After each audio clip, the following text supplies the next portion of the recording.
At the same time, he strengthened the defenses of Xianyang City, increasing the number of patrolling soldiers and strictly checking the entry and exit of people at the city gates.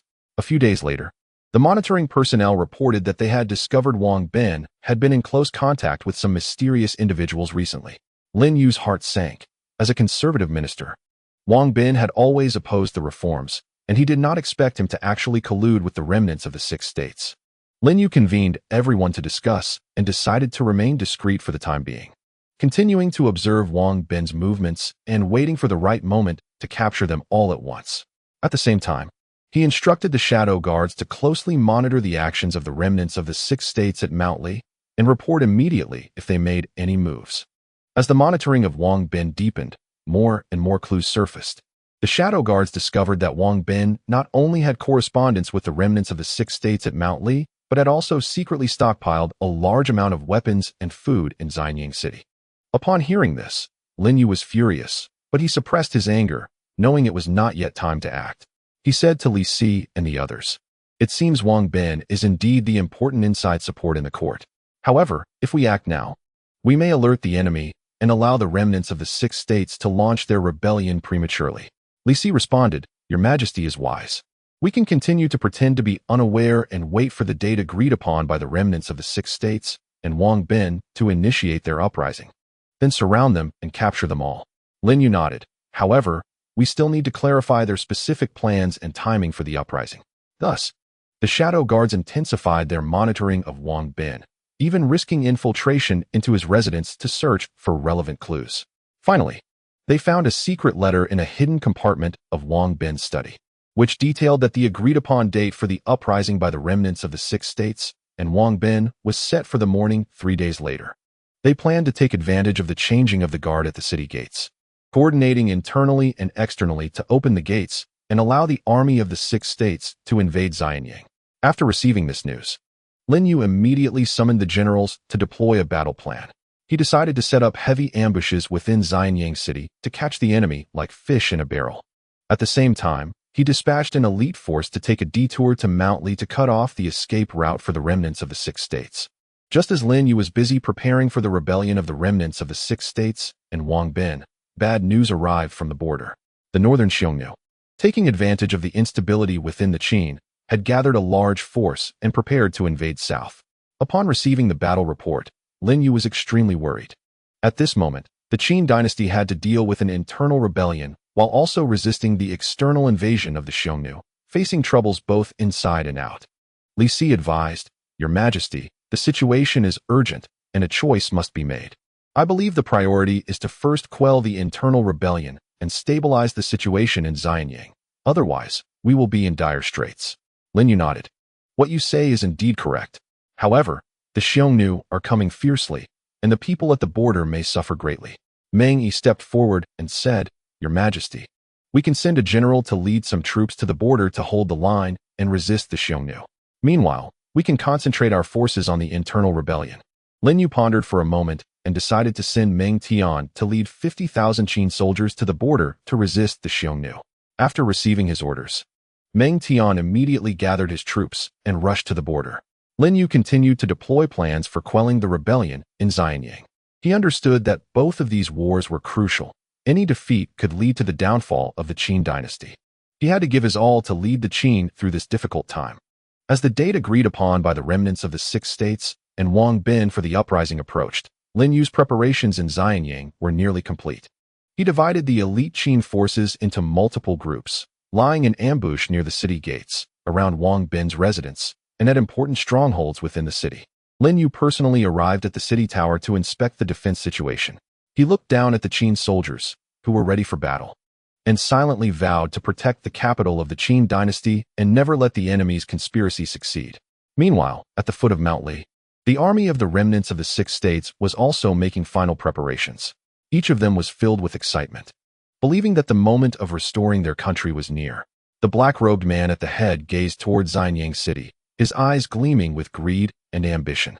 In Xianyang City, Wang Bin pretended to be nonchalant, but his heart was filled with tension. He continuously sent people to gather information, confirming whether the plan had been leaked. But everything seemed normal. He thought his conspiracy was still under control. Lin Yu closely monitored the movements of all parties.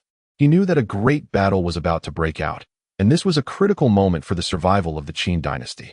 He clenched his fists, waiting for the moment the enemy stepped into the trap. On the morning of the third day, before the sky had fully brightened, the city gates of Xianyang began their routine change of guards. At that moment, a group of soldiers suddenly surged out from Wang Bin's residence, quickly charging toward the city gates and engaging in fierce combat with the defending soldiers. At the same time, the army of the remnants of the 6 states poured in from outside like a tide. They shouted and waved their weapons, rushing toward Xianyang City. Lin Yu saw this scene from the city tower and sneered, ordering, "Attack."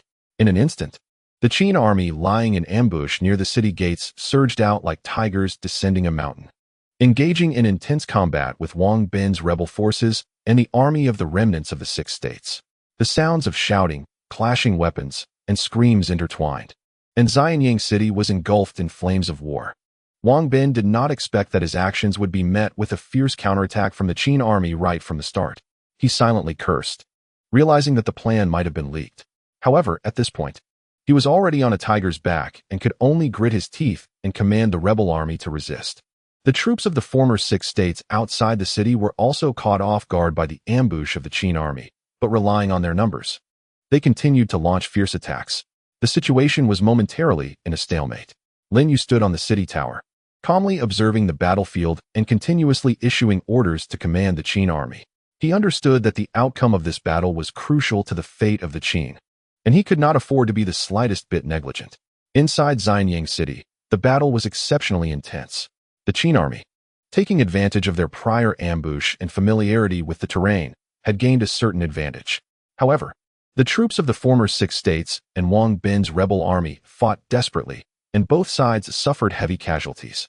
Zhang Han led an elite force of the Qin army, pressing towards Wang Bin's position. Seeing the situation was dire, Wang Bin wanted to flee but was firmly blocked by Zhang Han. Zhang Han shouted angrily, "Wang Bin, as a minister of the Great Qin, how dare you collude with the former 6 states and betray His Majesty? Today is your day of death." Wang Bin's face turned pale, but he still forced himself to remain calm. "Zhang Han, do not be too pleased. Today, Xianyang City will change hands, and you will not escape death either." After saying this, the two drew their weapons and fought together. Although Wang Bin was a minister, his martial arts were not weak, and for a time, he and Zhang Han were evenly matched. At the city gate, the troops of the former 6 states were still attacking fiercely. They attempted to break through the Qin army's defenses and open the city gates. However, the soldiers of the Qin army stood firm, resolutely defending the gates, preventing the enemy from advancing. Lin Yu looked at the brutal scene on the battlefield, feeling both sorrowful and angry. He said to the generals beside him, "Convey my order. We must eliminate the rebel army as soon as possible and not let a single one escape." The generals took their orders and conveyed Lin Yu's command to every Qin soldier. The morale of the Qin army soared, and they fought even more ferociously. The battle entered a white-hot stage, with the fate of Xianyang City hanging by a thread. Just as both sides were fiercely engaged, a cavalry unit of the Qin army suddenly charged out from behind the troops of the former 6 states. It turned out that Lin Yu had previously dispatched an elite unit to circumvent Mount Li and cut off the enemy's retreat. This cavalry was like a sharp blade, instantly penetrating the enemy's rear and disrupting the formation of the former 6 states. They charged back and forth within the enemy ranks, unstoppable. Caught between the front and rear attacks, the troops of the former 6 states fell into chaos. The Qin army in the front seized the opportunity to launch a full-scale counterattack. Lin Yu saw that the time was right, and personally beat the war drum to rally the Qin army. Hearing the sound of the war drum, the soldiers of the Qin army were filled with high spirits and charged forward. Under the double siege, the troops of the former 6 states gradually could not hold their ground and began to collapse. Wang Bin saw that the situation was lost and, unwilling to fight any longer, attempted to break out and escape. But Zhang Han relentlessly pursued him and ultimately beheaded Wang Bin under his horse. With Wang Bin's death, his rebel army surrendered one after another. Outside the city, the troops of the former 6 states lost their internal support and were attacked from both sides by the Qin army, suffering heavy casualties. The remaining forces scattered and fled. Lin Yu ordered the Qin army to pursue the victory and ensure that the enemy was completely eliminated. The rebellion in Xianyang City was finally successfully quelled. Lin Yu looked at the smoke on the battlefield, feeling a myriad of emotions. However, he knew that the threat from the northern Xiongnu had yet to be resolved, and the Great Qin still faced severe tests. Although the rebellion in Xianyang City had been quelled, the aftershocks remained.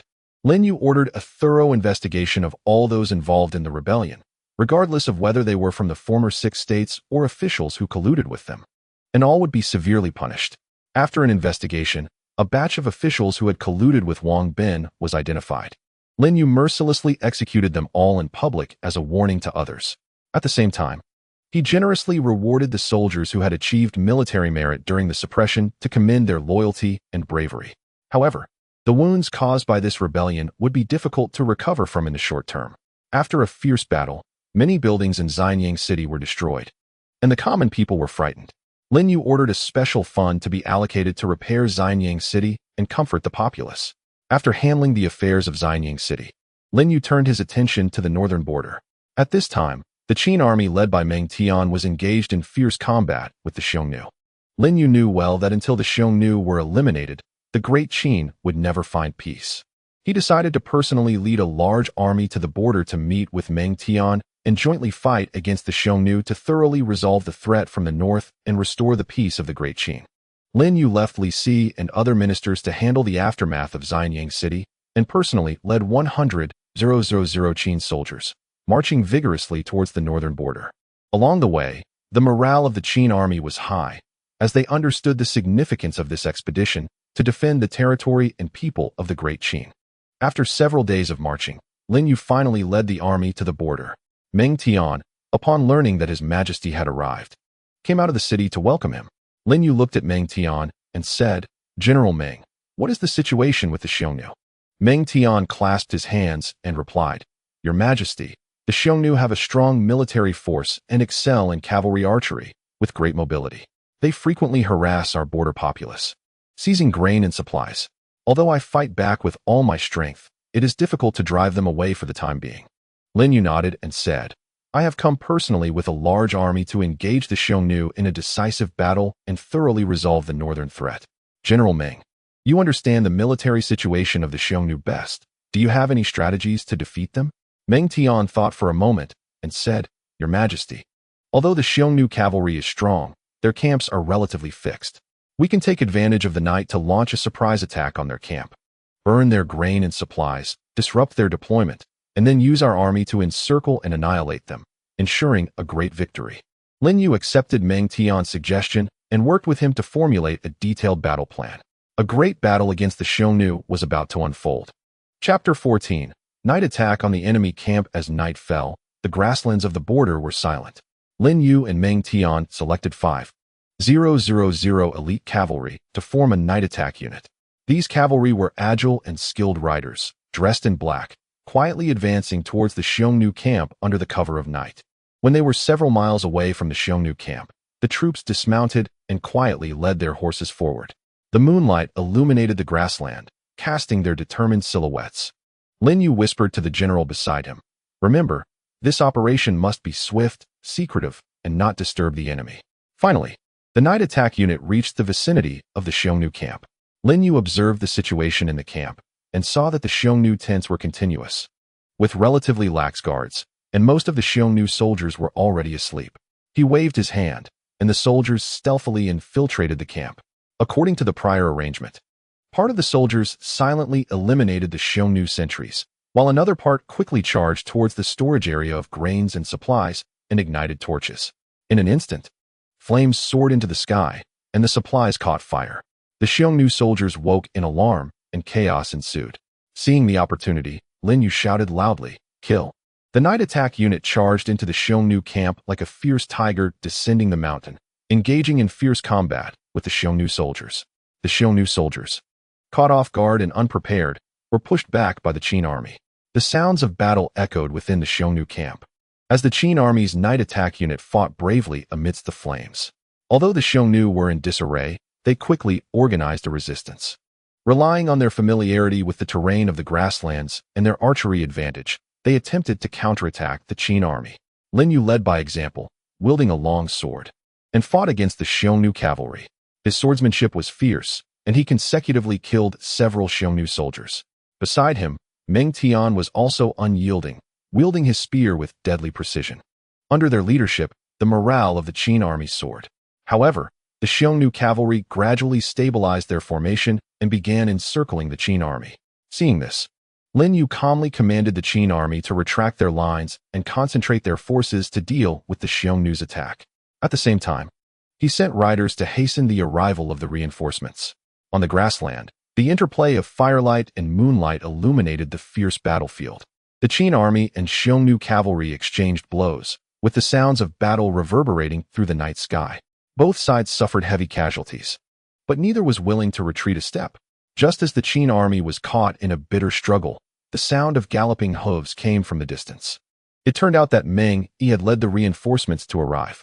The Xiongnu army sensed the situation was dire, and their formation became chaotic again. Lin Yu seized the opportunity and ordered the Qin army to launch a full counterattack. The Qin army surged towards the Xiongnu like a tidal wave, and the Xiongnu could no longer withstand the onslaught, beginning to scatter and flee. Lin Yu looked at the defeated Xiongnu troops and decisively ordered, "Pursue the victory, and ensure that the Xiongnu are completely crushed, so they dare not infringe upon our Qin borders again." The soldiers of the Qin army were high-spirited, spurring their horses to chase the fleeing Xiongnu. On the prairie, the sound of hooves was like thunder, and the Qin army chased the Xiongnu like a fierce wind.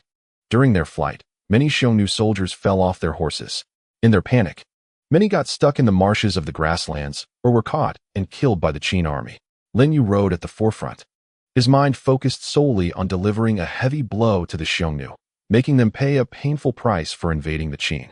Meng Tian led a portion of the Qin army to encircle the Xiongnu from the flank, cutting off their escape route.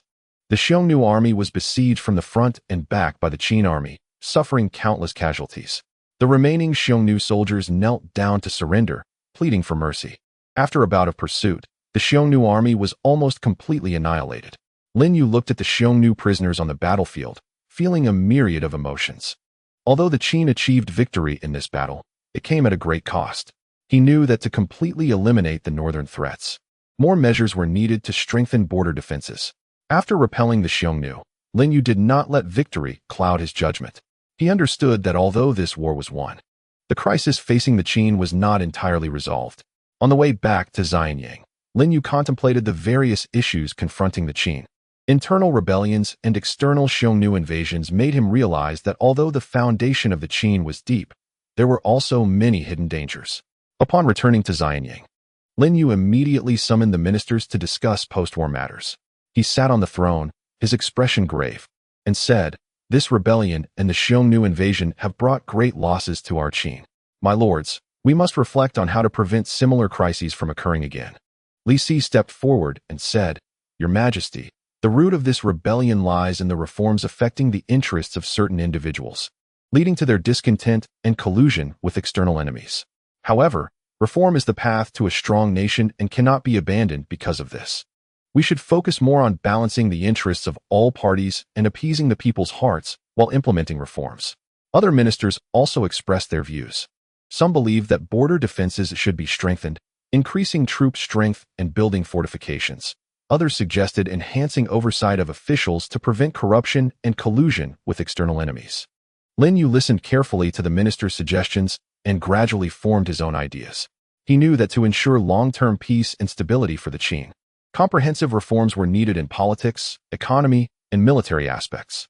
After careful consideration, Lin Yu decided to further deepen the reforms based on the existing ones. He understood that only through reform could the national strength of the Qin be enhanced and fundamentally resolve the crises faced. First, in terms of politics, Lin Yu strengthened the selection and assessment system for officials.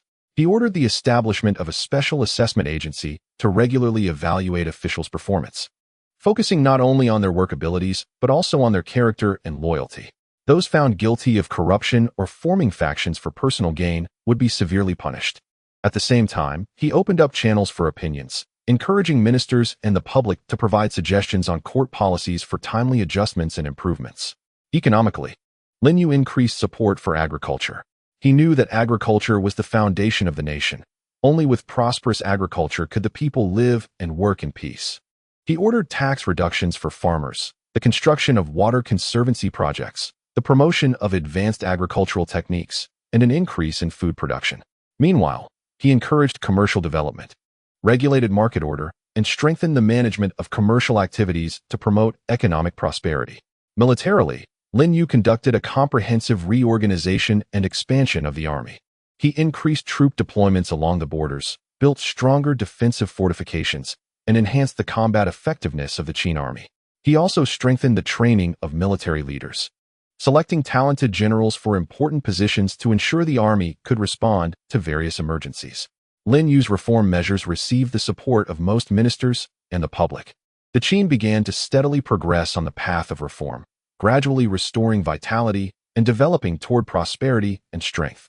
With the deepening of reforms, the livelihoods of the people in the Qin significantly improved. Under the agricultural support policies, farmers' production enthusiasm reached an unprecedented high. New water conservancy projects, such as the renovation and expansion of the Zhenghua Canal, provided irrigation to large areas of farmland, greatly increasing crop yields. Farmers were not only able to meet their own food needs, but also had a surplus to sell, significantly increasing their income. To further improve farmers' living standards, Lin Yu encouraged them to develop sideline industries. In some regions, farmers began to raise livestock and plant cash crops, such as mulberry trees for sericulture, producing silk, which was then sold through trade routes organized by the government. This not only increased farmers' income sources, but also enriched the variety of goods in the market. Commercial activities in the cities also flourished. After Lin Yu regulated the market order, the markets in various places became more standardized and orderly. Merchants' rights were better protected, and commercial activities became increasingly vibrant. The commercial district in Xianyang was filled with shops and a dazzling array of goods. Merchants and travelers from various regions continuously arrived, bringing local specialty products and cultures, filling the city with vitality and energy. Meanwhile, Lin Yu also paid attention to the living conditions of the people. He ordered the construction of many affordable housing units in both urban and rural areas, providing a place for impoverished families to live.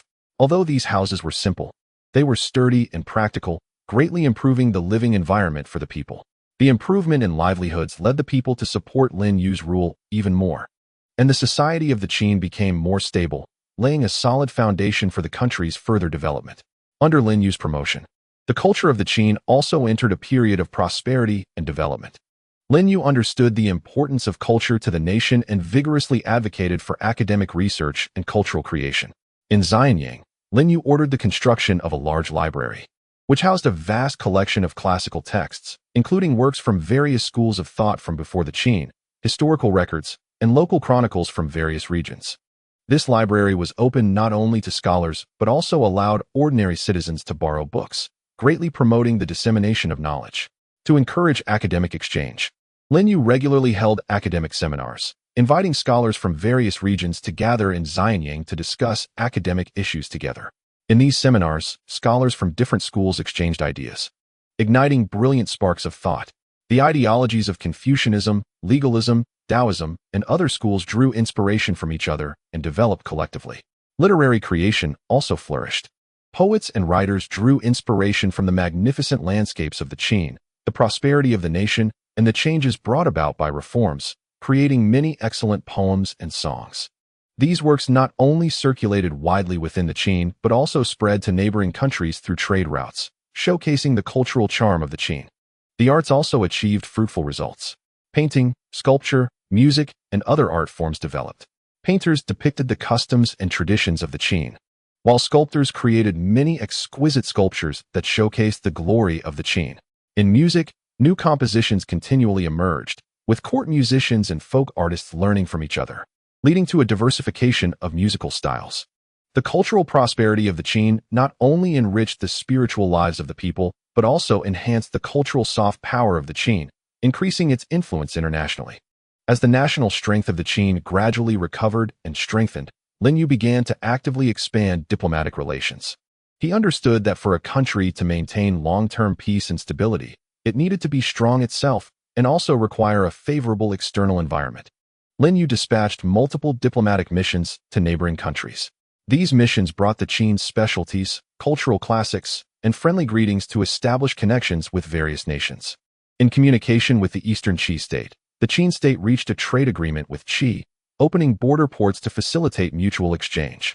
Cheese specialties, such as silk and sea salt, were continuously transported to Qin, while Qin's iron tools and grain entered the Qi market, promoting economic development for both sides.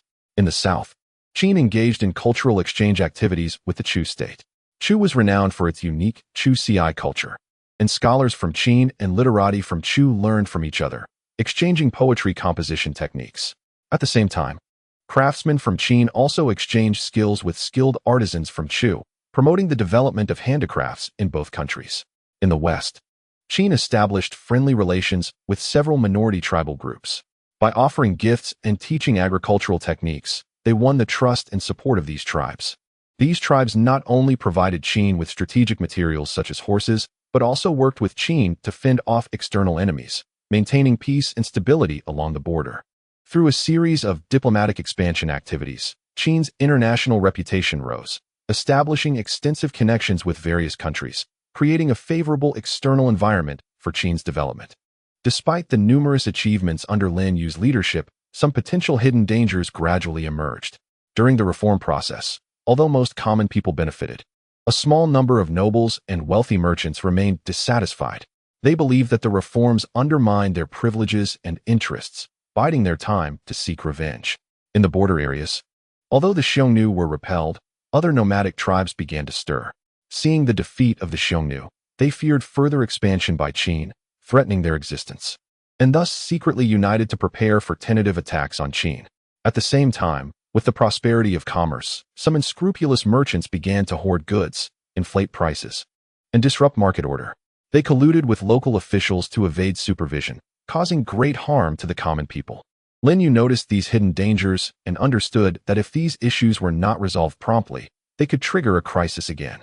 Therefore, he summoned his ministers to discuss countermeasures, determined to eliminate these dangers thoroughly before they led to disaster, ensuring the long-term stability of Qin.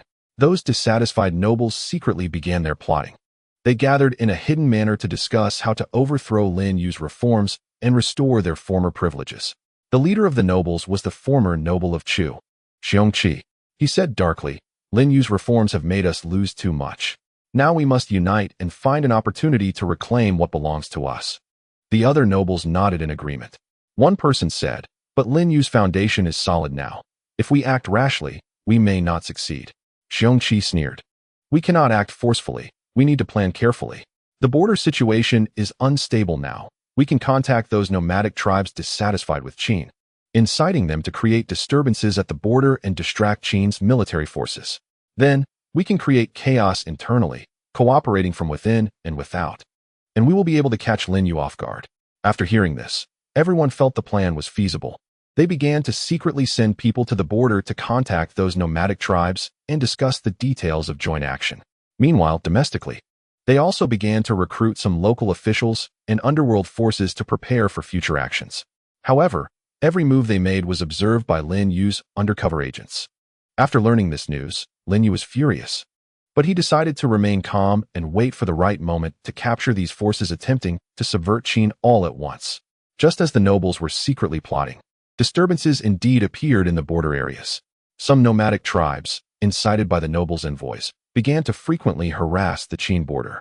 They conducted small-scale invasions, plundering the property and livestock of border civilians, then quickly retreated.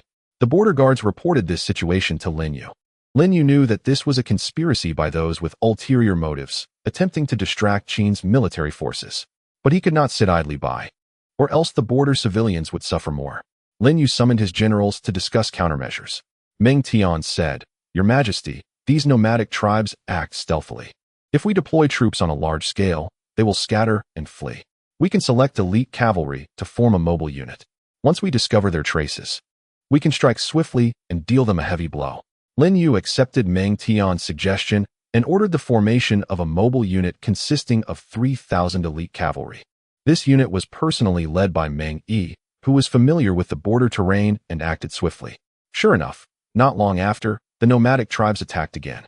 Meng Yi led the mobile unit to launch a surprise attack on the nomadic tribes. The nomadic tribes were caught off guard and suffered heavy casualties. The remaining individuals fled in disarray, and they dared not easily invade the Qin border again for a short period. Lin Yu knew that this was only a temporary victory. Those nobles and nomadic tribes would not give up easily, and he had to prepare for a greater crisis. To thoroughly eliminate internal hidden dangers, Lin Yu decided to investigate those who might collude with the nobles. He secretly ordered officials and undercover agents across the regions to conduct investigations, focusing on those who behaved abnormally and had close ties with the nobles. After some time of investigation, many clues were indeed discovered. Some local officials, lured by the nobles, provided them with shelter and even participated in their conspiracy. At the same time, some underworld forces were also found to be colluding with the nobles, preparing to create chaos at a critical moment. After learning of these circumstances, Lin Yu decisively ordered the capture of all those involved. He dispatched troops to swiftly surround the residences of officials colluding with the nobles and the strongholds of underworld forces.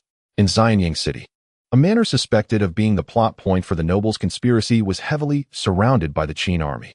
Lin Yu personally commanded from the front, ordering, "Make sure to capture everyone inside. Not a single person is to be let go." The Qin army surged into the manor and engaged in combat with those inside. After a fierce battle, everyone in the manor was captured, including some confidants of the nobles and participants in the conspiracy. A large number of letters and evidence were seized from the manor, confirming their attempts to subvert Qin. Lin Yu looked at this evidence. His determination to completely eliminate these hidden dangers solidified. He would not allow Qin to be threatened by these conspiracies any longer. As the internal investigation deepened, the nobles' conspiracy gradually came to light. More and more evidence pointed to the old noble faction led by Xiongqi. Lin Yu decided to publicly expose their crimes in the court to warn everyone. During the morning court session, Lin Yu sat on the dragon throne with a stern expression, looking at the ministers below, and said, "Recently, I have discovered some miscreants attempting to subvert our Qin. They have colluded with the nomadic tribes at the border, intending to work together to undermine the stability and prosperity of our Qin." After saying this, Lin Yu ordered the letters and evidence seized to be presented to the ministers for review. After reading it, the ministers were shocked and condemned the nobles' crimes. Xiongqi and other nobles were also present in the court, their faces pale, knowing that their plot had been exposed. Xiongqi unwillingly said, "Your Majesty, we were merely dissatisfied with the reforms, but we never intended to overthrow Qin. This evidence is all part of someone else's scheme against us." Lin Yu coldly laughed. "The evidence is conclusive. How dare you argue?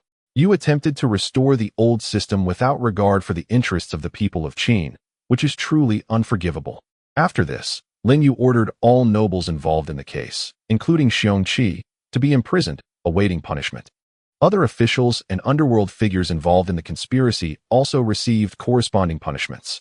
This incident caused great shock both inside and outside the court, deterring other ill-intentioned individuals from acting recklessly, effectively eliminating internal hidden dangers for Qin.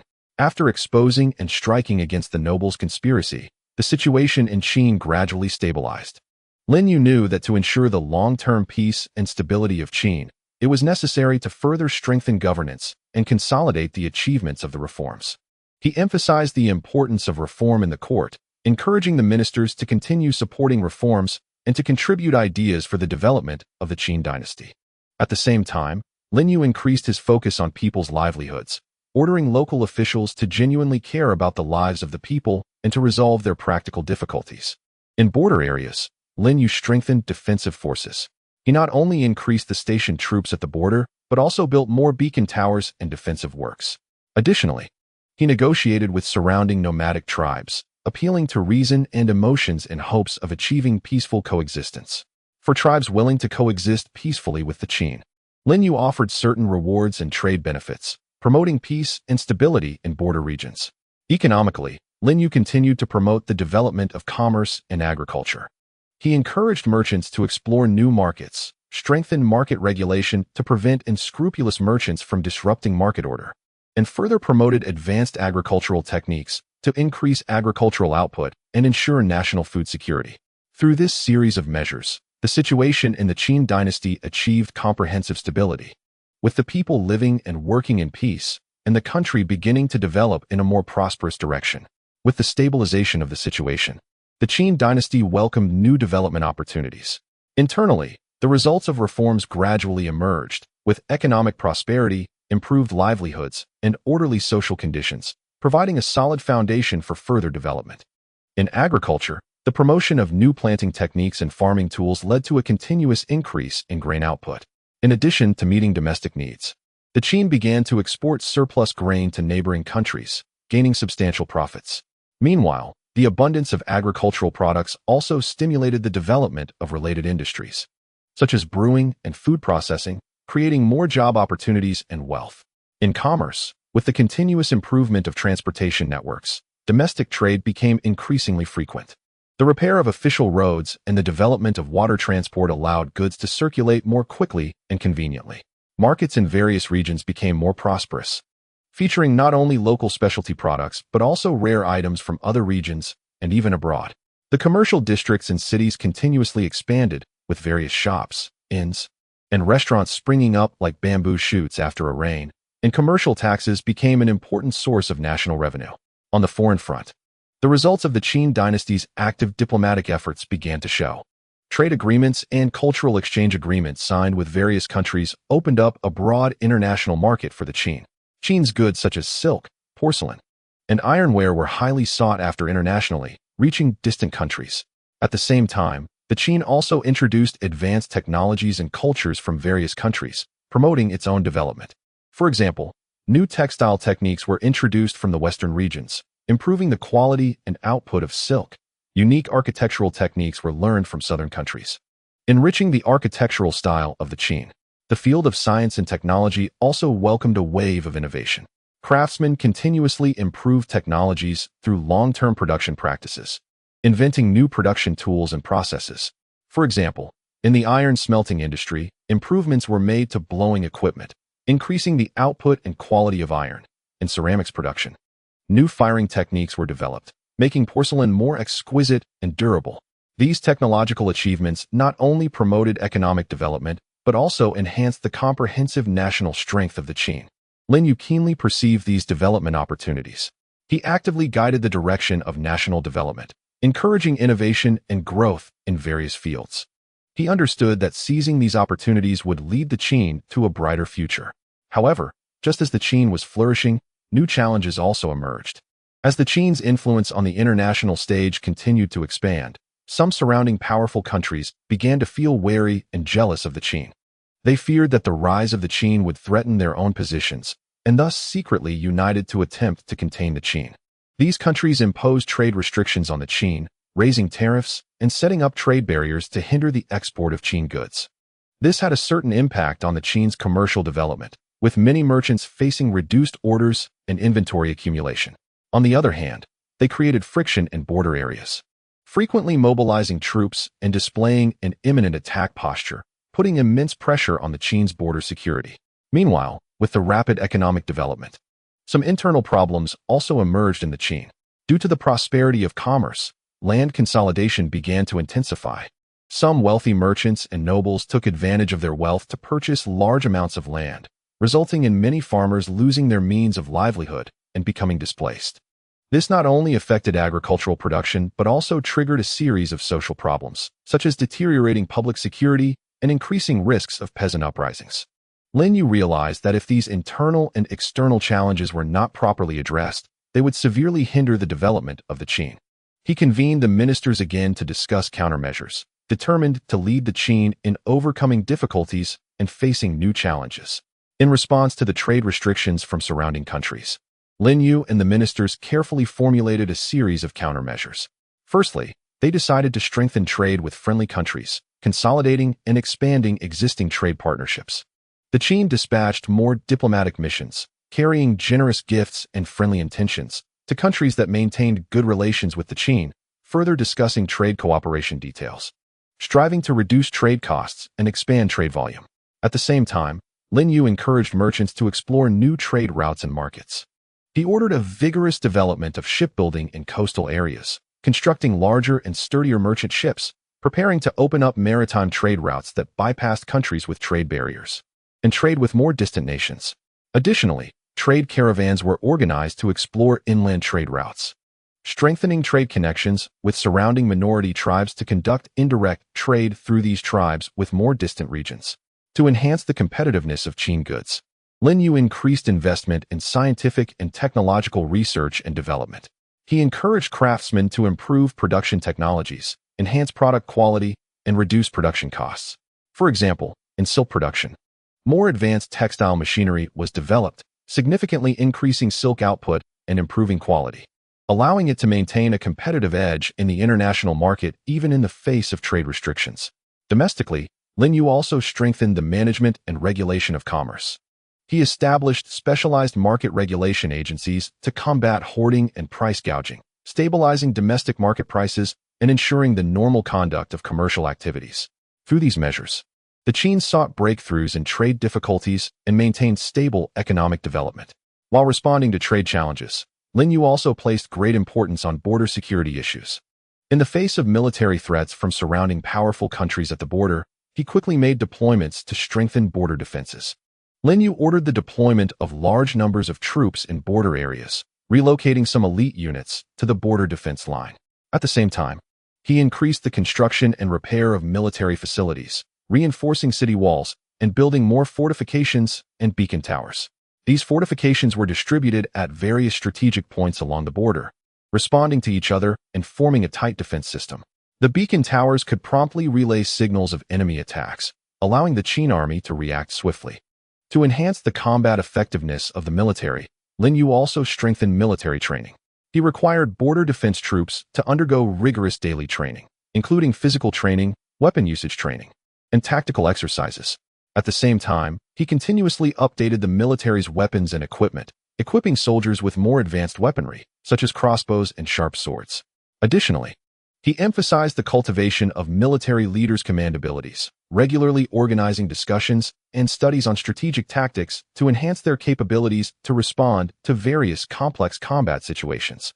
In addition to military defenses, Lin Yu also actively engaged in diplomatic mediation. He dispatched envoys to surrounding powerful countries to express the Qin's desire for peaceful coexistence while warning them not to easily provoke war. The envoys traveled between various countries, explaining the Qin's position and striving to alleviate border tensions through diplomatic means, seeking a peaceful and stable external environment for the Qin's development. Facing the increasingly severe issue of land annexation in the country, Lin Yu was acutely aware of its immense harm and the urgent need for resolution. He convened his ministers to discuss countermeasures, and after repeated discussions, a series of targeted measures were formulated. First, Lin Yu issued strict land regulations, clearly defining the restrictions on land transactions.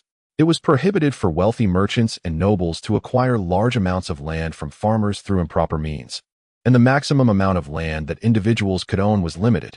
Those who violated these regulations would have their illegally acquired land confiscated and face severe penalties. Secondly, Lin Yu increased support for agriculture, encouraging farmers to cultivate wasteland. He ordered the government to provide seeds, tools, and other material support to farmers who cleared wasteland, and to reduce or exempt their taxes for a certain period. This not only increased the area of arable land and improved grain production, but also provided new means of livelihood for farmers who had lost their land. Meanwhile, Lin Yu also promoted the diversification of the rural economy. He encouraged farmers to develop side businesses such as livestock breeding and handicrafts while engaging in agricultural production. The government organized professionals to provide technical guidance and training for farmers, helping them acquire relevant skills. By developing side businesses, farmers' sources of income became more diverse, reducing their reliance on land and alleviating the pressure caused by land annexation to some extent. Additionally, Lin Yu established a specialized agency to handle land dispute cases. This agency adhered to principles of justice and fairness, quickly and effectively resolving conflicts between farmers and land annexers, thus safeguarding the legitimate rights and interests of farmers. Through these measures, the land annexation problem in the Qin state was effectively curbed, and rural society gradually regained stability. Lin Yu understood that addressing the numerous challenges facing the Qin state and achieving long-term peace and sustainable development relied heavily on talent. Therefore, he vigorously strengthened talent cultivation and selection. In terms of talent training, Lin Yu further improved the education system.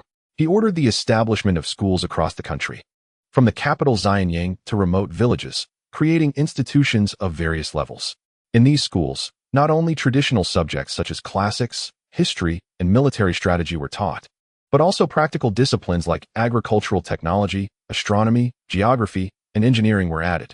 To ensure teaching quality, Lin Yu selected a group of knowledgeable and morally upright scholars as teachers and conducted regular assessments and training for them. In addition to formal education, Lin Yu encouraged private schools and community lectures. He believed that diverse educational pathways could foster a wider range of talents. For those capable and willing to establish schools, the government provided certain support and rewards. This created a rich educational atmosphere in the Qin state, allowing more people the opportunity to receive education and enhance their knowledge and skills. In talent selection, Lin Yu reformed the selection criteria, breaking away from the previous focus on birth and lineage. He established various selection methods, including the imperial examination, recommendations, and military merit awards. The imperial examination was open to all commoners, regardless of their background, as long as they possessed true talent and knowledge. The exam covered multiple fields, assessing not only cultural knowledge but also practical abilities and innovative thinking. Recommendations encouraged ministers and local officials to identify talents around them and recommend them to the court. Those who achieved remarkable military feats were also given opportunities for promotion and reemployment. Through these diverse talent selection methods, the Qin state attracted and gathered a large number of outstanding individuals, injecting powerful momentum into the country's development. In addressing various challenges, Lin Yu fully recognized the importance of technology as a key force for driving the development of the Qin state and vigorously encouraged technological innovation. He ordered the establishment of a large-scale technological research institute in Xianyang, gathering skilled craftsmen, scientists, and inventors from across the country, providing them with sufficient research funding and a favorable research environment to support various technological research and inventions. The institute set up multiple research fields, including agricultural technology, military technology, and engineering technology. In agricultural technology, researchers focused on improving planting techniques and farming tools. Through studying factors like soil and climate, they developed a more scientific planting method that allowed for selecting suitable crop varieties and planting methods based on regional characteristics, significantly enhancing crop yields and quality. They also invented new farming tools, such as automatic irrigation systems and efficient seeders, which reduced the labor intensity for farmers and improved agricultural productivity. Significant achievements were also made in military technology. Scientists developed more advanced weapons and equipment, such as improved crossbows with longer ranges, higher accuracy, and greater lethality. New types of armor made from special materials and production techniques, which were stronger yet lighter, providing better protection for soldiers. Additionally, innovations were made in military engineering technology, designing more reasonable defensive structures and siege equipment, enhancing the combat capabilities of the Qin army. In engineering technology, researchers achieved breakthroughs in construction and water conservancy. They invented new building materials and construction methods, making structures more robust and durable, capable of constructing taller and more magnificent palaces, city walls, and bridges. In water conservancy projects, they designed and built a series of more scientifically sound irrigation systems and flood control facilities, effectively safeguarding agricultural production and the safety of people's lives and property. The continuous advancement of technology provided strong support for the Qin state in addressing various challenges and promoted development in all areas, including the economy and military. With the implementation of Lin Yu's series of policies, the Qin state achieved positive results in addressing trade, border, and land issues, gradually moving towards stability and harmony in society. In terms of trade, by exploring new markets, strengthening cooperation with friendly nations, and enhancing the competitiveness of goods, Qin's commerce gradually recovered and continued to develop. Merchants traversed new trade routes, exporting Qin's goods far and wide, while bringing back rare treasures and advanced technologies from various countries, promoting economic prosperity. In border areas, due to strengthened military defenses and successful diplomatic negotiations, tensions eased. Nearby powerful nations, seeing Qin's strong capabilities and peaceful intentions, gradually abandoned military provocations, and border trade was restored and developed, allowing border residents to live stable lives. The effective handling of land issues restored order in rural society. Farmers regained land or found new means of livelihood, significantly boosting their productivity. Agricultural production stabilized and developed, providing ample food and resources for the nation. Meanwhile, The diversification of the rural economy enriched farmers' lives and reduced social conflicts and instability. The reform of the talent cultivation and selection system injected fresh blood into the Qin state. A group of capable and responsible talents emerged in various fields, playing important roles in their respective positions. These talents not only promoted technological progress and economic development, but also contributed to social stability and harmony. For example, in local governance, capable officials could better address the issues faced by the populace, fostering local prosperity. In the cultural sphere, outstanding scholars and artists enriched the spiritual lives of the people and spread positive values. Lin Yu continued to focus on people's livelihoods, constantly improving the social security system. He ordered the establishment of relief agencies in various places to assist those in distress due to disasters or diseases. At the same time, he strengthened social security management, cracking down on criminal activities to uphold social fairness and justice. Through these efforts, Qin society presented a stable and harmonious landscape, laying a solid foundation for the country's further development. As time passed, the international situation underwent profound changes. The neighboring powerful nations that had originally united to contain the Qin state began to show cracks in their alliance due to their internal political and economic conflicts. Some countries have begun to realize that maintaining a hostile relationship with the Qin is not beneficial to their own interests and instead hinders their economic development. As a result, these countries have actively sought to improve relations with the Qin, hoping to restore trade exchanges and normal diplomatic relations. At the same time, some emerging countries have risen in the surrounding areas. These countries are vibrant and actively seek to establish friendly cooperative relationships with the Qin, hoping to learn advanced technology, culture, and governance experiences from the Qin to promote their own development. In response to this changing international situation, Lin Yu quickly made strategic adjustments. For those former hostile countries that took the initiative to improve relations, Lin Yu responded with an open and inclusive attitude. He sent envoys to these countries to renegotiate trade agreements and diplomatic cooperation. During the negotiations, Lin Yu adhered to the principle of equality and mutual benefit, striving for the interests of the Qin while fully considering the needs of the other party, allowing both sides to reach fair and reasonable agreements. By restoring friendly relations with these countries, the Qin not only expanded its trade market, but also eliminated potential military threats, creating a more favorable external environment for national development. For emerging countries, Lin Yu actively established close cooperative relationships with them. He welcomed these countries to send students to the Qin for study, providing them with high-quality educational resources and learning environments.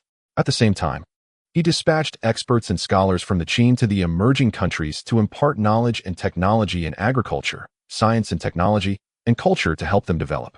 Additionally, trade exchanges and cultural activities were carried out with emerging countries to promote mutual development. Through cooperation with emerging countries, the Qin not only enhanced its international influence, but also expanded its international development space, opening new avenues for future development. Against the backdrop of changing international circumstances, cultural exchanges and integration between the Qin and various countries have deepened further. With the increase in trade exchanges and the expansion of diplomatic relations, more and more foreign envoys, merchants, and scholars have come to the Qin. At the same time, the Qin has also sent a large number of cultural missions, merchants, and students to various countries. This frequent exchange of personnel has facilitated communication and interaction between different cultures. In Xi'an, one can often see people from different countries. They bring their respective cultures, arts, religions, etc., which blend with the culture of the Qin. Foreign music, dance, painting, and other art forms have received widespread attention and love in the Qin. Qin artists actively learn from and incorporate these foreign artistic elements into their creations, making the Qin's artistic style more diverse. For example, in painting, some artists have begun to experiment with combining Western realistic techniques with the Qin's traditional expressive style, creating many novel and unique works. The literary field has also been influenced by foreign cultures. Scholars from the Qin and foreign scholars have exchanged ideas, absorbing different literary creation concepts and expressive techniques. Some scholars have begun to create works reflecting the customs and cultural differences of different countries, enriching the themes and connotations of Qin literature. At the same time, classic literary works from the Qin have also been widely circulated in various countries through translation and dissemination, allowing the world to better understand the cultural heritage of the Qin. In terms of religion, Although the Qin has its own traditional beliefs, it also maintains an open attitude towards foreign religions.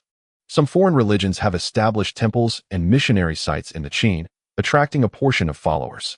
This religious diversity has not led to conflict. Rather, it has promoted mutual understanding and communication between different beliefs. Cultural exchange and integration have not only enriched the spiritual life of the Qin people, but also enhanced the influence and inclusiveness of Qin culture, allowing the Qin to occupy a more important position on the international cultural stage. In the process of responding to various challenges and seizing development opportunities, Lin Yu emphasizes optimizing the economic structure of the Qin to achieve sustainable national development. In agriculture, the Qin continues to consolidate its foundational position. In addition to continuously increasing grain production, it focuses on developing specialty agriculture and the agricultural product processing industry. Farmers are encouraged to plant specialty crops based on the geographical environment and climatic conditions of different regions, such as planting tea and sugarcane in the south and raising quality cattle and sheep in the north. At the same time, substantial support is provided for the agricultural product processing industry, establishing many large-scale processing plants to convert agricultural products into higher value-added products, such as turning grain into fine wine and fruits into preserves. This not only increases farmers' incomes, but also enriches the variety of goods on the market. In the industrial sector, there is an increased focus on nurturing and developing emerging industries. With the support of research institutes, several high-tech industries have been developed, such as precision instrument manufacturing and chemical material research and development. These emerging industries not only meet domestic demand for high-end products, but also possess strong competitiveness in the international market.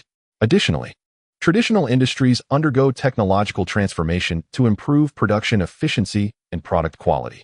For example, in the iron smelting industry, new smelting techniques have been introduced to enhance the purity and yield of iron while reducing production costs. In commerce, efforts are made to further improve the commercial network. There has been a strengthening of transportation infrastructure, with the construction of more official roads and canals to improve logistics and transportation conditions. Additionally, the financial services industry has developed, with the establishment of official money houses to provide funding support and financial services for commercial activities. Merchants are encouraged to engage in cross-border trade, expand international markets, and enhance the position of Qin commerce in the global economy. Furthermore, Lin Yu emphasizes the coordination between economic development and environmental protection. In the process of developing industry and agriculture, a series of environmental protection measures have been implemented. For example, in industrial production, energy-saving and emission reduction technologies are promoted to reduce environmental pollution.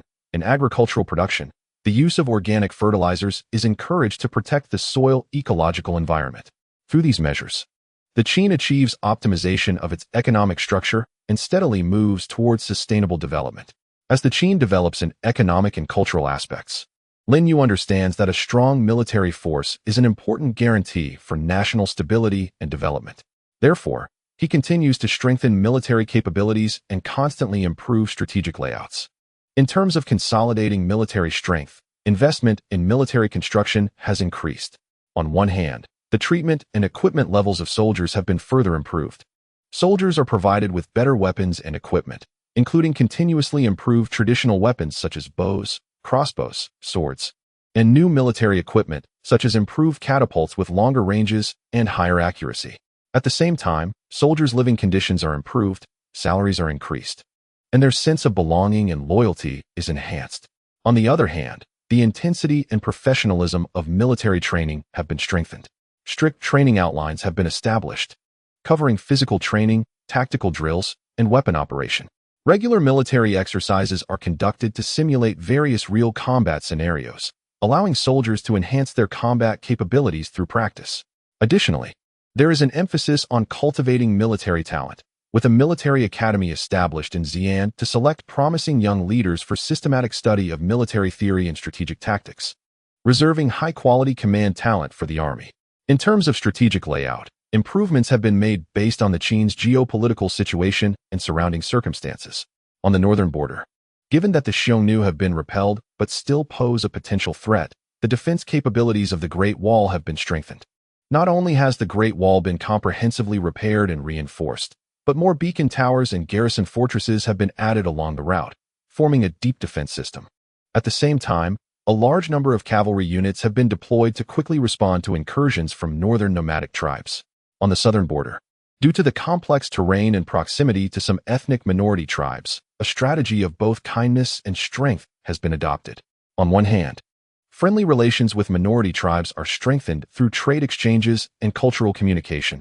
On the other hand, a moderate amount of troops are stationed in key areas to maintain border stability.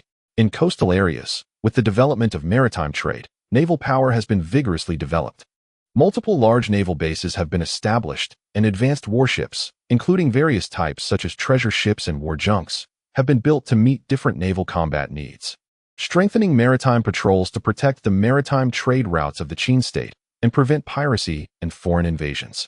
In addition, emphasis is placed on building a strategic reserve force, with a well-trained elite unit stationed in the domestic hinterland that can quickly reinforce various border areas to respond to sudden military crises.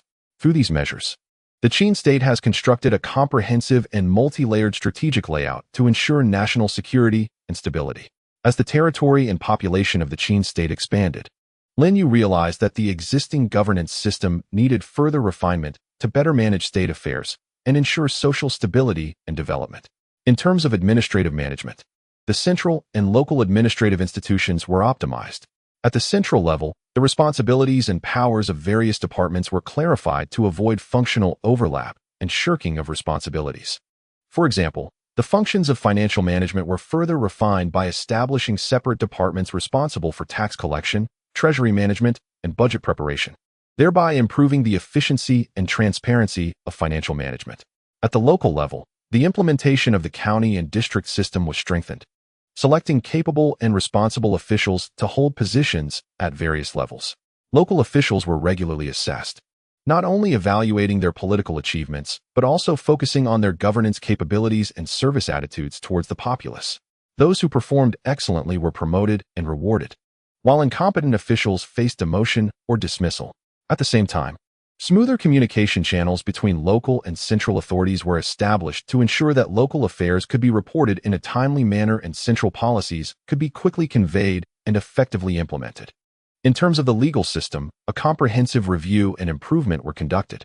A group of legal experts was organized to review existing legal provisions, eliminating outdated and unreasonable clauses, while a series of new laws and regulations were formulated according to the needs of social development. For instance, in response to the increasing frequency of commercial activities, detailed commercial laws were established to regulate market transactions, the signing of commercial contracts, and the handling of business disputes. In criminal law, sentencing standards for various crimes were further clarified to ensure fairness, justice, and transparency.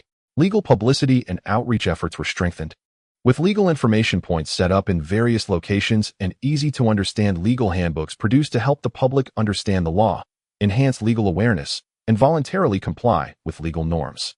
In terms of the livelihood security system, further refined management was introduced. In addition to continuing to improve basic security systems for pensions, healthcare, and relief, policies were developed to address the specific needs of different groups. For example, specialized living care and rehabilitation services were provided for lonely, elderly individuals and people with disabilities. For children from impoverished families, an education subsidy system was established to ensure they could receive an education. Management and supervision of livelihood security funds were strengthened to prevent embezzlement and misappropriation, ensuring that every fund could genuinely benefit the public. Through these measures, the internal governance system of the Qin state became more refined and scientific, laying a solid foundation for long-term stability and peace of the nation. With the continuous development of the Qin State Research Institute and the vigorous promotion of technological innovation across the region, a large number of technological achievements emerged. Lin Yu understood that only by rapidly transforming these technological achievements into actual productive forces and applying them in various fields could the country truly advance. Therefore, he adopted a series of measures to accelerate the transformation and application of technological achievements. First, a dedicated institution for the transformation of technological achievements was established. This institution is responsible for collecting and screening various technological achievements, evaluating their application value and market potential. For promising achievements, Efforts were made to facilitate cooperation between researchers and practical application entities such as enterprises and farmers.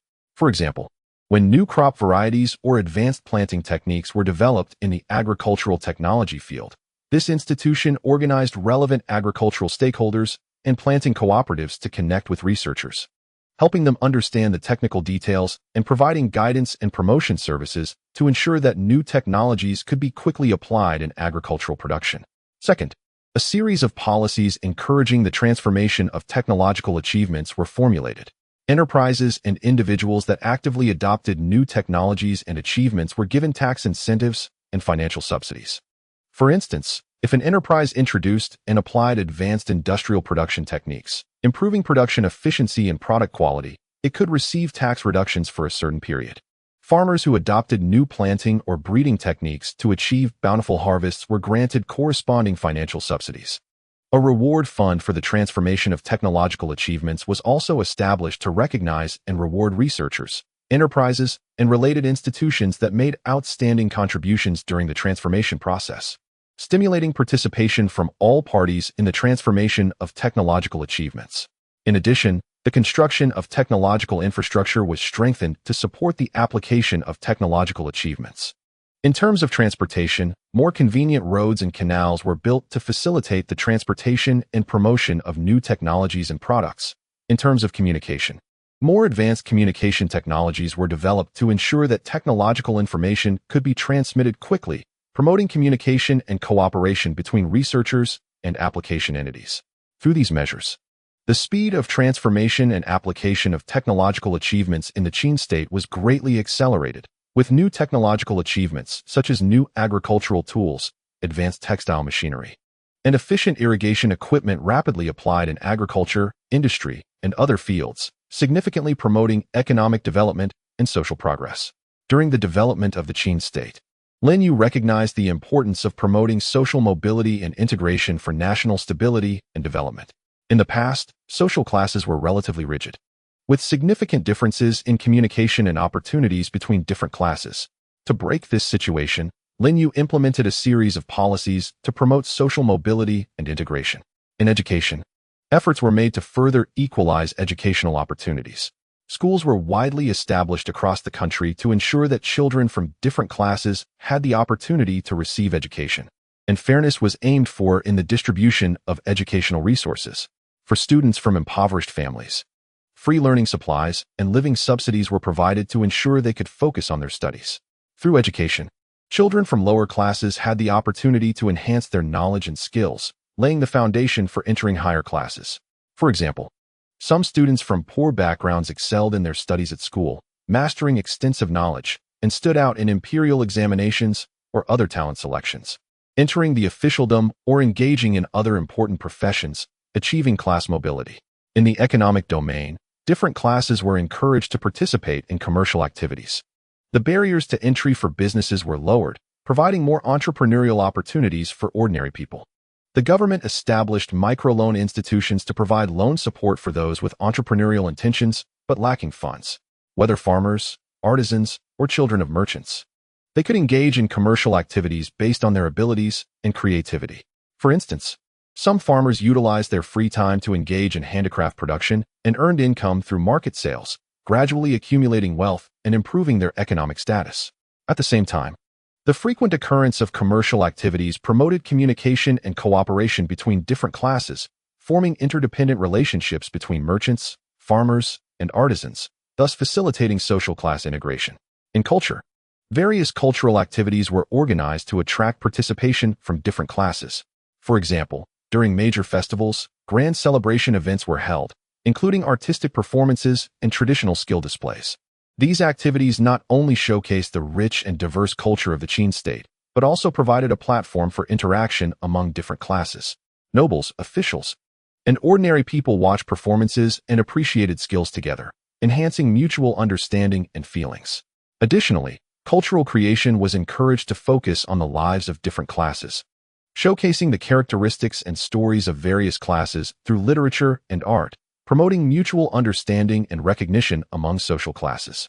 Through these measures, social mobility in the Qin state became smoother, The degree of integration between different classes continuously increased, and society became more harmonious and stable. With the rapid economic development and population growth of the Qin state, Lin Yu gradually recognized the importance of ecological and environmental protection. He is well aware that a good ecological environment is the foundation for the sustainable development of the country. Therefore, he has taken a series of measures to strengthen awareness of ecological environmental protection. At the policy level, strict environmental protection regulations have been enacted, clearly stipulating protection measures and restrictions on the development and utilization of natural resources such as forests, rivers, and land. For example, random logging of forests is strictly prohibited, and the quantity and scope of tree felling are subject to strict approval. At the same time, afforestation is encouraged, requiring that for every certain number of trees cut down, a corresponding number of saplings must be replanted in designated areas. For rivers, discharging untreated wastewater into rivers is prohibited, and dedicated river patrol personnel have been established to impose severe penalties on violations. In terms of land protection, encroachment on arable land is restricted, and the approval of construction land is strictly regulated to ensure the stability of arable land area. In terms of publicity and education, large-scale ecological environmental protection campaigns have been launched. Through official announcements, setting up bulletin boards in various places, and organizing propaganda teams to go to the countryside, knowledge and importance of ecological environmental protection has been disseminated to the public. The content of the publicity includes the importance of natural resources to human life, the dangers of environmental pollution, and how to protect the environment in daily life. For example, the propaganda teams explain to farmers the damage caused by excessive use of fertilizers and pesticides to soil and water sources, guiding them to adopt green and environmentally friendly agricultural production methods. In school education, courses on ecological environmental protection have been increased to cultivate children's awareness of environmental protection from a young age. Through these publicity and education activities, awareness of ecological environmental protection has deeply rooted in people's hearts, making them realize that protecting the environment is everyone's responsibility. In terms of supervision and management, a comprehensive ecological environment monitoring and supervision system has been established. Numerous environmental monitoring stations have been set up across the country to monitor air quality, water quality, soil quality, etc., in real time, promptly understanding changes in the environment.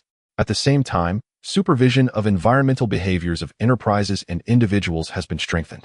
Enterprises that violate environmental protection regulations are ordered to rectify within a specified time, and those that fail to do so are shut down. Individuals who damage the environment are punished according to the law. In addition, citizens are encouraged to report environmental violations, and rewards are given for valid reports, creating a good atmosphere for the whole society to participate in ecological environmental protection.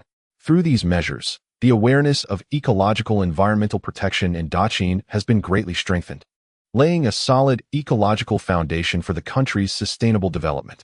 As Daqin's international influence continues to grow, Lin Yu actively expands and deepens international cooperation projects to achieve common development with various countries and enhance Daqin's status globally. In terms of economic cooperation, Daqin has launched large-scale trade cooperation projects with several countries. Together with the Eastern Qi state, they co-invested in the construction of a transportation artery that runs through both countries. This road not only facilitates trade between the two countries and reduces logistics costs, but also boosts economic development in the surrounding areas. Both parties have also coordinated trade policies, mutually reducing tariffs and expanding trade scale. In cooperation with countries in the western regions, Daqin has participated in local mineral resource development projects. Daqin provides advanced mining technology and equipment, jointly developing minerals with Western countries, and then transporting some mineral resources back to Daqin to meet domestic industrial development needs, while also helping Western countries enhance their economic strength. Additionally, Daqin has cooperated with some southern countries to carry out agricultural projects, sharing advanced agricultural planting technologies and management experiences to improve local agricultural yield and quality. In the field of scientific and technological cooperation, Daqin has established mechanisms for scientific and technological exchange and cooperation with various countries. Daqin's scientific research institutes have conducted joint research projects with research institutions from other countries to tackle some scientific and technological challenges together. For example, They collaborated with a country proficient in astronomical observations to jointly develop more advanced astronomical observation instruments to better explore the mysteries of the universe. Researchers from both sides regularly exchange research findings and learn from each other. At the same time, Daqin has also sent scientific and technological experts to some relatively underdeveloped countries to help them establish research institutions and cultivate scientific research talent, enhancing their independent innovation capabilities. In terms of cultural cooperation, a series of multinational cultural exchange activities have been organized. Daqin and various countries take turns hosting cultural festivals to showcase their respective cultural arts, traditional crafts, cuisine, and more. At the cultural festivals, Daqin's traditional crafts such as silk weaving and ceramics attracted the attention of people from various countries, and the citizens of Daqin gained a deeper understanding of the distinctive cultures of other countries.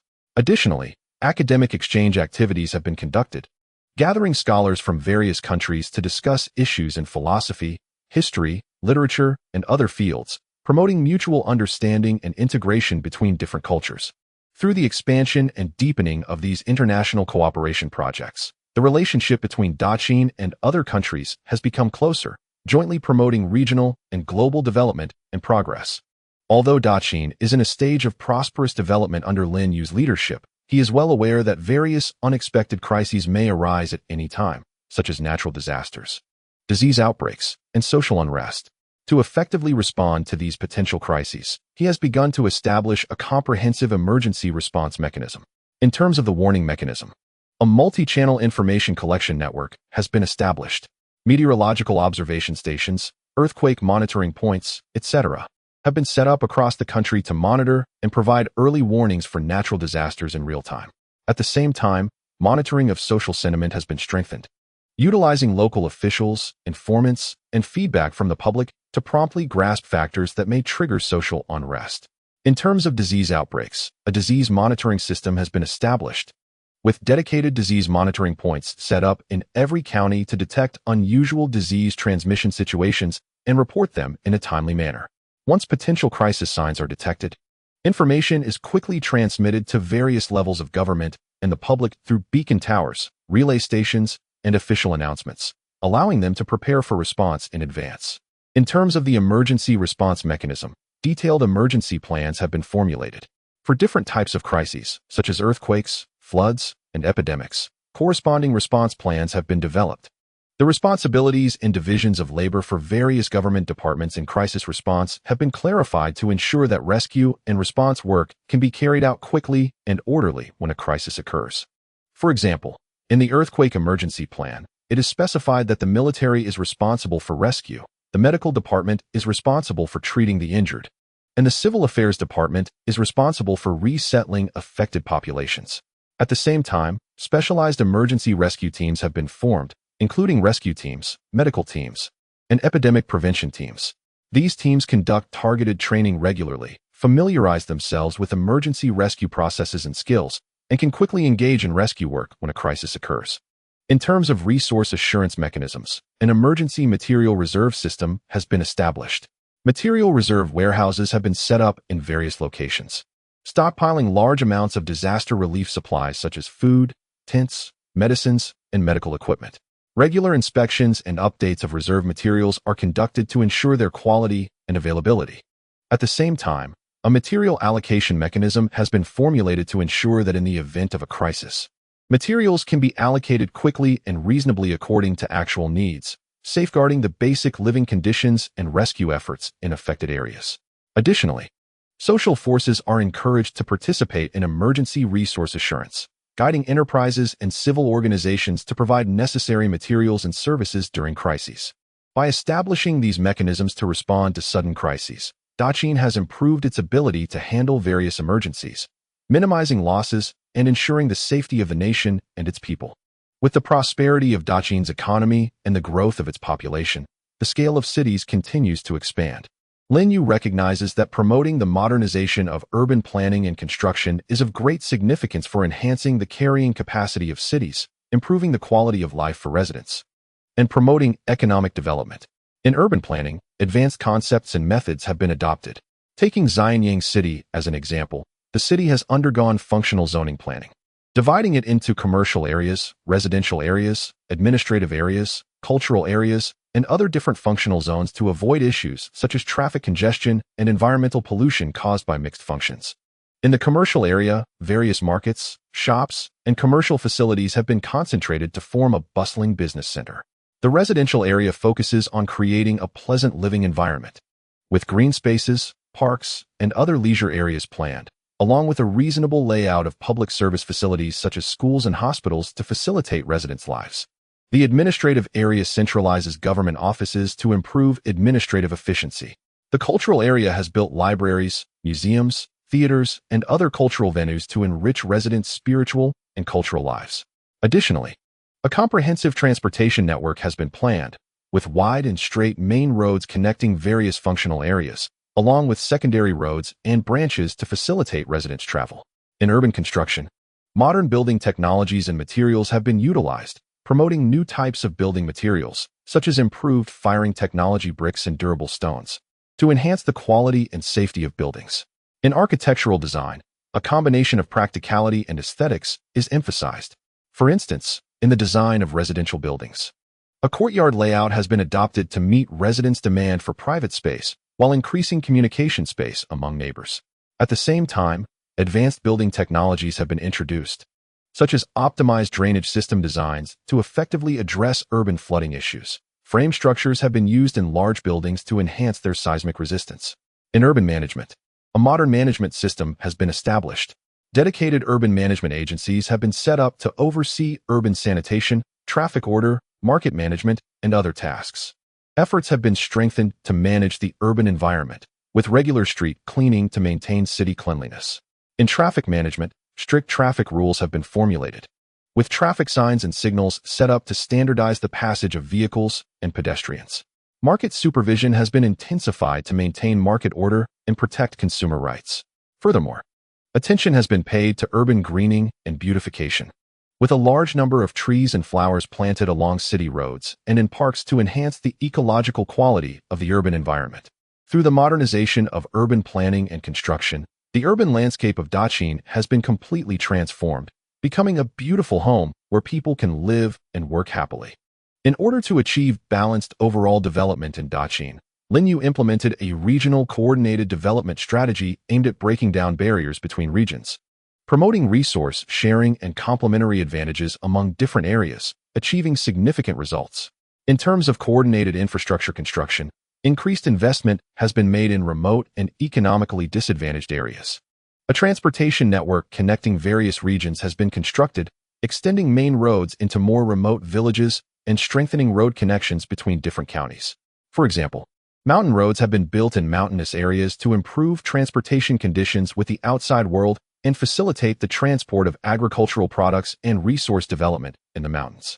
At the same time, collaborative construction of water conservancy facilities has been strengthened, with unified planning and construction of irrigation projects and flood control facilities on some cross-regional rivers, improving water resource utilization efficiency and ensuring agricultural production and the safety of people's lives and property in the areas along the rivers. In terms of coordinated industrial development, reasonable industrial layout and guidance have been carried out based on the resource endowments and industrial foundations of different regions. For fertile plains with a strong agricultural foundation, the focus has been on reinforcing the large-scale and modern development of agriculture, building large grain production bases and specialty agricultural product cultivation areas, and developing agricultural product processing industries. In regions rich in mineral resources, such as Bashu, the emphasis has been on developing mining and related industrial manufacturing industries to form industrial clusters.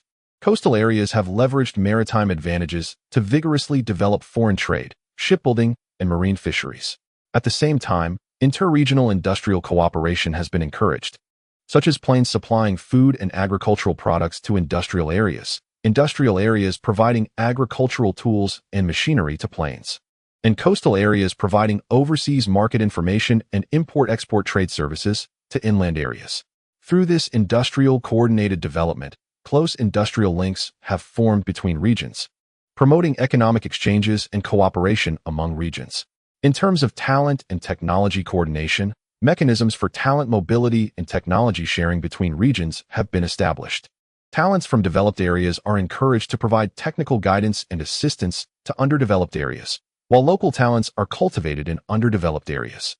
For example, agricultural technology experts have been dispatched from economically and culturally developed areas like Xinjiang to remote areas to impart advanced planting techniques and agricultural management experiences. Industrial technicians have been sent to mining areas to help improve mining and smelting technologies.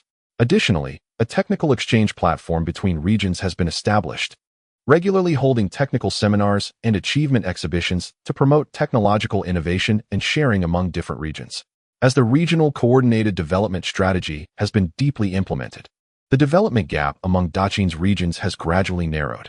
Previously underdeveloped areas have rapidly developed economically through cooperation with developed areas, significantly improving the living standards of the people. At the same time, interregional industrial coordination has enhanced Dacian's overall economic competitiveness, achieving optimal resource allocation. Regions have mutually promoted each other's development through coordinated efforts, laying a solid foundation for Dacian's prosperity and stability, resulting in a more balanced and coordinated development trend overall. Lin Yu understands that a country's prosperity is not only reflected in its economy and military, but also in its social customs and spiritual civilization. To cultivate a good social atmosphere and enhance the spiritual quality of the Dacian populace, he actively promotes social customs guidance and spiritual civilization construction. In terms of moral norm guidance, he vigorously advocates traditional moral concepts such as benevolence and righteousness from Confucianism. Through official propaganda, school education, and local customs and regulations, these moral concepts are deeply communicated to the people.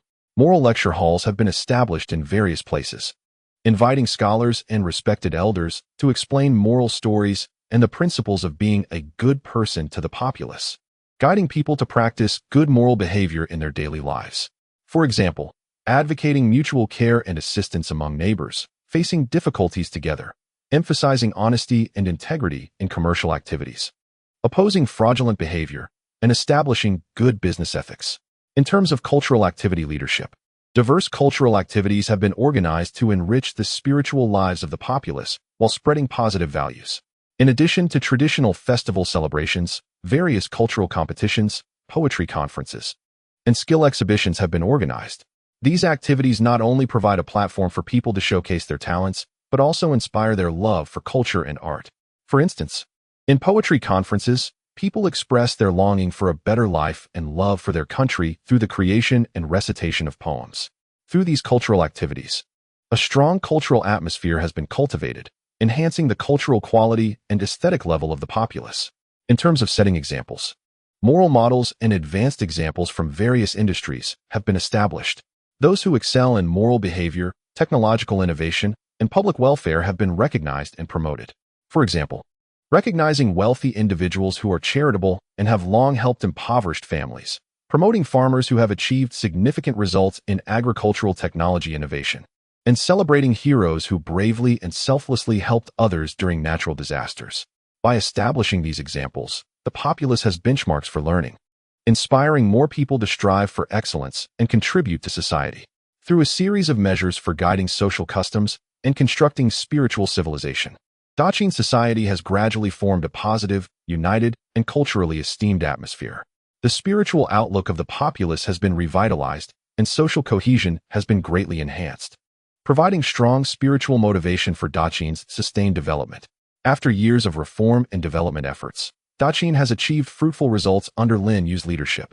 From politics to the economy, from culture to the military, all areas have undergone tremendous changes. Politically, a more complete and efficient administrative management system has been established. The reform of the official selection and evaluation system has brought a large number of capable and principled talents into the government, injecting new vitality into the governance of the country. The sound and of the legal system has ensured social fairness, justice, and stability. The relationship between local and central governments has become more coordinated, allowing for smooth implementation of policies and greatly enhancing the country's governance capacity. The achievements in the economic sector are particularly remarkable. The level of agricultural modernization has significantly improved, with the promotion of new planting technologies, farming tools, and the improvement of water conservancy facilities, leading to a steady increase in grain production that not only meets domestic demand, but also allows for substantial exports, generating significant wealth for the country. Industrial development has been rapid, with emerging industries continuously emerging, traditional industries undergoing technological transformation, and products made in Daqin gaining an important position in both domestic and international markets due to their excellent quality. Commerce is thriving, supported by a well-developed transportation network and favorable commercial policies, which have promoted vigorous domestic trade. At the same time, Daqin's foreign trade has expanded to a broader region, leading to increasingly frequent economic exchanges with various countries. Culturally, there is a scene of diverse prosperity. The popularization of education and frequent cultural exchanges have invigorated academic research and led to vibrant literary and artistic creations. Daqin's culture not only resonates deeply within the country, but is also spread globally through cultural exchange activities, enhancing Daqin's cultural influence and soft power. The consolidation of military strength and the improvement of strategic layouts provide solid guarantees for Daqin's security. A strong army, advanced weaponry, and reasonable military deployment enable Daqin to respond calmly to external threats and maintain national sovereignty and territorial integrity. These reform achievements have not come easily, and Lin Yu is well aware of the importance of consolidating these results. He continues to implement a series of policies to ensure the sustainability and stability of the reforms, strengthening supervision over officials to prevent corruption, maintaining a healthy political ecology, continuously investing resources into technological innovation to sustain economic growth, encouraging cultural innovation and heritage to uphold Daqin's cultural foundations, and continually enhancing military construction to adapt to the ever-changing international situation. Looking to the future, Lin Yu is full of confidence. He hopes that Daqin can continue to maintain this development momentum, continuously expand its international influence, and become a leader in world civilization. He aims to further strengthen friendly cooperation with various countries to jointly promote the progress of human society. Domestically, he seeks to continue improving people's livelihoods, ensuring that the fruits of reform benefit every citizen. He looks forward to a brighter tomorrow for Daqin, leaving a brilliant chapter in the long river of history and setting a model of prosperity for future generations. As Daqin's influence on the international stage continues to rise, Lin Yu keenly recognizes the importance of building an international alliance for maintaining regional peace and promoting common development. He actively advocates for and promotes the establishment of such an alliance, hoping to achieve resource sharing and risk sharing through the unification of country strengths, creating a more stable and prosperous international order.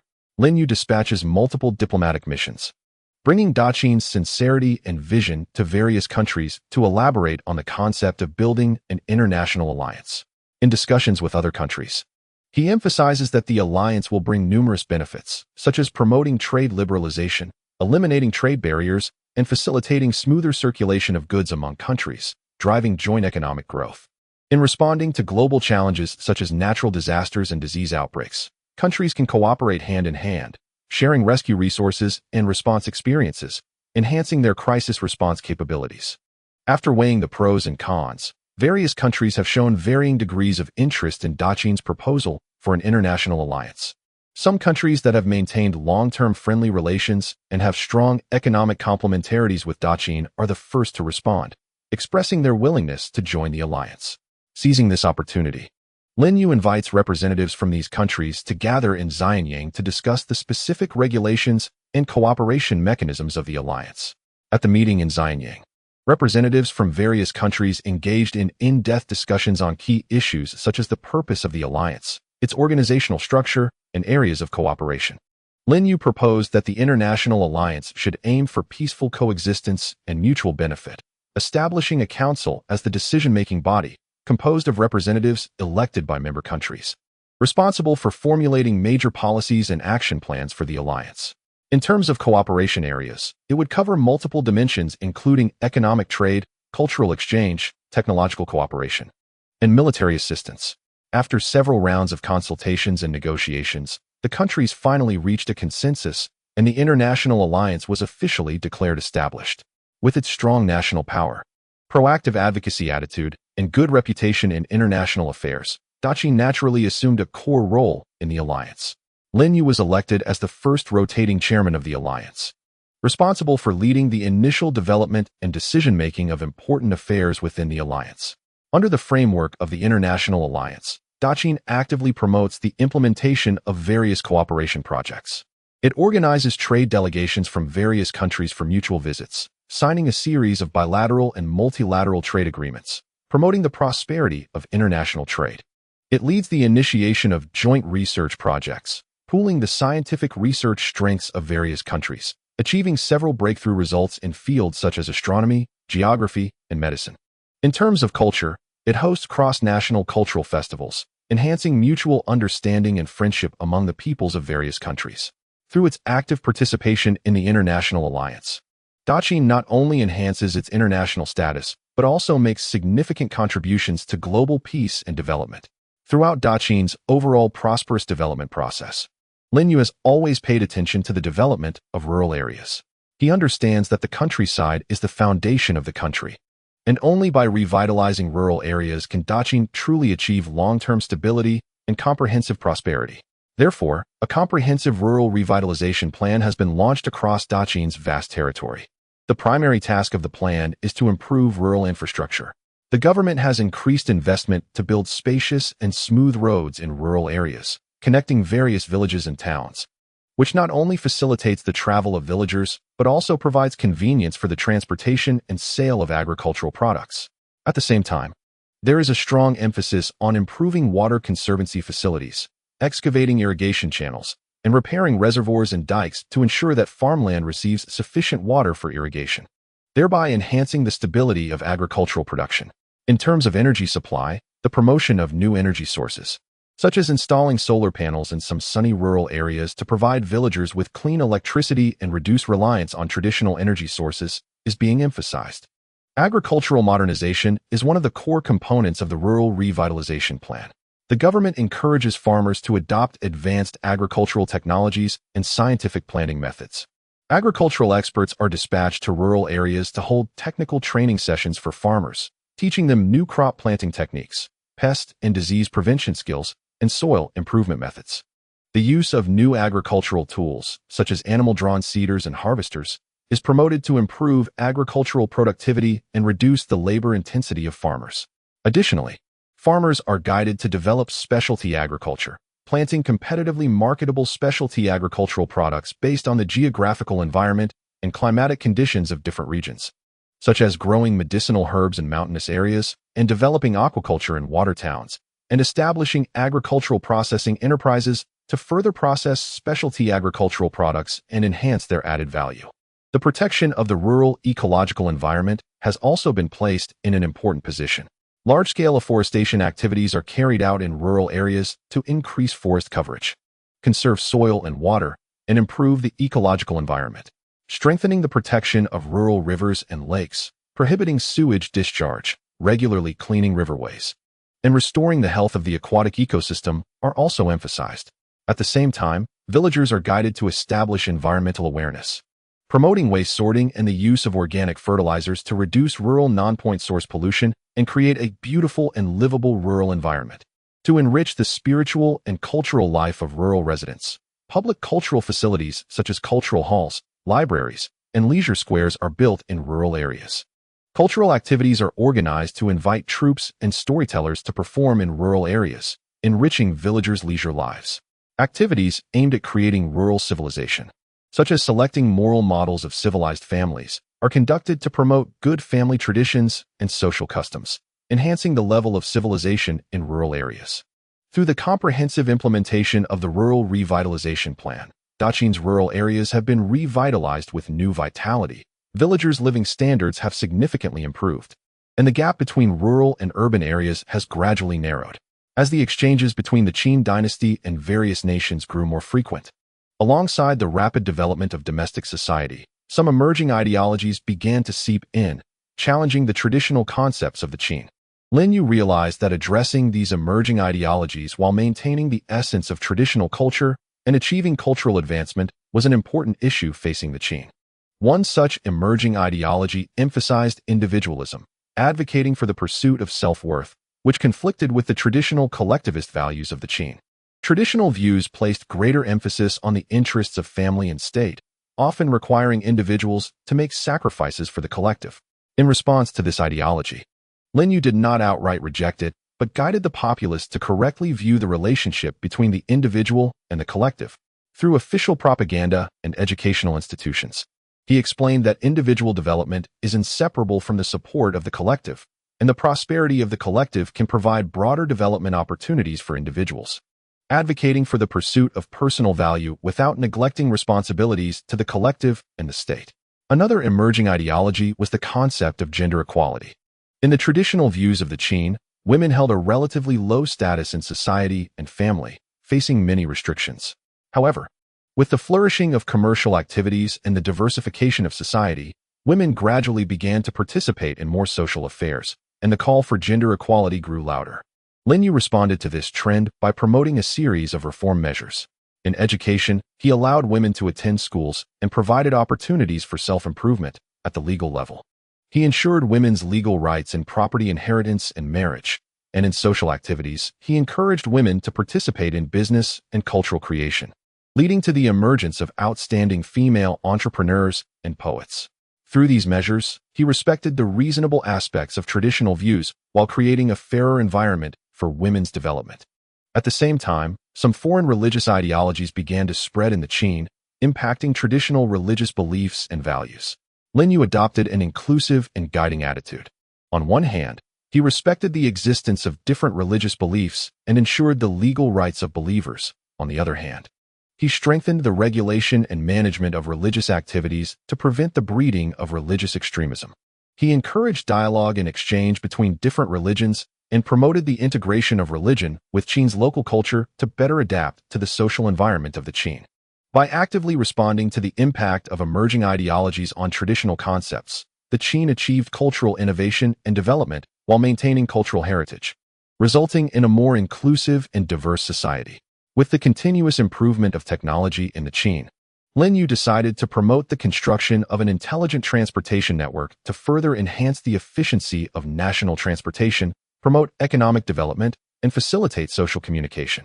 The construction of the intelligent transportation network began with the intelligent upgrade of road facilities. A large number of sensors and signage devices were installed on major thoroughfares and urban roads. These sensors could monitor information such as traffic flow, vehicle speed, and road conditions in real time and transmit the data to the traffic management center. The signage devices utilized advanced optical and electronic technology to provide accurate navigation information for vehicles, guiding them to choose the optimal driving route. Vehicles were also transformed into smart vehicles. An intelligent vehicle control system was developed and promoted, integrating features such as autonomous driving, intelligent collision avoidance, and vehicle health monitoring. The autonomous driving feature, using advanced sensors and algorithms, could automatically adjust vehicle speed based on road conditions, maintain safe distances, and even achieve driverless operation under specific conditions, significantly enhancing driving safety and efficiency. The intelligent collision avoidance system monitored obstacles around the vehicle in real time through radars and cameras. Once a danger was detected, it would immediately issue an alarm and automatically take braking measures to prevent traffic accidents.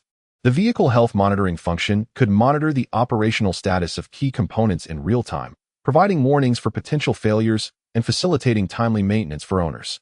The Traffic Management Center is the core hub of the Intelligent Transportation Network.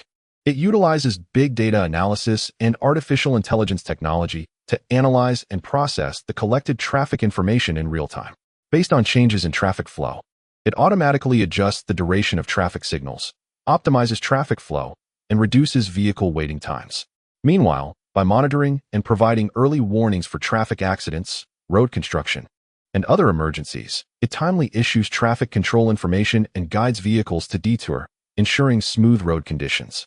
The Traffic Management Center also shares data with logistics companies and public transport operators to optimize transportation resource allocation, improving logistics efficiency and public transport service quality. In the application of the Intelligent Transportation Network, not only did it enhance the travel experience of the populace, but it also had a significant impact on economic development. Goods transportation became more efficient and quicker, reducing logistics costs and promoting commercial trade. The intelligent management of public transport improved the punctuality and service levels of buses and other public transportation, encouraging more people to choose public transport and alleviating urban traffic congestion. The intelligent transportation network of the Qin became an important symbol of national modernization, injecting strong momentum into the continuous development of the Qin. Lin Yu deeply understood that cultural heritage is the treasure of the history and civilization of the Qin, carrying the wisdom and memories of the ancestors. With the development of the times, in order to better protect and pass on these precious cultural heritages, he implemented a series of strengthening measures. First, a comprehensive cultural heritage census was conducted. Professional archaeologists, historians, and cultural researchers were organized to conduct detailed surveys and registrations of various cultural heritages within the territory of the Qin. Whether it was ancient palace sites, temples, or valuable cultural relics and folk arts, they were all included in the census. Through field investigations, document reviews, and community visits, a comprehensive understanding of the distribution, current status, and value of cultural heritage was established, creating a complete cultural heritage database that provided foundational materials for subsequent protection and research efforts. For material cultural heritage, such as ancient buildings and artifacts, protection efforts were intensified. Strict regulations for the protection of cultural relics were formulated, clarifying the scope of protection, protective measures, and penalties for damaging cultural relics. Significant funding was invested in the repair and maintenance of important ancient buildings. Adhering to the principle of repairing the old as the old and using traditional craftsmanship and materials to preserve the historical appearance of ancient buildings to the greatest extent. For example, scientific archaeological excavations and protective restorations were conducted at the site of the Xianyang Palace, making it an important window for showcasing the history and culture of the Qin. For unearthed cultural relics, modern museums were established for collection and display, equipped with professional preservation equipment and researchers to ensure that cultural relics are properly maintained. And through exhibitions and explanations, knowledge of cultural relics was disseminated to the populace, enhancing cultural confidence. Regarding intangible cultural heritage, emphasis was placed on the training of inheritors and the transmission of skills. Detailed records and organization of traditional folk arts, such as silk weaving, ceramic firing, and paper cutting art, were conducted, establishing archives for intangible cultural heritage. By setting up special funds to support inheritors in carrying out transmission activities, they were encouraged to take apprentices and teach their crafts. In school education, courses related to intangible cultural heritage were increased, and inheritors were invited to teach in schools, giving the younger generation the opportunity to learn and understand these traditional skills, cultivating successors for cultural transmission. Additionally, various intangible cultural heritage display activities and competitions were organized to raise social awareness and promote the transmission and development of intangible cultural heritage. Furthermore, international cooperation and exchanges in cultural heritage protection were strengthened. Experiences and technologies for cultural heritage protection were shared with various countries, and advanced foreign protection concepts and methods were introduced. Participation in international cultural heritage protection projects was undertaken to jointly protect the cultural treasures of humanity. Through these strengthening measures, the cultural heritage of the Qin has been more effectively protected and transmitted, leaving a rich historical and cultural wealth for future generations. With the strengthening of the overall national strength of the Great Qin and the continuous advancement of maritime technology, Lin Yu turned his attention to the vast oceans, vigorously promoting the development of marine resource exploitation and deepening maritime trade, hoping to further enhance the economic strength and international influence of the Great Qin. In terms of marine resource development, a specialized marine research institution was established, organizing a group of professional oceanographers, engineers, and sailors to conduct comprehensive exploration and research on marine resources. Rich fishing resources, mineral resources, and potential energy resources were discovered. To ensure the sustainable utilization of fishing resources, a scientific fishing plan was formulated, specifying fishing areas, seasons, and quotas. At the same time, seawater aquaculture technology was developed, and large-scale seawater aquaculture farms were established in coastal areas to cultivate various seafood, improving both the yield and quality of marine products. For marine mineral resources, substantial funds were invested in the research and development of advanced mining technologies and equipment.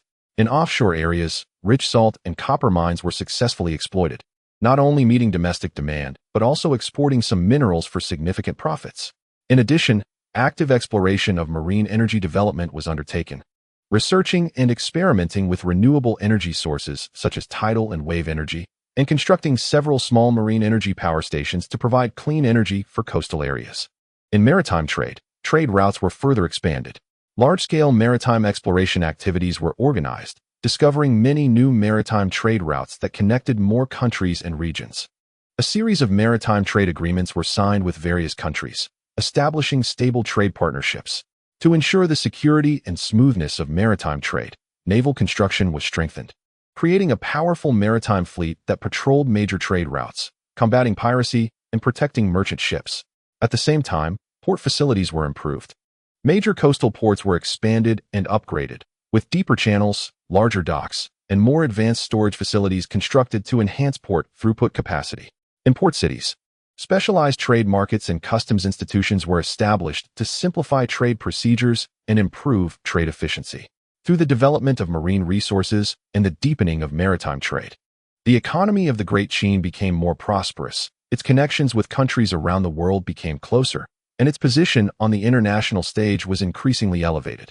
As time went by, the Great Qin, like other regions of the world, began to face numerous challenges brought about by climate change.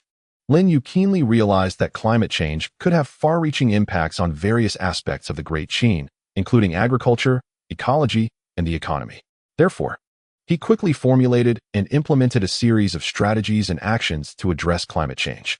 In terms of agricultural response strategies, given the possible changes in precipitation patterns and temperature fluctuations due to climate change, the Great Qin increased its investment in the construction and maintenance of water conservancy facilities, in addition to continuously repairing and expanding existing irrigation systems.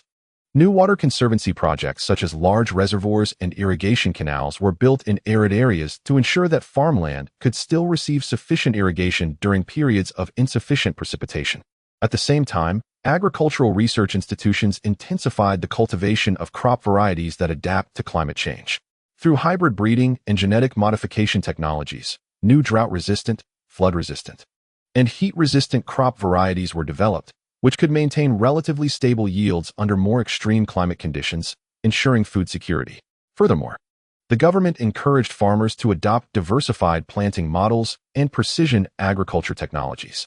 For example, intercropping and relay planting were promoted to make full use of land resources and space, increasing the stability of agricultural ecosystems. Advanced meteorological monitoring equipment and agricultural sensors were utilized to precisely control irrigation, fertilization, and pest control based on real-time climate data and soil conditions, reducing resource waste and negative environmental impacts. In terms of ecological protection actions, the Great Qin launched a large-scale afforestation project. The government introduced policies encouraging citizens to plant trees on barren mountains, wastelands, and along roads, providing saplings and technical support. In northern regions with significant wind and sand, several windbreak and sand-fixing forest belts were constructed, effectively blocking the southward invasion of wind and sand, protecting farmland and cities. At the same time, the protection and management of forest resources were strengthened, with severe crackdowns on illegal logging. And a forest ecological monitoring system was established to monitor the growth status and ecological functions of forests in real time. Additionally, wetlands, grasslands, and other ecosystems were also prioritized for protection. Multiple wetland protection areas were designated to restore wetland ecological functions, providing habitats for numerous wild animals and plants. In grassland areas, rational grazing systems were implemented, controlling livestock capacity to prevent grassland degradation and maintain ecological balance. In terms of energy structure adjustment, the Great Qin accelerated its transition to clean energy.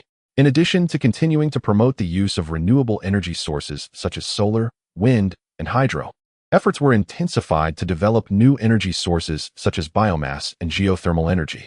In rural areas, farmers were encouraged to use agricultural straw and livestock manure as biomass resources to produce biogas for cooking and lighting.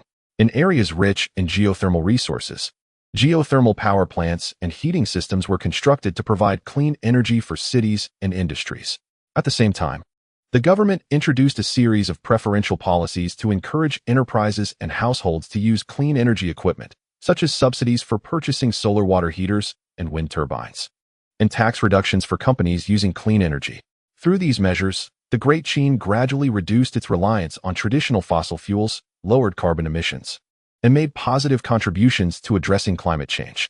In the process of addressing climate change, the Great Qin also strengthened international cooperation and communication. Actively participating in international climate change conferences, it shared its experiences and technologies in addressing climate change with various countries while learning advanced practices from other nations. Joint research projects were conducted with neighboring countries to study the impact of climate change on regional ecology and economy and to formulate collaborative response strategies. Through international cooperation, the Great Qin not only enhanced its capacity to address climate change, but also established itself as a responsible major country on the international stage, contributing the wisdom and strength of the Great Qin to global climate change actions.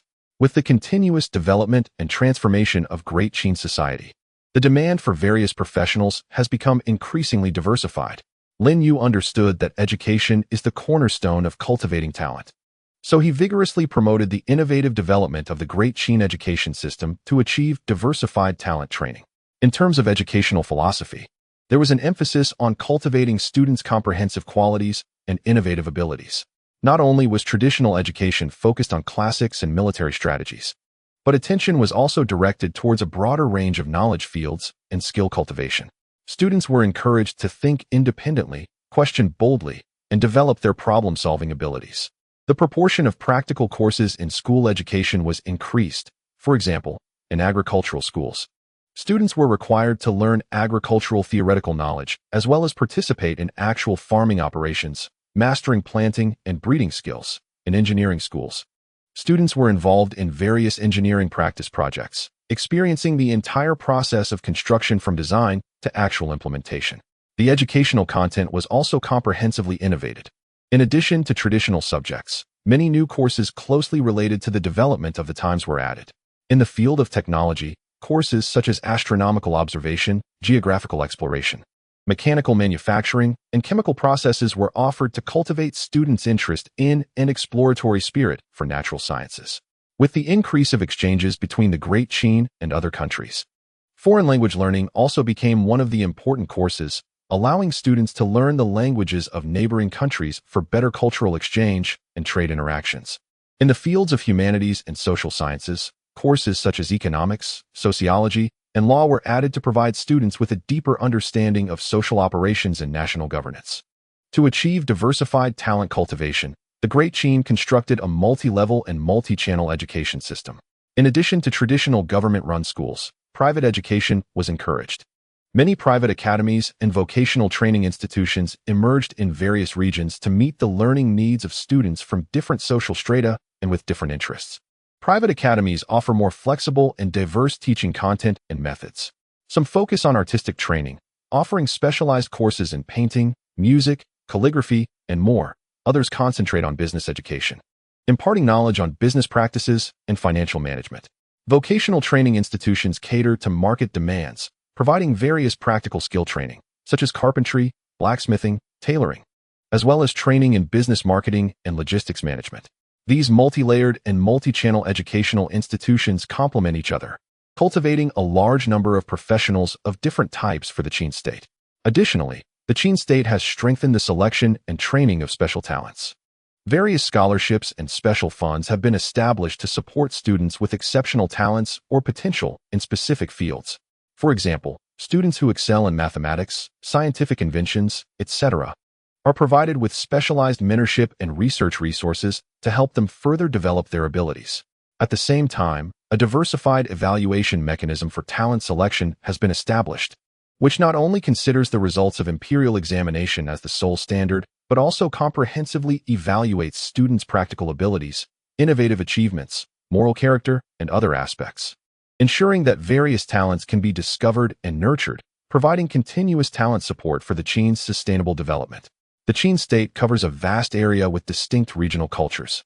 Lin Yu recognized that exploring and integrating these regional cultural characteristics could not only enrich the cultural connotation of the Qin, but also promote cultural exchange and economic development between regions. Thus, a campaign to deeply explore and integrate regional cultural characteristics was launched throughout the Qin state. In the northern region, based on its majestic natural scenery and bold nomadic culture, unique horse culture and frontier culture were uncovered. The northern grasslands serve as excellent pastures, where horses play a significant role in the lives and military activities of local residents. Therefore, a series of cultural activities centered around horse culture were organized, such as grand horse racing festivals, attracting riders and spectators from various places to participate and watch. At the same time, a large number of poems, paintings, and music works were created based on historical stories and magnificent landscapes of the frontier, showcasing the grandeur and vicissitudes of the northern frontier. These cultural activities not only enriched the spiritual life of local residents, but also attracted a large number of tourists, promoting the development of local tourism. In the southern region, where waterways are dense and the climate is mild, a delicate water town culture and a flourishing commercial culture have developed. In terms of water town culture, numerous ancient water townships have been repaired and preserved, maintaining traditional architectural styles such as white walls and black tiles, ancient stone bridges, and winding waterways. Watertown folklore festivals were held to showcase traditional customs like Watertown weddings and dragon boat races, attracting many tourists to experience the gentle charm of the water towns. In terms of commercial culture, the business wisdom and integrity of Southern merchants were deeply explored.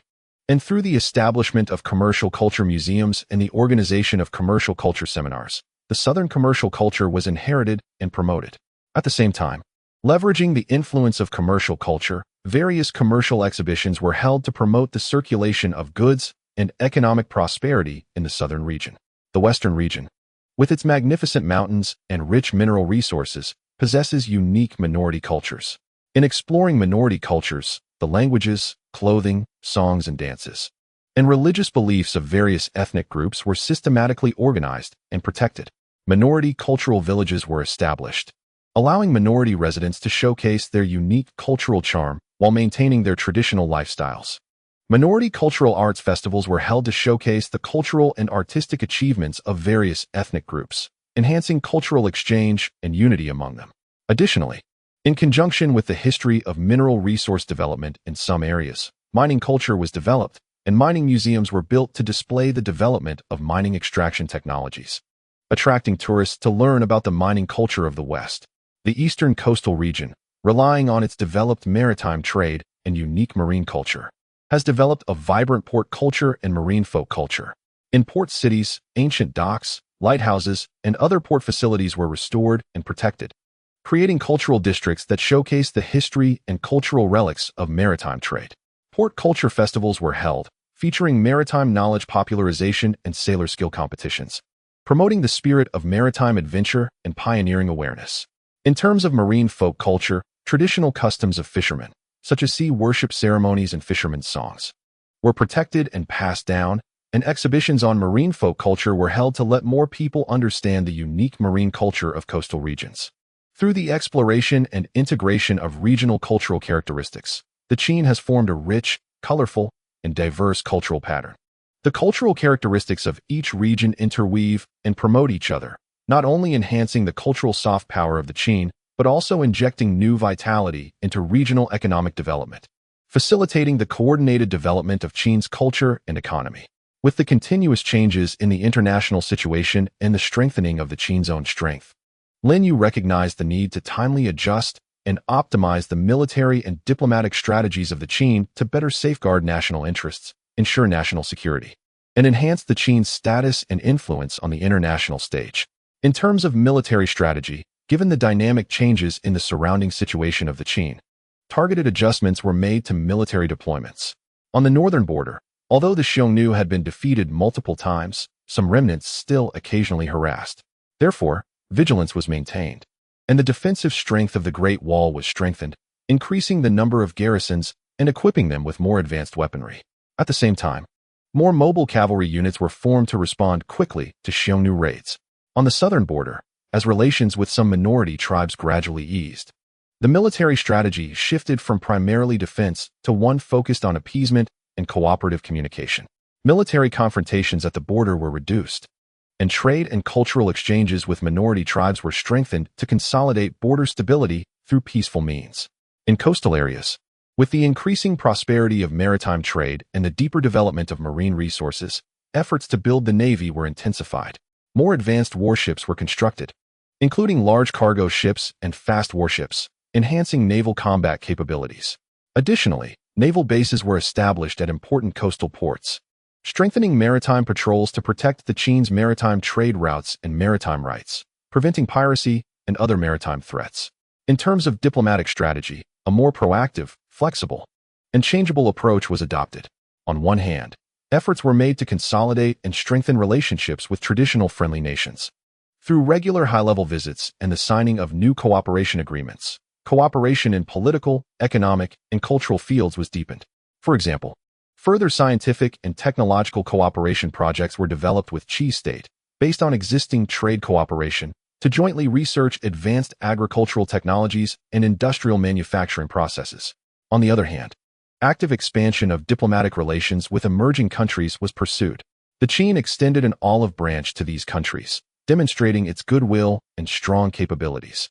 Through providing technical assistance and conducting cultural exchange activities, emerging countries were attracted to establish cooperative relationships with the Qin. For instance, agricultural expert teams were sent to some emerging countries to help them improve agricultural production conditions and increase food output, winning the trust and goodwill of these nations. Additionally, in international affairs, the Qin played a more constructive role. It participated in international peacekeeping operations, dispatching troops to assist in maintaining regional peace and stability, thereby enhancing the Qin's international reputation. The Qin actively participated in the formulation of international rules, proposing claims and plans in trade, environmental protection, cultural exchange, and other areas that align with Qin's interests and contribute to international fairness and justice, thus enhancing its voice in international affairs. Through the adjustment and optimization of military and diplomatic strategies, the Qin has become more adept in the complex and changing international environment, creating more favorable external conditions for the nation's development. With the continuous prosperity of the Daqin economy and the strengthening of national strength, Lin Yu is committed to improving and enhancing the social welfare system of Daqin, enabling the vast majority of people to enjoy the fruits of national development more fully and further enhancing social cohesion and stability. In terms of elderly care benefits, Daqin has increased investment in the construction of elderly care institutions. A number of well-equipped and comfortable nursing homes have been built across various regions, providing not only basic living care services for the elderly, but also professional medical staff to offer healthcare services. For those elderly individuals who choose to age at home, the government provides regular home care services, including health checks and assistance with daily living. At the same time, a pension system has been established, distributing corresponding pensions based on the work history and contributions of individuals to ensure that the elderly can live worry-free in their later years. Additionally, social forces are encouraged to participate in the elderly care sector, with tax incentives and policy support provided to those who invest in building elderly care institutions or providing elderly services. Medical welfare is an important component of the social welfare system. Daqin has further improved its medical insurance system, expanding its coverage to ensure that more citizens can enjoy medical insurance benefits. Both urban residents and rural citizens can receive a certain percentage of medical expense reimbursement when seeking medical treatment. The construction of grassroots medical and health institutions has been strengthened, with clinics and health centers established in every county and village, equipped with basic medical facilities and staff to facilitate nearby medical access for the public. Simultaneously, investment in medical education and research has been increased to cultivate more outstanding medical talents, encourage medical innovation, and improve the overall medical level of Daqin. For major diseases and difficult medical conditions, the government organizes expert teams to focus on tackling these issues, reducing the difficulty and cost of treatment for patients. In terms of housing welfare, to address the housing issues faced by the populace, Daqin has implemented a series of affordable housing policies for low-income families and impoverished groups. Affordable rental housing and economically suitable housing are provided at lower prices, ensuring that they have homes to live in. In urban construction, dedicated areas for affordable housing have been planned, along with the construction of public service facilities such as schools, hospitals, and shopping centers to facilitate residents' lives. At the same time, citizens are encouraged to build their own homes, with the government providing certain building subsidies and technical guidance to improve living conditions. Educational welfare has also been further enhanced. Free basic education has been promoted nationwide, allowing children from both urban and rural areas to receive free primary and secondary education. To ensure equitable distribution of educational resources, The government has increased investment in schools in remote and impoverished areas, improving teaching facilities and raising teacher salaries to attract outstanding educators to these regions. For economically disadvantaged students, scholarships and financial aid are provided to help them complete their studies. Additionally, vocational and higher education development is encouraged, providing students with diverse educational choices and enhancing the overall quality of the populace. Through the improvement and enhancement of the social welfare system, the quality of life for the people of Daqin has significantly increased, resulting in a more harmonious and stable society, laying a solid foundation for the country's long-term stability. In the comprehensive development process of Daqin society, the field of art has also undergone profound changes, with evolving artistic styles and innovations achieved through cultural exchanges. The early artistic style of Daqin was greatly influenced by traditional agrarian civilization and the ideology of unification, characterized by solemnity, grandeur, and regularity. In architectural art, the Palace of Xianyang serves as a representative, with grand palace structures, symmetrical and rigorous designs, and flying eaves and dugong brackets showcasing majesty and solemnity, reflecting the magnificent spirit of the Daqin Empire. In painting, the focus was primarily on depicting scenes of warfare, court life, and landscapes, utilizing bold colors and strong lines to showcase the brilliance and strength of Daqin. Sculpture art is typified by the terracotta army, with realistic forms and grand scale, each figure meticulously crafted, embodying a pursuit of realism and a sense of power, highlighting the military strength of Daqin. However, with the increasing cultural exchanges with neighboring countries, the artistic style of Daqin began to gradually evolve. The interaction with Western region culture introduced new elements into Daqin art.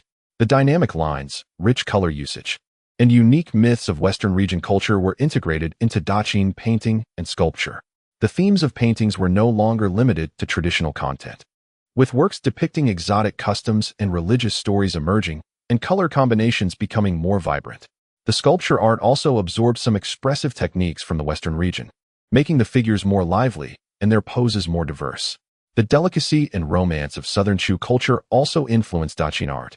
In literary creation, the originally simple and robust style of Qin literature incorporated the lyricism and imagination of Chu literature. Romantic themes began to appear in poetry, with literati using more delicate brushwork to depict nature and express emotions. In music, the traditional powerful melodies of Qin merged with the gentle and melodious tunes of Chu, creating a unique musical style, while new instruments were introduced and improved through exchanges, enriching the musical expressions of Daqin. At the same time, the artistic styles of different regions within Daqin also exchanged and blended with one another. The boldness and ruggedness of the north collided with the elegance and delicacy of the south, giving rise to many innovative artworks. For example, in ceramic art, the heavy and simple style of northern ceramics and the exquisite and beautiful style of southern ceramics borrowed from each other, resulting in ceramics that combine practical value with artistic appeal, featuring both grand and imposing shapes and delicate and intricate designs. In this ongoing process of evolution and innovative integration, the artistic style of Daqin has become increasingly rich and diverse. Artists are no longer confined to tradition but boldly innovate, skillfully blending various cultural elements. This transformation in artistic style not only enriches the spiritual life of the people of Daqin, but also establishes Daqin art as unique on the international stage, attracting attention and admiration from various countries and further enhancing Daqin's cultural influence. With the continuous advancement of technology in Daqin, big data technology has gradually matured and been widely applied in decision-making and management, providing strong support for the efficient governance and development of Daqin. In government decision-making, big data plays a crucial role. Various government departments collect data from all levels of society, including population information, economic data, and public feedback for in-depth analysis. For example, when formulating tax policies, by analyzing economic development data from different regions and industries, as well as the income situations of businesses and citizens, the potential impacts of tax policy adjustments can be accurately assessed, allowing for the development of more reasonable and practical tax policies that ensure national fiscal revenue while promoting healthy economic development. In urban planning, big data is used to analyze population movement trends, residents' living needs, and land use status, enabling reasonable planning of urban functional zones, transportation layouts, and public facility construction to improve the livability and operational efficiency of cities. In the field of economic management, big data helps the government better grasp the economic operations situation. By integrating business transaction data, market price fluctuation data, and enterprise production and operation data, the government can gain real-time insights into market dynamics and promptly identify potential problems and risks in economic operations. For instance, when big data analysis indicates severe inventory buildup in a certain industry and continuous price declines, the government can quickly take measures, such as providing industry guidance and support policies, to help enterprises adjust their production structures and avoid industry-wide economic crises. At the same time, big data can also provide a basis for the government to formulate industrial development policies, identifying key industries for support by analyzing the development potential, market demand, and technological innovation trends of different industries, thus promoting the optimization and upgrading of the economic structure. In the management of livelihood security, big data also plays an irreplaceable role. By collecting and analyzing residents' health data, employment information, social security records, and more, the government can accurately identify disadvantaged groups and provide them with more targeted assistance and support. For example, based on residents' medical data, families suffering from serious illnesses can receive focused attention and measures such as medical expense subsidies and temporary assistance. By analyzing employment market data and information on unemployed individuals, suitable job training and employment recommendations can be provided to unemployed persons, improving the precision of employment support. Additionally, in terms of social security management, big data technology is used to integrate various security data, including crime case information and population flow monitoring data. Through big data analysis, it is possible to predict high crime areas and times, allowing for pre-deployment of police forces for prevention, thus enhancing the efficiency and effectiveness of social security management. At the same time, dynamic tracking and management of key individuals through big data technology can timely identify potential safety hazards and maintain social stability. The extensive application of big data in governance and management in Daqin has made its governance more scientific and precise, providing a solid guarantee for the country's sustained prosperity and development. In the context of increasing emphasis on agriculture in Daqin, in order to further enhance agricultural economic benefits and promote rural economic prosperity, Linyu vigorously promotes the extension and value-added development of the agricultural industrial chain. First, in the planting and breeding of agricultural products, greater attention is paid to quality improvement and variety optimization. Agricultural research institutions continuously develop new crop varieties and breeding technologies, promoting green and organic planting and breeding methods. For instance, varieties of rice with better taste and higher nutritional value, as well as livestock breeds that grow quickly and have delicious meat quality, have been cultivated.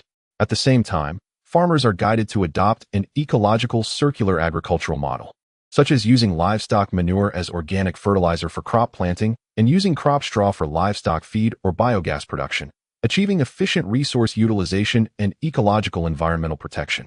The processing of agricultural products has become a key link in extending the agricultural industrial chain. The government encourages and supports the establishment of various agricultural product processing enterprises, developing from primary processing to deep processing comprehensively. In grain processing, not only are common rice and flour products produced, but various specialty foods have also been developed, such as snack foods and nutritional health products made from grains. Fruit processing enterprises turn fruits into canned products, dried fruits, juices, and other products, extending the shelf life of fruits and increasing their added value. Meat processing enterprises produce various meat products, such as cured meats and sausages, enriching the variety of meat products available in the market. These processed products not only meet the needs of different consumers, but also find a broader market space for agricultural products. With the development of commerce and transportation, the sales channels for agricultural products have been greatly expanded. In addition to traditional market trading, Daqin has established a comprehensive agricultural product circulation system. In cities, large agricultural wholesale markets have been set up to connect production areas with retailers, improving the circulation efficiency of agricultural products. At the same time, utilizing the developed transportation network, agricultural products are sold far and wide across the country and even abroad. Furthermore, with the rise of e-commerce, agricultural products have begun to be sold through online platforms, allowing farmers to connect directly with consumers, reducing intermediaries and increasing farmers' income. Some specialty agricultural products have become well-known brands through online marketing, further enhancing the added value of the products. The integration of agriculture with other industries has also brought new opportunities for value-added development in the agricultural industrial chain. The combination of agriculture and tourism has led to the development of rural tourism. Various rural tourism projects, such as farm stays, picking gardens, and agricultural experience parks, have been developed in various regions, relying on beautiful pastoral scenery, unique farming culture, and rich agricultural product resources. Tourists can experience agricultural activities in the countryside, taste fresh agricultural products, and enjoy the tranquility and beauty of rural life. This not only provides a great place for urban residents to relax and vacation, but also increases tourism income for farmers while promoting Dacian's farming culture. The integration of agriculture with the cultural industry has also begun to show results, with literary works, paintings, music, and other forms themed around agriculture continuously emerging, further enhancing the cultural connotation and brand value of agriculture. Through the extension and value-added development of the agricultural industrial chain, Dacian's agriculture has achieved a transformation from traditional production to a diversified, high-efficiency industry, effectively promoting rural economic development and improving the living standards of farmers. As Dacian's trade exchanges and personnel interactions with various countries become more frequent, the issue of transnational crime has gradually emerged, posing a threat to Dacian's social stability and economic development. Linyu places great importance on this issue and quickly takes a series of measures while actively promoting international cooperation to jointly combat transnational crime. Dacian first improves its domestic legal system, formulating specific laws and regulations targeting the characteristics and trends of transnational crime. The definitions, types, and corresponding punishment measures for transnational crime are clearly defined, providing legal basis for law enforcement agencies when handling transnational crime cases. At the same time, the construction of law enforcement teams is strengthened, selecting and training a group of law enforcement personnel familiar with international law, equipped with cross-cultural communication skills and professional investigation capabilities. These law enforcement personnel must not only master advanced investigation techniques and methods, but also understand the legal systems and cultural backgrounds of various countries to better cooperate with international law enforcement agencies. In terms of intelligence collection and analysis, Dacian has established an efficient intelligence network for transnational crime. By sharing information with law enforcement agencies in various countries and setting up intelligence collection points at border ports and international transportation hubs, various transnational crime clues are collected. Utilizing big data analysis technology, the collected intelligence is organized, analyzed, and assessed to timely identify patterns and trends in transnational crime, providing strong support for combating crime.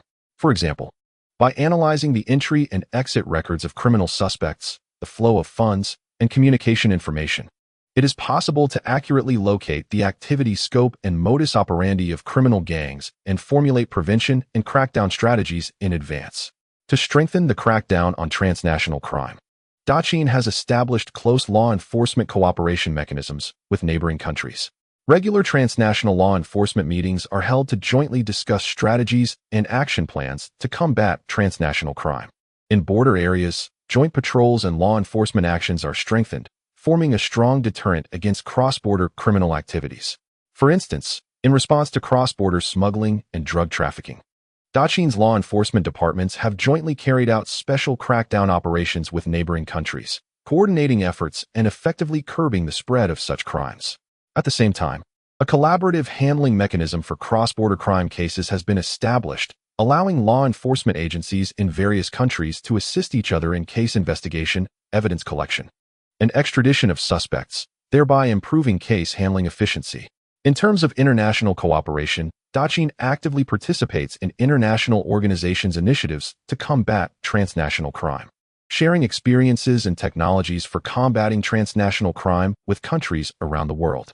Expert teams are dispatched to other countries for training and guidance, while foreign experts are also invited to Dacian for exchange and learning. Through this approach, the overall capability of the international community to combat transnational crime has been enhanced. Additionally, Dacian has promoted the establishment of a transnational crime information database, achieving interconnectivity of crime information among countries and providing robust information support for global efforts to combat transnational crime. Through a series of measures and international cooperation, Daqin has achieved significant results in addressing transnational crime, maintaining national security and stability, ensuring healthy economic development, and making positive contributions to the international community's fight against transnational crime. With the deepening of technological research and development in Daqin, virtual reality technology has emerged and rapidly been applied and developed across various fields, bringing many changes to social life in Daqin. In the education sector, virtual reality technology provides students with an immersive learning experience. In history classes, students wear virtual reality devices, seemingly traveling through time and personally experiencing the historical changes of Daqin. They can find themselves in the court of the Xianyang Palace, witnessing the grand ceremony of Emperor Qin Shi Huang's ascension to the throne. They can also be present on the battlefield, experiencing the valiant struggles of the Qin army. This immersive learning approach makes historical knowledge more vivid and engaging, greatly enhancing students' interest and understanding. In geography teaching, students can use virtual reality technology to explore different parts of the world, observe the terrain, climate characteristics, and local customs of various regions, thereby deepening their intuitive understanding of geographical knowledge. Additionally, in specialized skill training courses, such as medical surgery training and mechanical maintenance training, students can perform simulated operations in a virtual environment, repeatedly practicing various complex skills, which not only avoids the risks associated with real operations, but also improves training effectiveness. In the entertainment field, virtual reality technology creates a brand new entertainment experience. Many virtual reality entertainment venues have emerged in places like Xianyang City, where people can experience various thrilling virtual adventure games. Players feel as if they are in a fantastical world, battling monsters, exploring mysterious ruins, and enjoying unprecedented gaming fun. At the same time, virtual reality technology is also applied in theater and film production. Audiences can wear devices to participate in the storyline from a first-person perspective, interacting with characters, making the entertainment experience more personalized and immersive. This innovative form of entertainment has attracted a large audience, becoming a new highlight of the Qin entertainment industry. In the business sector, virtual reality technology has transformed traditional marketing and shopping models. Businesses use virtual reality technology to build virtual stores, allowing consumers to enter the virtual store from home through devices, browse products comprehensively, and even virtually try on clothes and test furniture, experiencing the actual effects of products in advance. This virtual shopping experience not only offers great convenience to consumers, but also reduces the operating costs of physical stores and improves sales efficiency. Furthermore, virtual reality technology is widely used in commercial displays and advertising. Companies can showcase the functions, features, and usage scenarios of their products through virtual reality in a more vivid and intuitive way, attracting consumers' attention and enhancing brand image and product competitiveness. In the military sector, virtual reality technology has brought revolutionary changes to military training. Soldiers can conduct combat simulation training in various complex terrains and harsh conditions in a virtual environment. For example, simulating different scenarios such as mountain warfare, desert warfare, and naval battles allows soldiers to familiarize themselves with various combat environments and tactical applications. Through virtual reality technology, various dangerous combat situations can also be simulated, such as enemy artillery attacks and biochemical weapon assaults, enhancing soldiers' adaptability and psychological resilience. At the same time, military commanders can utilize virtual reality technology for strategic planning and tactical drills, assessing the feasibility of different combat plans in a virtual environment, improving the scientific and accurate nature of combat decision-making. The widespread application and development of virtual reality technology in various fields of Qin have driven innovation and upgrades across industries, injecting new vitality into Qin's development. During Qin's ongoing development process, significant dynamic changes have occurred in the social class structure. These changes reflect transformations in Qin's economy, culture, and politics, and also bring new challenges and opportunities for national governance and development.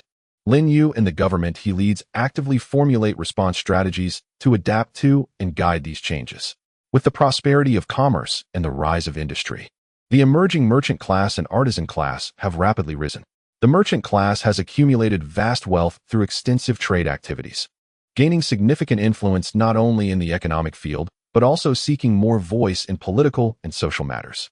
The artisan class, with their exquisite skills and continuously innovative products, occupies a place in economic life and gradually forms its own industry organizations and cultural characteristics. Meanwhile, although the traditional aristocracy still holds certain advantages in political and social status, its influence has weakened with the advancement of reforms and social development. The peasant class, as the foundation of Qin, has also undergone differentiation in the process of agricultural modernization.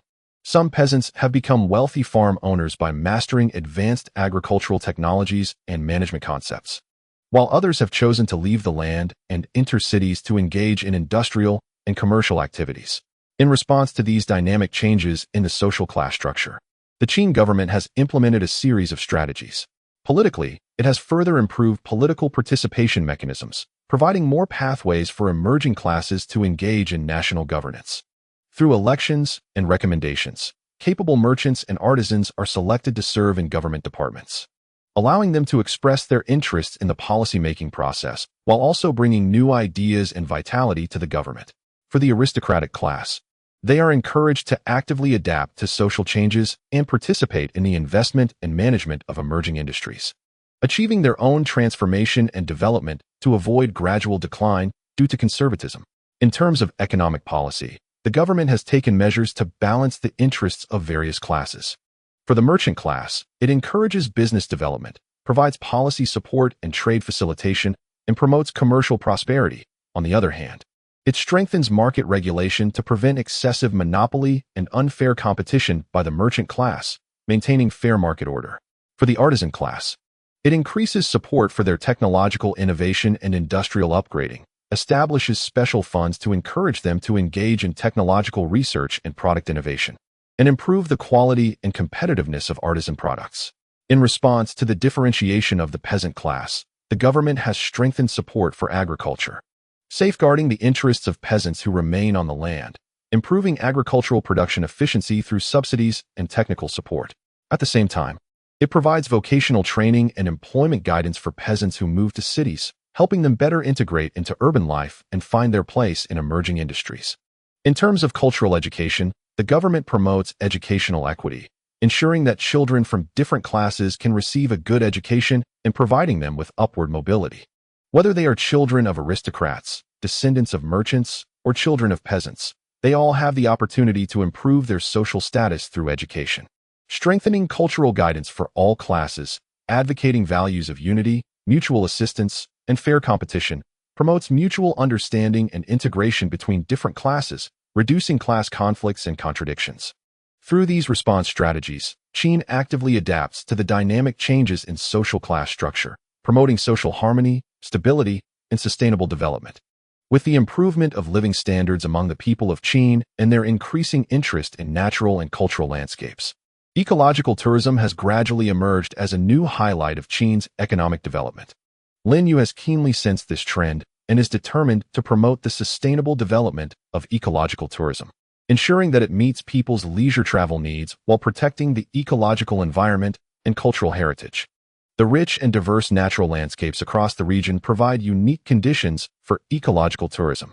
The vast northern grasslands, with galloping horses and magnificent scenery under blue skies and white clouds, attract many visitors to experience pastoral life. The beautiful mountains and rivers in the south, dotted with ancient villages amid lush greenery, present picturesque scenery that captivates visitors. The mysterious deserts in the west, with rolling sand dunes and unique Yardang landforms, ignite people's desire for adventure. The vast oceans in the east, with golden beaches, azure waters, and abundant marine ecological resources, become popular seaside vacation spots.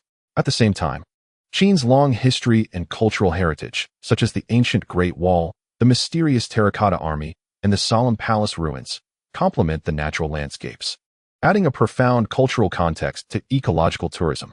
To achieve sustainable development of ecological tourism, Qin has formulated a comprehensive plan.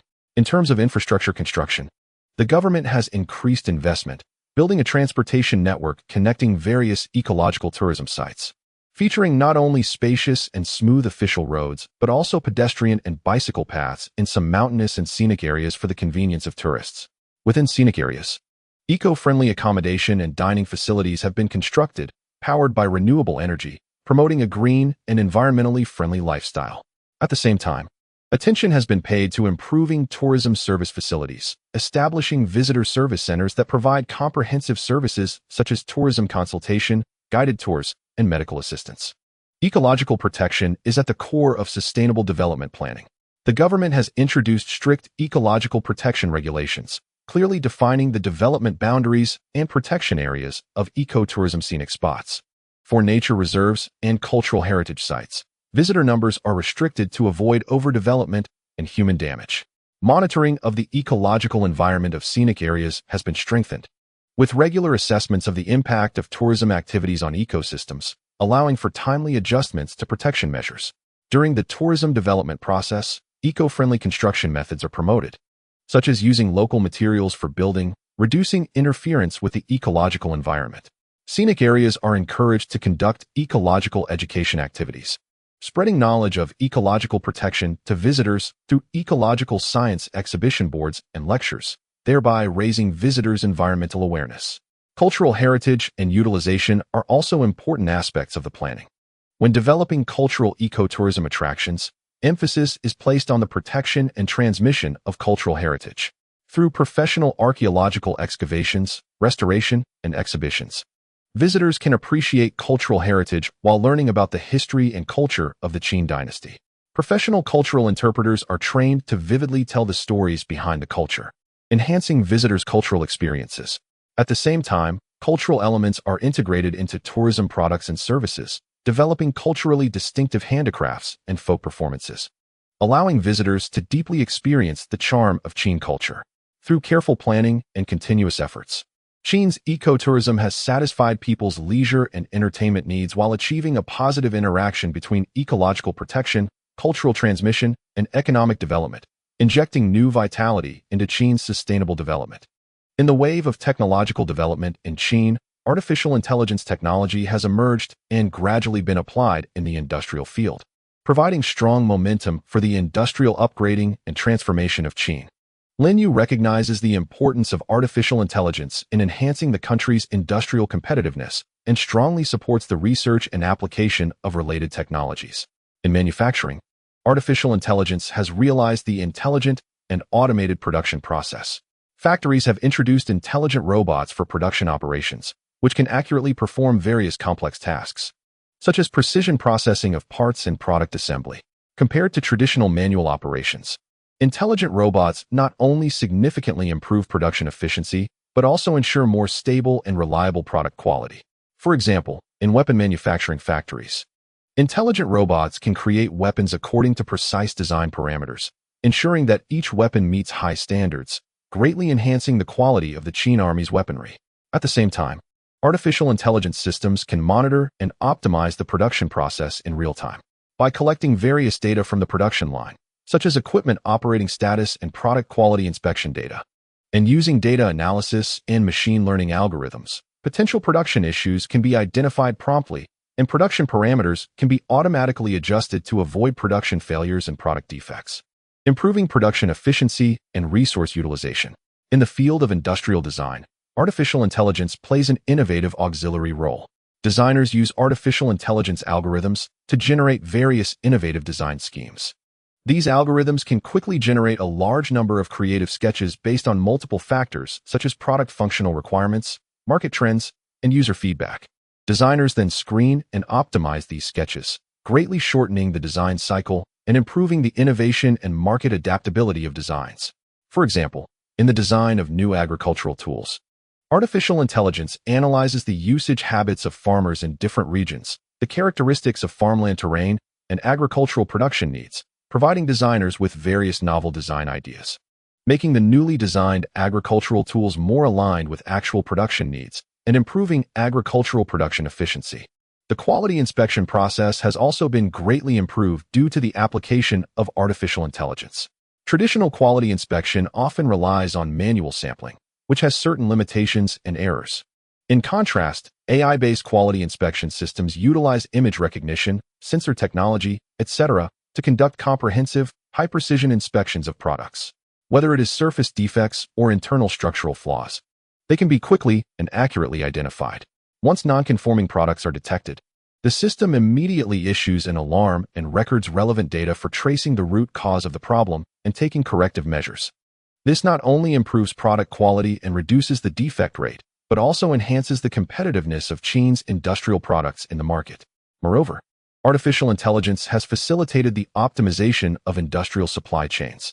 By analyzing market demand data, raw material supply data, and logistics transportation data, AI systems can predict product demand trends, reasonably arrange raw material procurement and production plans, optimize inventory management, and reduce inventory costs. At the same time, in logistics and distribution, artificial intelligence can plan optimal transportation routes, improve logistics efficiency, and ensure timely and accurate delivery of products to customers. The widespread application of artificial intelligence in Qin's industrial field has promoted industrial upgrading and transformation, leading to significant improvements in technology level, production efficiency, and product quality, further consolidating Qin's position on the international economic stage. Qin's vast territory and frequent exchanges with neighboring countries have allowed various religious cultures to take root and flourish, forming a unique landscape of coexistence and fusion of diverse religious cultures. Lin Yu upholds an inclusive and open attitude, encouraging mutual understanding and harmonious coexistence among different religious cultures. Indigenous traditional religious beliefs, such as the worship of heaven and earth and ancestors, occupy an important place in the spiritual life of the people of Qin. The solemn and sacred rituals of worshiping heaven, earth, and ancestors carry the Qin people's reverence for nature and their emphasis on family heritage. At the same time, foreign religions have gradually spread in Qin. Buddhism, introduced along the Silk Road, attracts many followers with its teachings of compassion and the cycle of cause and effect. Buddhist temples have been built in various places, where monks translate scriptures and promote Buddhist teachings, colliding and integrating with Qin's indigenous culture. For example, the sculptures and painting styles in Buddhist art have influenced Qin's artistic creation, while Qin's craftsmen have also incorporated local artistic elements in building temples and creating Buddha statues, forming a unique style of Buddhist art. Taoism also has a deep development foundation in Qin, with its pursuit of longevity and harmony with nature being highly regarded by some. Taoist temples are spread throughout Qin, where Taoists practice alchemy and study ways of health preservation, influencing fields such as medicine and philosophy in Qin. Some of Taoism's concepts resonate with local traditional beliefs, enriching the spiritual world of the Qin people. With increasing exchanges with the Western regions and Central Asia, some West Asian religions have also entered Qin. These religions bring unique doctrines, rituals, and architectural styles, adding new colors to Qin's religious culture. Followers of different religions coexist harmoniously in Qin, respecting each other. In some cities, one can see Buddhist temples, Taoist temples, and West Asian-style religious buildings constructed side by side, where followers carry out their religious activities while also engaging in mutual exchanges and learning. To promote the coexistence and integration of diverse religious cultures, the Qin government has taken a series of measures. On one hand, it ensures the legal rights and interests of all religions, protects religious sites and cultural relics, and allows religious groups to carry out normal religious activities. On the other hand, it encourages dialogue and exchange between different religions.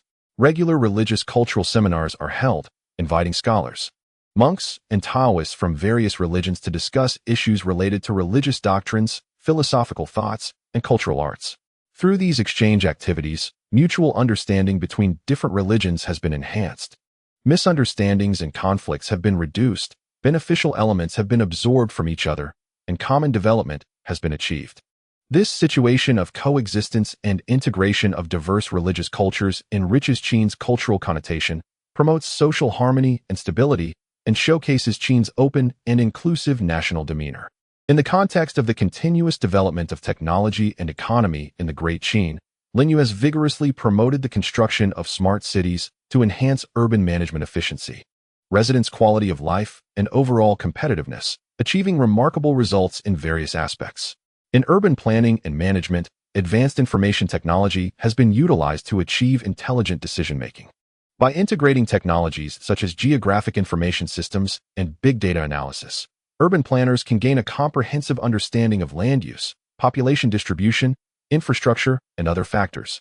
allowing for the formulation of more scientific and reasonable urban planning schemes.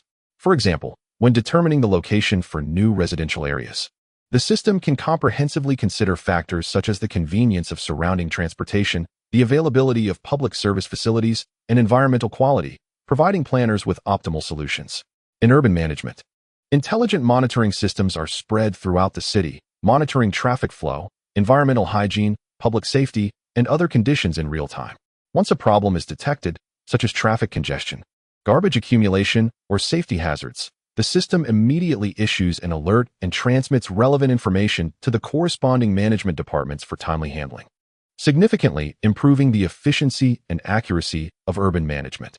Transportation is an important area in the construction of smart cities, and breakthroughs have been achieved.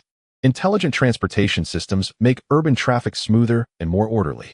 Smart sensors installed on roads can collect real-time information on vehicle flow, speed, and other data, automatically adjusting traffic light durations through data analysis to optimize traffic flow. At the same time, big database traffic guidance systems provide drivers with real-time traffic information and optimal driving route planning, helping them avoid congested areas. Moreover, smart transportation methods such as shared bicycles and e-scooters have become widely popular in cities, allowing residents to conveniently rent and return vehicles through mobile applications, solving the last-mile problem of transportation. Public transportation has also undergone intelligent upgrades, with buses equipped with smart positioning systems and electronic display boards, enabling passengers to check bus locations and estimated arrival times in real time via mobile phones or electronic boards to plan their trips more effectively. The public services in the city have been greatly enhanced through the construction of smart cities. Government services have been digitized and automated, allowing residents to handle various affairs online, such as household registration, document applications, and tax payments, without having to queue at government offices, saving a lot of time and effort. In the education sector, the construction of smart campuses has facilitated the sharing of educational resources and personalized teaching. Schools utilize online education platforms to provide students with a rich variety of course resources, allowing them to select learning content based on their learning pace and interests. Meanwhile, the use of smart teaching devices such as smart blackboards and electronic backpacks has made teaching more vivid and interesting, improving teaching quality. Healthcare services have also become more convenient and efficient with the help of information technology, allowing residents to make online appointments through medical appointment platforms, reducing waiting times. Hospitals have achieved interconnection of information systems, enabling doctors to quickly access patients' medical records and test reports for more accurate diagnoses. The application of telemedicine technology allows patients in remote areas to receive medical services from experts in large cities. In terms of ecological environmental protection, the construction of smart cities assists the Great Chain in creating a green and livable city.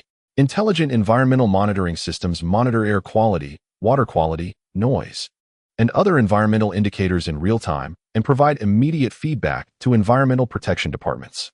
Once environmental indicators exceed standards, the system promptly issues warnings for appropriate remediation measures. Additionally, through big data analysis, the sources and main influencing factors of environmental pollution can be identified, providing a basis for formulating targeted environmental protection policies. In energy management, the promotion of smart grids and energy management systems achieves optimized distribution and efficient utilization of energy. For example, energy supply can be intelligently adjusted based on electricity demand during different periods, reducing energy loss. Through these measures, the construction of smart cities in Great Chain has achieved comprehensive results, making the city smarter, more convenient, greener, and more livable, creating a better living environment for residents. Chapter 6. Thunderstrike. Since Lin Yu ascended to the throne, the Great Chain has appeared calm on the surface, but undercurrents are surging. Those dissatisfied with him are secretly plotting, led by Zhao Gao, the eunuch faction. While they outwardly show respect to Lin Yu, they frequently collude with some ministers in the court, attempting to gain more power. In the dimly lit chamber of his residence, Zhao Gao is discussing strategies with several trusted ministers. The flickering candlelight casts shadows on their gloomy faces. Zhao Gao squints and speaks in a low voice. This new Emperor Lin Yu has implemented many policies since ascending the throne that seem to be for the benefit of the Great Chain. But in reality, they are weakening our power. If this continues, we may never have a chance to turn things around. A minister agrees. What you say is absolutely right. Zhao Gong. Now that he is heavily relying on the Meng brothers, he is very wary of us. We must find a way to bring him down. Zhao Gao sneers. Humph, don't rush. Lin Yu has just ascended the throne, and his foundation is still unstable. We should first target his policies, secretly inciting dissatisfaction among some citizens and officials, keeping him busy dealing with internal affairs. At the same time, we should contact some disloyal generals at the borders. Once there is an opportunity, we can work together from the inside and outside. Meanwhile, some ill-intentioned individuals are spreading rumors among the people, slandering Lin Yu's new policies, claiming he is engaging in massive construction projects that burden the people and disregarding their lives. These rumors spread like a virus in the marketplaces, gradually disturbing public sentiment. Lin Yu is not oblivious. The spies he sent out are reporting back with information about these undercurrents. Lin Yu sits in the study of the Xianyang Palace, looking at the intelligence reports in his hand with a somber expression. He knows that if these forces are not eradicated quickly, the Great Qin will surely fall into crisis. However, he also understands that this matter requires caution. Any misstep could lead to greater turmoil. Lin Yu decides to discuss countermeasures with the Meng brothers. Meng Tian has been stationed at the borders for many years with a strong military presence, while Meng Yi holds a key position in the court. Both brothers are loyal to the Great Qin. Lin Yu secretly summons Meng Yi in the palace. Meng Yi rushes over and kneels to pay his respects. Your Majesty, may I ask why I have been summoned? Lin Yu gestures for him to rise and says solemnly, Meng Yi, there are undercurrents in the court and among the people. The forces led by Zhao Gao are plotting chaos, and there may also be disloyal generals at the borders. I need you to closely cooperate with General Meng Tian to stabilize the situation. Meng Yi's expression is grave as he responds, Your Majesty can rest assured. My brother and I will do our utmost to assist you. However, this matter requires careful deliberation. We cannot act too hastily. Lin Yu nods. I understand. First, you should secretly investigate those officials and generals who may be colluding with Zhao Gao and gather evidence. But be sure to keep it confidential. Do not startle the snake. At the same time, strengthen the defense of Xianyang City to guard against unforeseen events. Meng Yi accepts the order and leaves. Lin Yu then writes a letter and sends it swiftly to the borders for Meng Tian. The letter details the situation in the court, urging Meng Tian to be vigilant at the borders to prevent any opportunistic troublemakers and to be prepared to lead troops back to the capital at any time to quell disturbances. Upon receiving the letter, Meng Tian immediately summons his trusted generals to begin deploying defenses at the borders and secretly arranges for some reliable soldiers to disguise themselves and infiltrate Xianyang to assist Meng Yi in the investigation. The Meng brothers know that the situation is severe. They must do everything possible to protect the Great Qin and Lin Yu's throne. As the rumors continue to spread, some uninformed citizens begin to develop resistance to Lin Yu's new policies. In the marketplace of Xianyang City, people gather together, discussing these rumors. Have you heard? The new emperor wants to build an even bigger palace on Mount Li for his own enjoyment, and he is going to conscript a large number of laborers again, says a man resembling a vendor. Alas, how are we supposed to live? The new policies have already made everyone anxious. And now there is going to be more massive construction. An old man shakes his head helplessly. These comments are overheard by the spies sent by Lin Yu, who immediately report the situation back. Lin Yu realized that if he did not quickly quell the rumors, it would lead to greater chaos. He decided to hold a court meeting to publicly respond to these rumors. At the court meeting, Lin Yu sternly scanned the ministers below and said, Recently, I have heard many rumors circulating among the people that slander me and the new policies. I hereby solemnly declare that these are all slanders from those with ulterior motives. The purpose of my new policies is to make the Qin prosper and allow the people to live and work in peace. The so-called large-scale construction is purely nonsense. However, some ministers in collusion with Zhao Gao stood up at this moment, pretending to advise, Your Majesty. The rumors among the people are rampant and may affect the stability of the Qin. Should Your Majesty reconsider the new policies and make some adjustments to pacify the people's hearts? Lin Yu sneered inwardly, knowing that these people were taking the opportunity to suppress the new policies. He sternly replied, The new policies are the foundation of Qin's rise. There is absolutely no reason to change them. As for the rumors, I will thoroughly investigate and severely punish those who spread rumors and create trouble. Ministers, if you discover anyone involved in this matter, be sure to report it in a timely manner. Otherwise, once verified, they will be executed without mercy. Meng Yi and Meng Tian's men were secretly investigating and finally had some leads. They discovered that a certain deputy minister in the court had close ties with Zhao Gao and was instructing some people to spread rumors among the populace. After receiving the news, Meng Yi did not act rashly. He continued to investigate deeply and found that this deputy minister was also corresponding with a general at the border. Using clever means, Meng Yi intercepted their letters, which indeed mentioned a plan to unite and overthrow Lin Yu's rule, dividing power after success. Holding this evidence, Meng Yi immediately went to the palace to see Lin Yu. Lin Yu looked at the letters in his hand, furious. Good, these thieves dare to be so bold. Meng Yi, you have done well. Now, we have grasped some of their evidence of wrongdoing. It is time to give them a warning. Lin Yu ordered the secret arrest of this deputy minister. In prison, the deputy minister initially denied everything, but when Meng Yi presented the evidence before him, he collapsed to the ground and had to confess many details of his collusion with Zhao Gao and their next plans. From the deputy minister's mouth, Lin Yu learned that Zhao Gao planned to incite more officials to jointly petition for the abolition of the new policies, and if Lin Yu did not comply, he would incite the border generals to rebel in the name of clearing the court of corrupt officials. Lin Yu already had a countermeasure in mind. He would let Zhao Gao's people fall into their own trap. Based on the deputy minister's confession, Lin Yu gained a detailed understanding of Zhao Gao's plan. He decided to feign weakness, making Zhao Gao believe he was forced into a difficult position by the rumors and pressure from officials. Lin Yu called another court meeting, and at the meeting, he pretended to be worried and said, "The recent rumors have deeply made me feel that the stability of the Qin is threatened.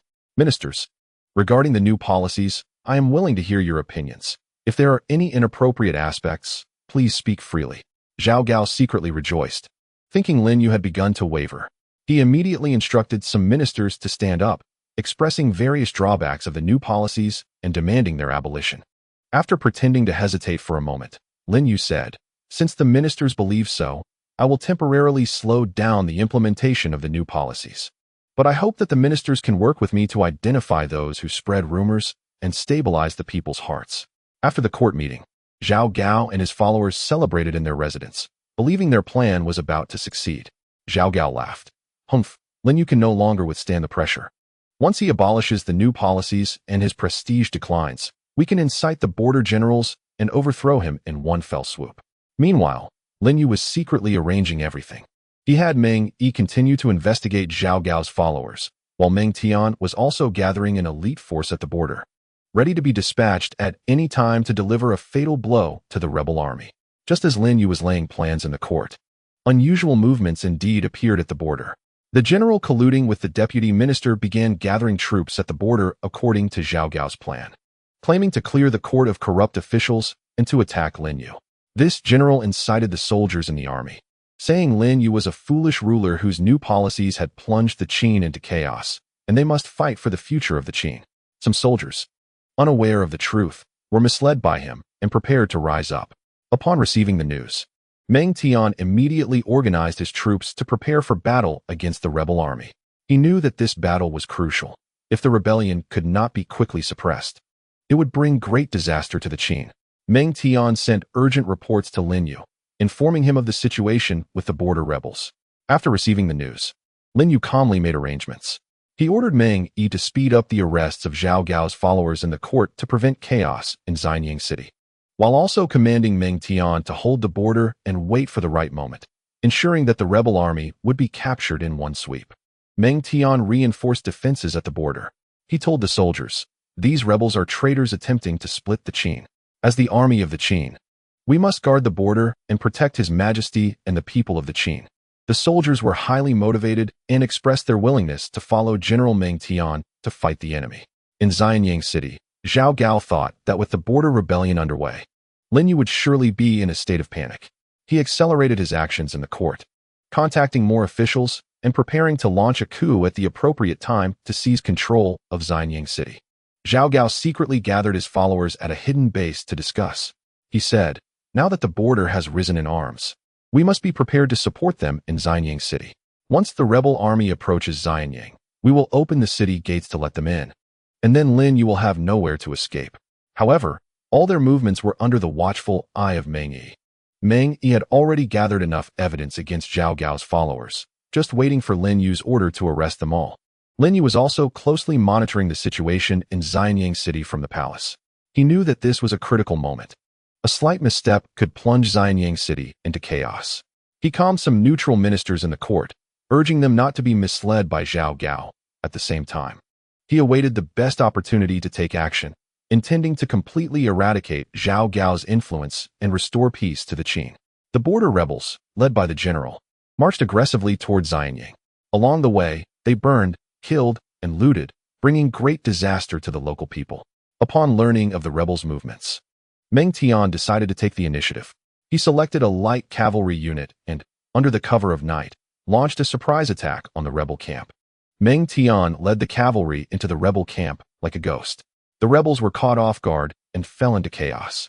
Meng Tian wielded a spear, charging through the enemy camp, and wherever he went, rebels fell to the ground.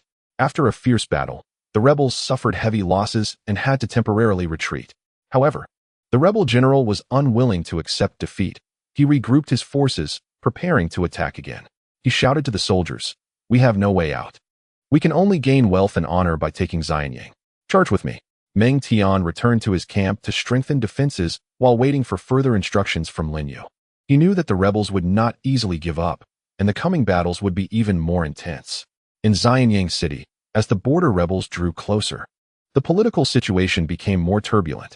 Some timid ministers began to waver, unsure of which side to take. Zhao Gao took the opportunity to spread panic in the court, attempting to sway more ministers to his side. Now that the rebels are strong, Lin Yu may find it difficult to resist. If we do not plan early, when the rebels enter the city, we will all perish. Zhao Gao's followers roamed the court, persuading others. Lin Yu sensed the wavering of the ministers and called another court meeting. At the meeting, Lin Yu passionately declared, "Ministers, the rebels are just a disorganized mob attempting to split our great Qin. General Meng Tian has already dealt a heavy blow to the rebels at the border. They are not to be feared. I believe that as long as we are united as ruler and subjects, we can quell the rebellion and safeguard the Qin's territory." Lin Yu's words reignited confidence in some ministers. However, there were still some ministers colluding with Zhao Gao, secretly waiting for the arrival of the rebels, ready to launch a coup at any moment. Lin Yu looked at the ministers below and understood that he must quickly resolve Zhao Gao's influence to stabilize the court. He secretly conveyed messages to Meng Yi, instructing him to prepare for action. After receiving Lin Yu's directive, Meng Yi immediately sprang into action. He led a team of elite soldiers to quietly surround the secret stronghold where Zhao Gao and his followers often gathered, taking advantage of the night.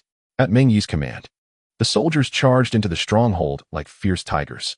Zhao Gao and his followers were discussing the details of the coup when they suddenly heard the sounds of battle from outside, instantly thrown into chaos.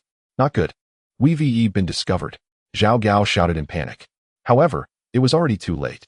Meng Yi and his soldiers quickly surrounded them, leaving no one for Zhao Gao and his followers to escape. During the capture, Zhao Gao attempted to resist, but was injured by Meng Yi's sword.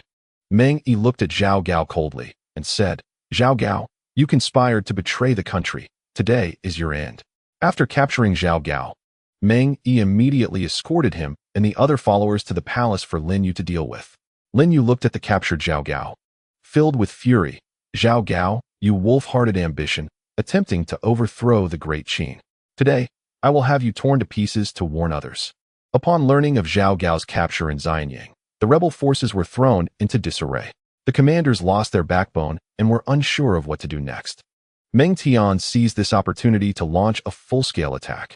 He led the army, crashing toward the rebel forces like a mountain avalanche. The morale of the rebels was low, and they had no strength to resist, resulting in a complete rout. Seeing the tide had turned, the rebel commanders attempted to flee but were pursued by Meng Tian. Meng Tian shouted, "Rebels, where do you think you're going?" and shot down a rebel commander from his horse with a spear. After a fierce battle, the rebel forces were completely annihilated. After cleaning up the battlefield, Meng Tian immediately sent someone to report the victory to Lin Yu. Upon learning that the rebellion at the border had been quelled, Lin Yu was overjoyed. He ordered the beheading of Zhao Gao and his followers to appease the public's anger. The people of Xianyang learned that Zhao Gao had been eliminated and the rebellion quelled, and they cheered with joy. The Great Qin had finally temporarily weathered this crisis, and Lin Yu took this opportunity to further consolidate his rule. After the rebellion was suppressed, Lin Yu knew that to truly restore stability to the Great Qin, he must stabilize the people's hearts.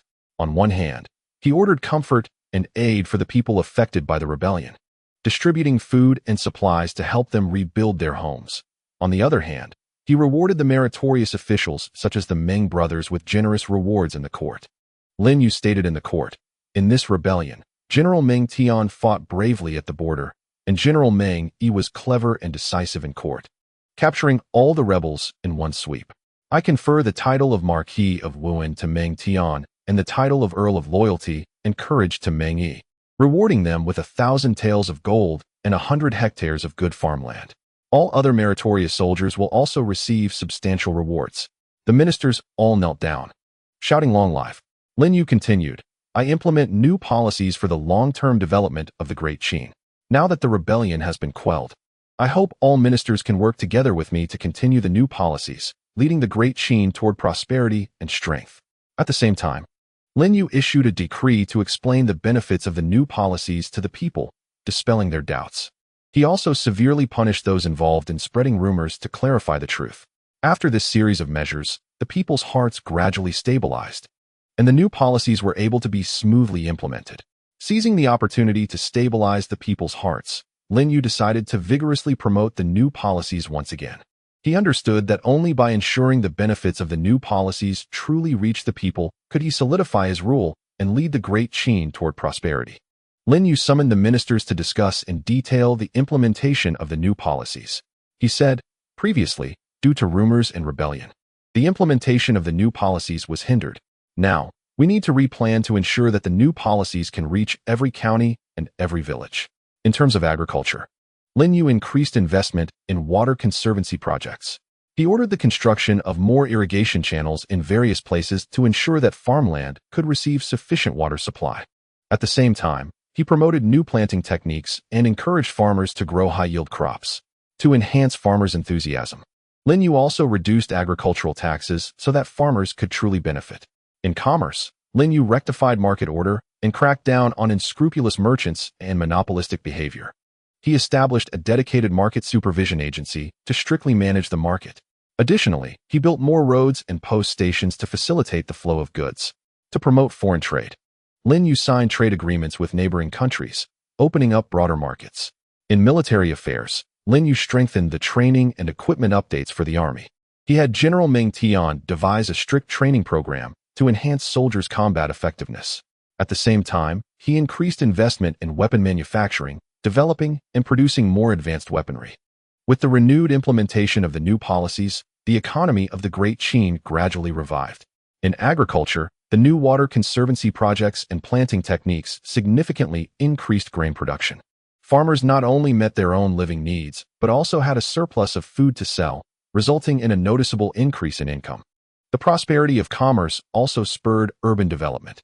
In the markets of Xianyang, various goods were plentiful, and merchants from all over gathered there.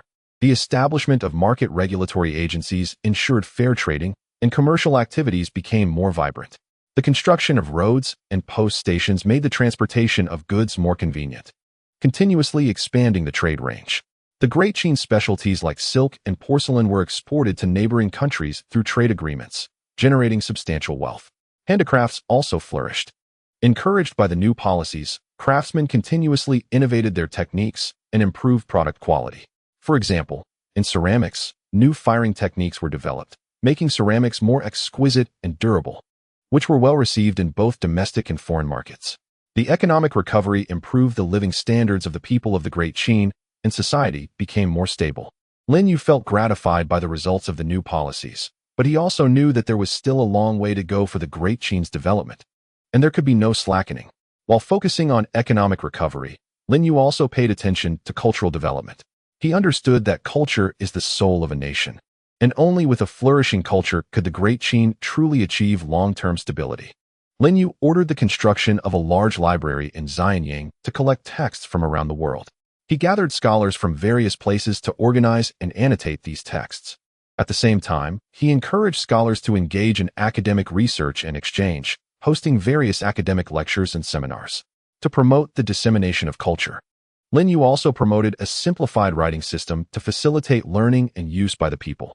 He established schools in various places, not only teaching the children of nobles, but also providing opportunities for commoners' children to receive education.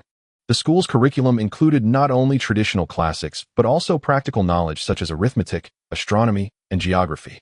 In literature and the arts, Lin Yu encouraged the creation of works that reflected the real life and spirit of the great Qin. He established literary awards to recognize and reward excellent literary works. In a short time, various literary forms such as poetry, prose, and drama flourished, producing many outstanding writers and artists. The development of culture not only enriched the spiritual life of the people, but also strengthened the cultural soft power of the Great Qin. When envoys from various countries visited the Great Qin and witnessed such a prosperous cultural scene, they gained a deeper understanding of the strength of the Great Qin. By promoting cultural development, Lin Yu further solidified the Great Qin's position internationally, ensuring that its influence was not only reflected in economy and military, but also in its profound cultural heritage. With the domestic situation of the Great Qin stabilizing and the development of the economy and culture, Lin Yu turned his attention to diplomacy. He understood that good diplomatic relations were crucial for the sustained development of the Great Qin. Lin Yu dispatched multiple diplomatic missions to neighboring countries. These missions carried the Great Qin's precious specialties, such as exquisite silk, magnificent porcelain, and advanced weaponry, showcasing the Great Qin's strong power and rich resources. In diplomatic exchanges with various countries, Lin Yu emphasized the concepts of peaceful coexistence and mutual benefit. He signed a series of friendly treaties with various countries, which included not only trade agreements, but also cultural exchanges and military trust. The Qin dynasty reached a temporary peace agreement with the northern Xiongnu tribes through diplomatic negotiations. The Qin provided advanced agricultural technologies and daily necessities to the Xiongnu in exchange for peace and stability at the border and trade exchanges between the two sides. In the east, Lin Yu strengthened cooperation with the state of Qi. The two countries jointly developed a transportation route that ran through both nations, promoting trade and cultural exchanges. At the same time, the Qin also collaborated with Qi in academic research, where scholars from both nations exchanged ideas and explored issues in fields such as astronomy, geography, and medicine. In the south, the Qin established friendly relations with the tribes in the Baiwei region. Lin Yu dispatched officials to Baiwei to spread Qin culture and technology, helping them develop agriculture and handicrafts. In return, the Baiwei region provided rich rare materials to the Qin, such as ivory and pearls. Through these diplomatic expansion activities, the Qin's influence in the international arena continuously grew, establishing extensive connections with various countries and creating a favorable external environment for further development. Despite the significant advancements made by the Qin in various aspects, Lin Yu remained vigilant. He was well aware that there might still be some hidden dangers within that needed further investigation and resolution. Lin Yu ordered the establishment of a specialized supervisory agency responsible for conducting thorough reviews of court ministers, local officials, and military leaders. Supervisors delved into various departments and regions to investigate whether officials were involved in corruption, abuse of power, and other misconduct. During the review process, some local officials were found to have privately increased tax amounts while collecting taxes for personal gain. Upon learning this, Lin Yu immediately ordered the dismissal and investigation of these officials and the recovery of their embezzled assets to be returned to the people. For officials with serious offenses, severe penalties were imposed according to the law. In the military, some generals were also found to have withheld soldiers' pay. Lin Yu imposed strict punishments on these generals and strengthened the management of military finances, establishing a rigorous system for the distribution of military pay to ensure that the interests of soldiers were not harmed. Furthermore, Lin Yu paid attention to public security issues. He ordered local governments to strengthen patrols, combat thieves and local bullies, and thoroughly eliminate some long-standing criminal organizations that harmed the community. Through the investigation of internal hidden dangers, the political environment of the Qin was purified, with officials becoming more honest and dedicated, and the lives of the people becoming more stable, providing a solid guarantee for the continuous development of the Qin. Lin Yu understood that agriculture was the foundation of the nation and decided to further deepen agricultural reforms based on economic development. First, he increased investment in agricultural technology. He established specialized agricultural research institutions, gathering agricultural experts and skilled craftsmen from various regions to develop new farming tools and planting techniques. After persistent efforts, They developed a new type of water wheel that could more efficiently lift water for irrigation, significantly reducing the labor intensity for farmers. At the same time, they improved sowing tools, making the sowing process more uniform and increasing seed germination rates and crop yields. Secondly, Lin Yu promoted the optimization of the land system. He ordered a nationwide remeasurement and registration of land to clarify ownership and usage rights. For some unclaimed wasteland, he encouraged farmers to cultivate it, offering certain preferential policies, such as tax exemptions for a limited period. This initiative not only increased the area of arable land, but also boosted farmers' enthusiasm for production. Additionally, Lin Yu focused on the circulation and sale of agricultural products. He established agricultural product trading markets in various locations to standardize market order, providing farmers with a fair trading venue.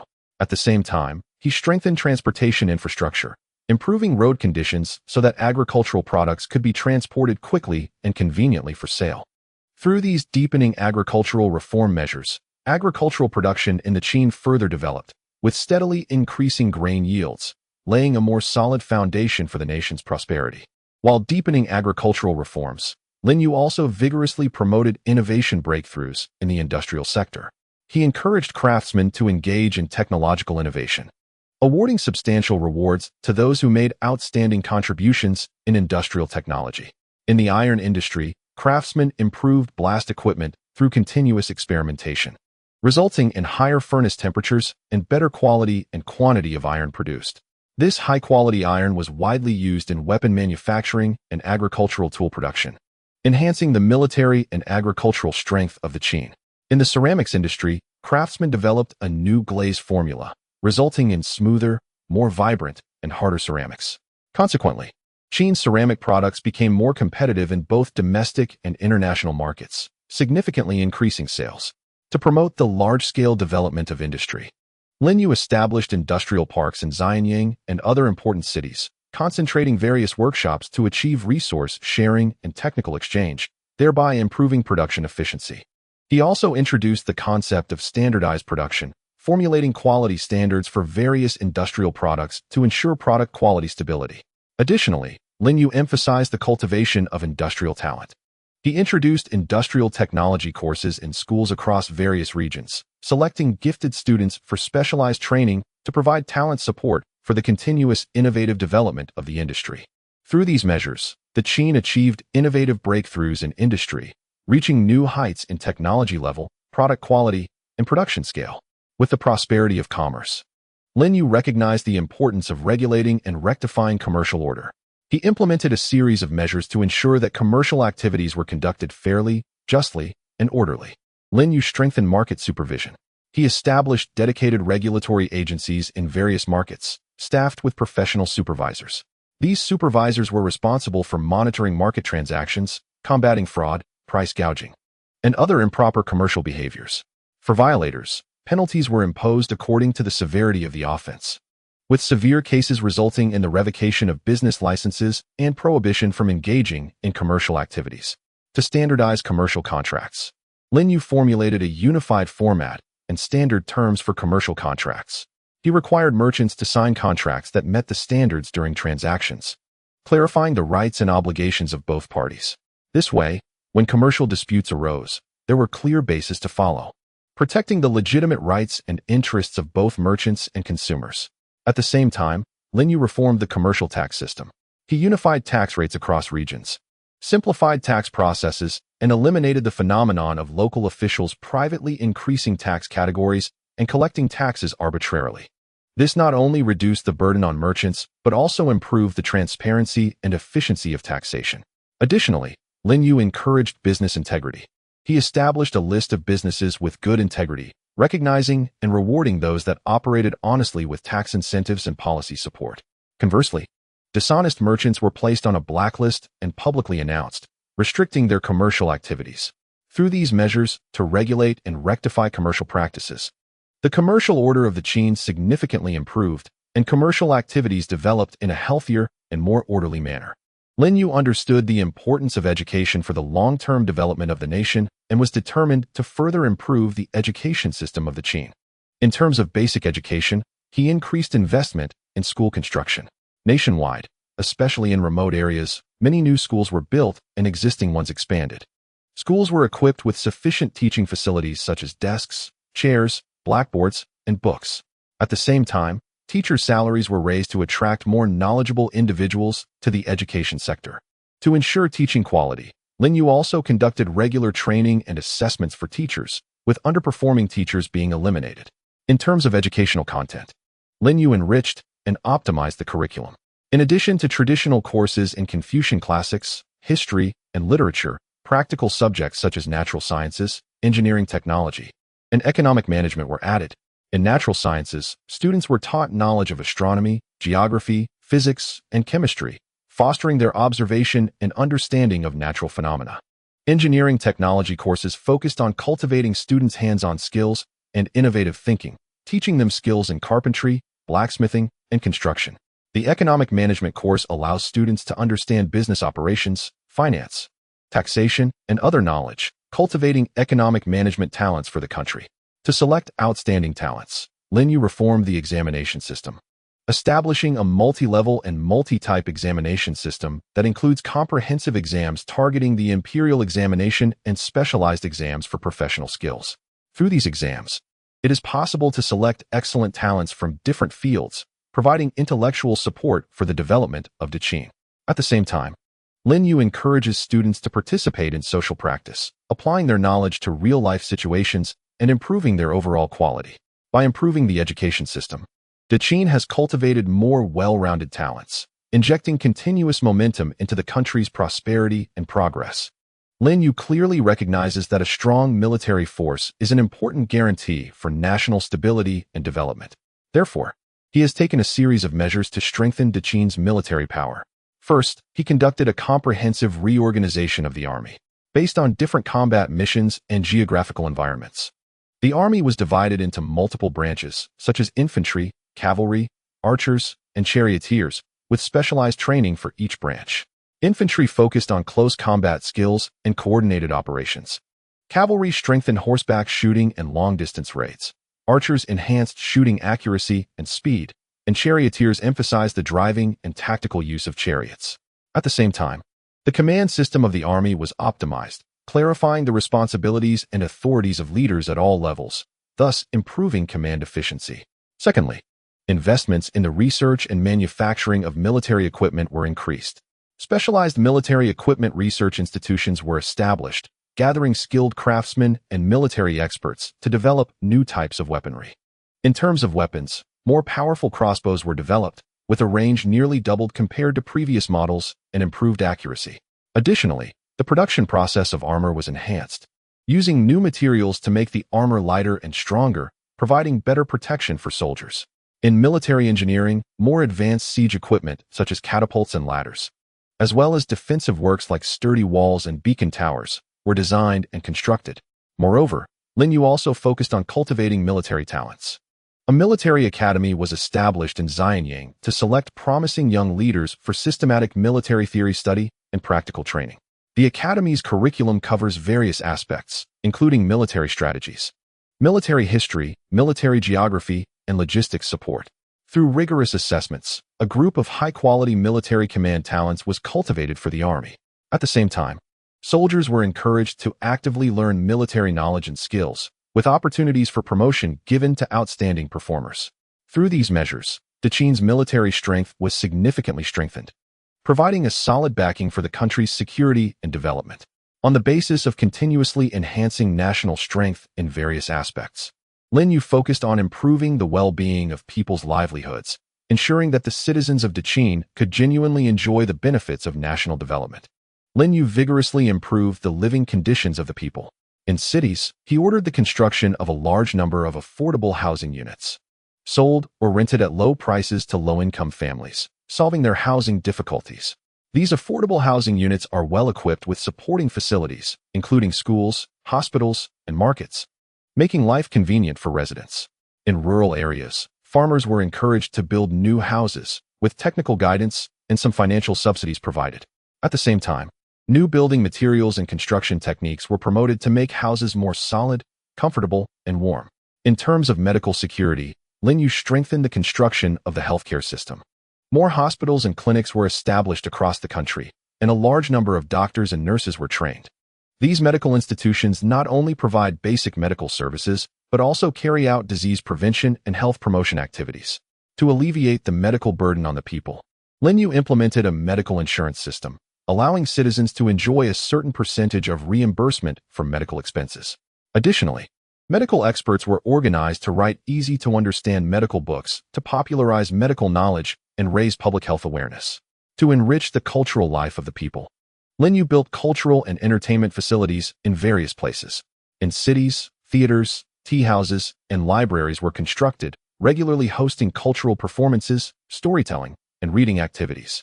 In rural areas, cultural outreach activities were organized, inviting troops and artists to perform, bringing a variety of cultural programs to farmers. Furthermore, Lin Yu encouraged the public to engage in various sports activities, such as kuju, a form of football, and archery, to enhance the physical fitness of the populace. Through these measures, the quality of life for the people of Dechin has significantly improved, leading to a more harmonious and stable society. Lin Yu understands that a sound legal system is the cornerstone of long-term national stability.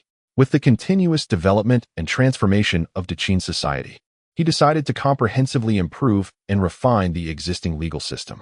Lin Yu organized a group of legal experts and scholars to systematically review the current laws and regulations. They conducted in-depth studies of each legal provision, analyzing issues and shortcomings in their actual implementation.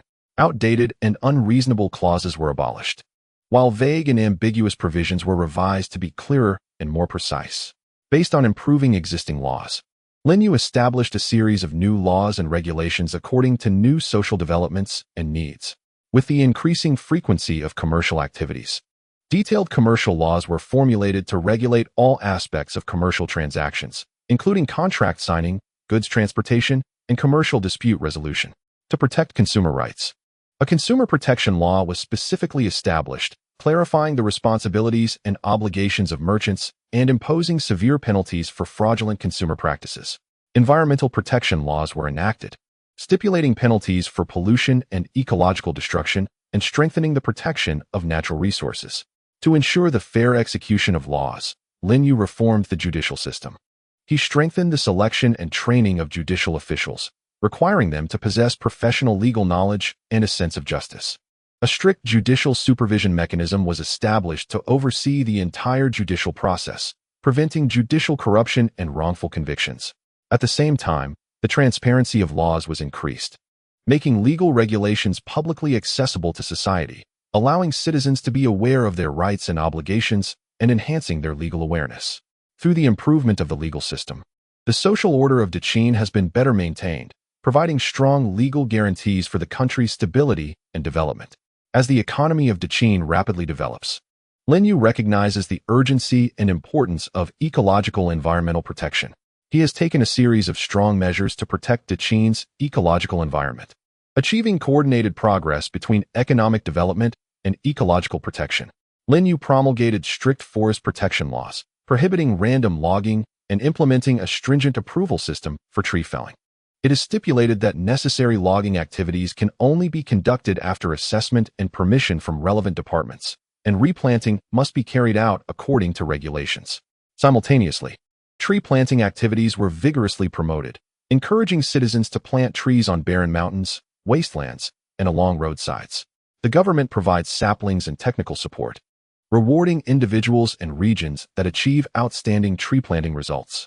Through these measures, the forest coverage rate of Dechin has gradually increased, effectively preventing soil erosion and improving climate conditions. In terms of water resource protection, Lin Yu strengthened the management of rivers, lakes, and other water bodies. The discharge of untreated wastewater into water bodies was strictly prohibited, and specialized water quality monitoring institutions were established to regularly test water quality in various locations. Severe penalties were imposed on enterprises and individuals violating regulations. At the same time, efforts were intensified in the construction and maintenance of water conservancy projects, building more reservoirs, dams, and irrigation channels, which not only ensured agricultural water supply, but also improved water resource utilization efficiency and protected the balance of aquatic ecosystems. To reduce land pollution, Lin Yu promoted green agricultural production methods, Farmers were encouraged to use organic fertilizers and biological pest control methods, reducing the use of chemical pesticides and fertilizers. The discharge of industrial waste was strictly regulated, requiring enterprises to treat waste harmlessly and prohibiting indiscriminate dumping. At the same time, land remediation work was carried out to restore and improve polluted and damaged land, enhancing its quality and productivity. Through these ecological and environmental protection measures, the ecological environment of Dechin has been effectively protected and improved, creating a more livable environment for the people and laying a solid foundation for the country's sustainable development. Lin Yu deeply understands the importance of transportation for national development. To further promote economic exchanges, strengthen regional connections, and enhance military strategic mobility, he vigorously expanded Dechin's transportation network. In terms of land transportation, Lin Yu ordered the construction of more official roads. These roads radiate from Xianyang, connecting various counties and important cities. The construction standards of the official roads were significantly improved, with wide and flat surfaces, using compacted roadbeds and stone pavements capable of accommodating large volumes of traffic. At the same time, trees were planted along both sides of the official roads to provide shade for pedestrians and protect the roadbed. To facilitate rest and horse changes for travelers, relay stations were established at intervals. These stations not only provided food and lodging services, but also played an important role in delivering official documents and letters, greatly improving the efficiency of information transmission. In addition to official roads, Lin Yu also focused on the construction of rural roads. He encouraged various regions to build roads connecting villages with county towns based on local conditions, improving rural transportation. Although these rural roads were smaller in scale, they played a crucial role in promoting the transportation of agricultural products and the development of the rural economy.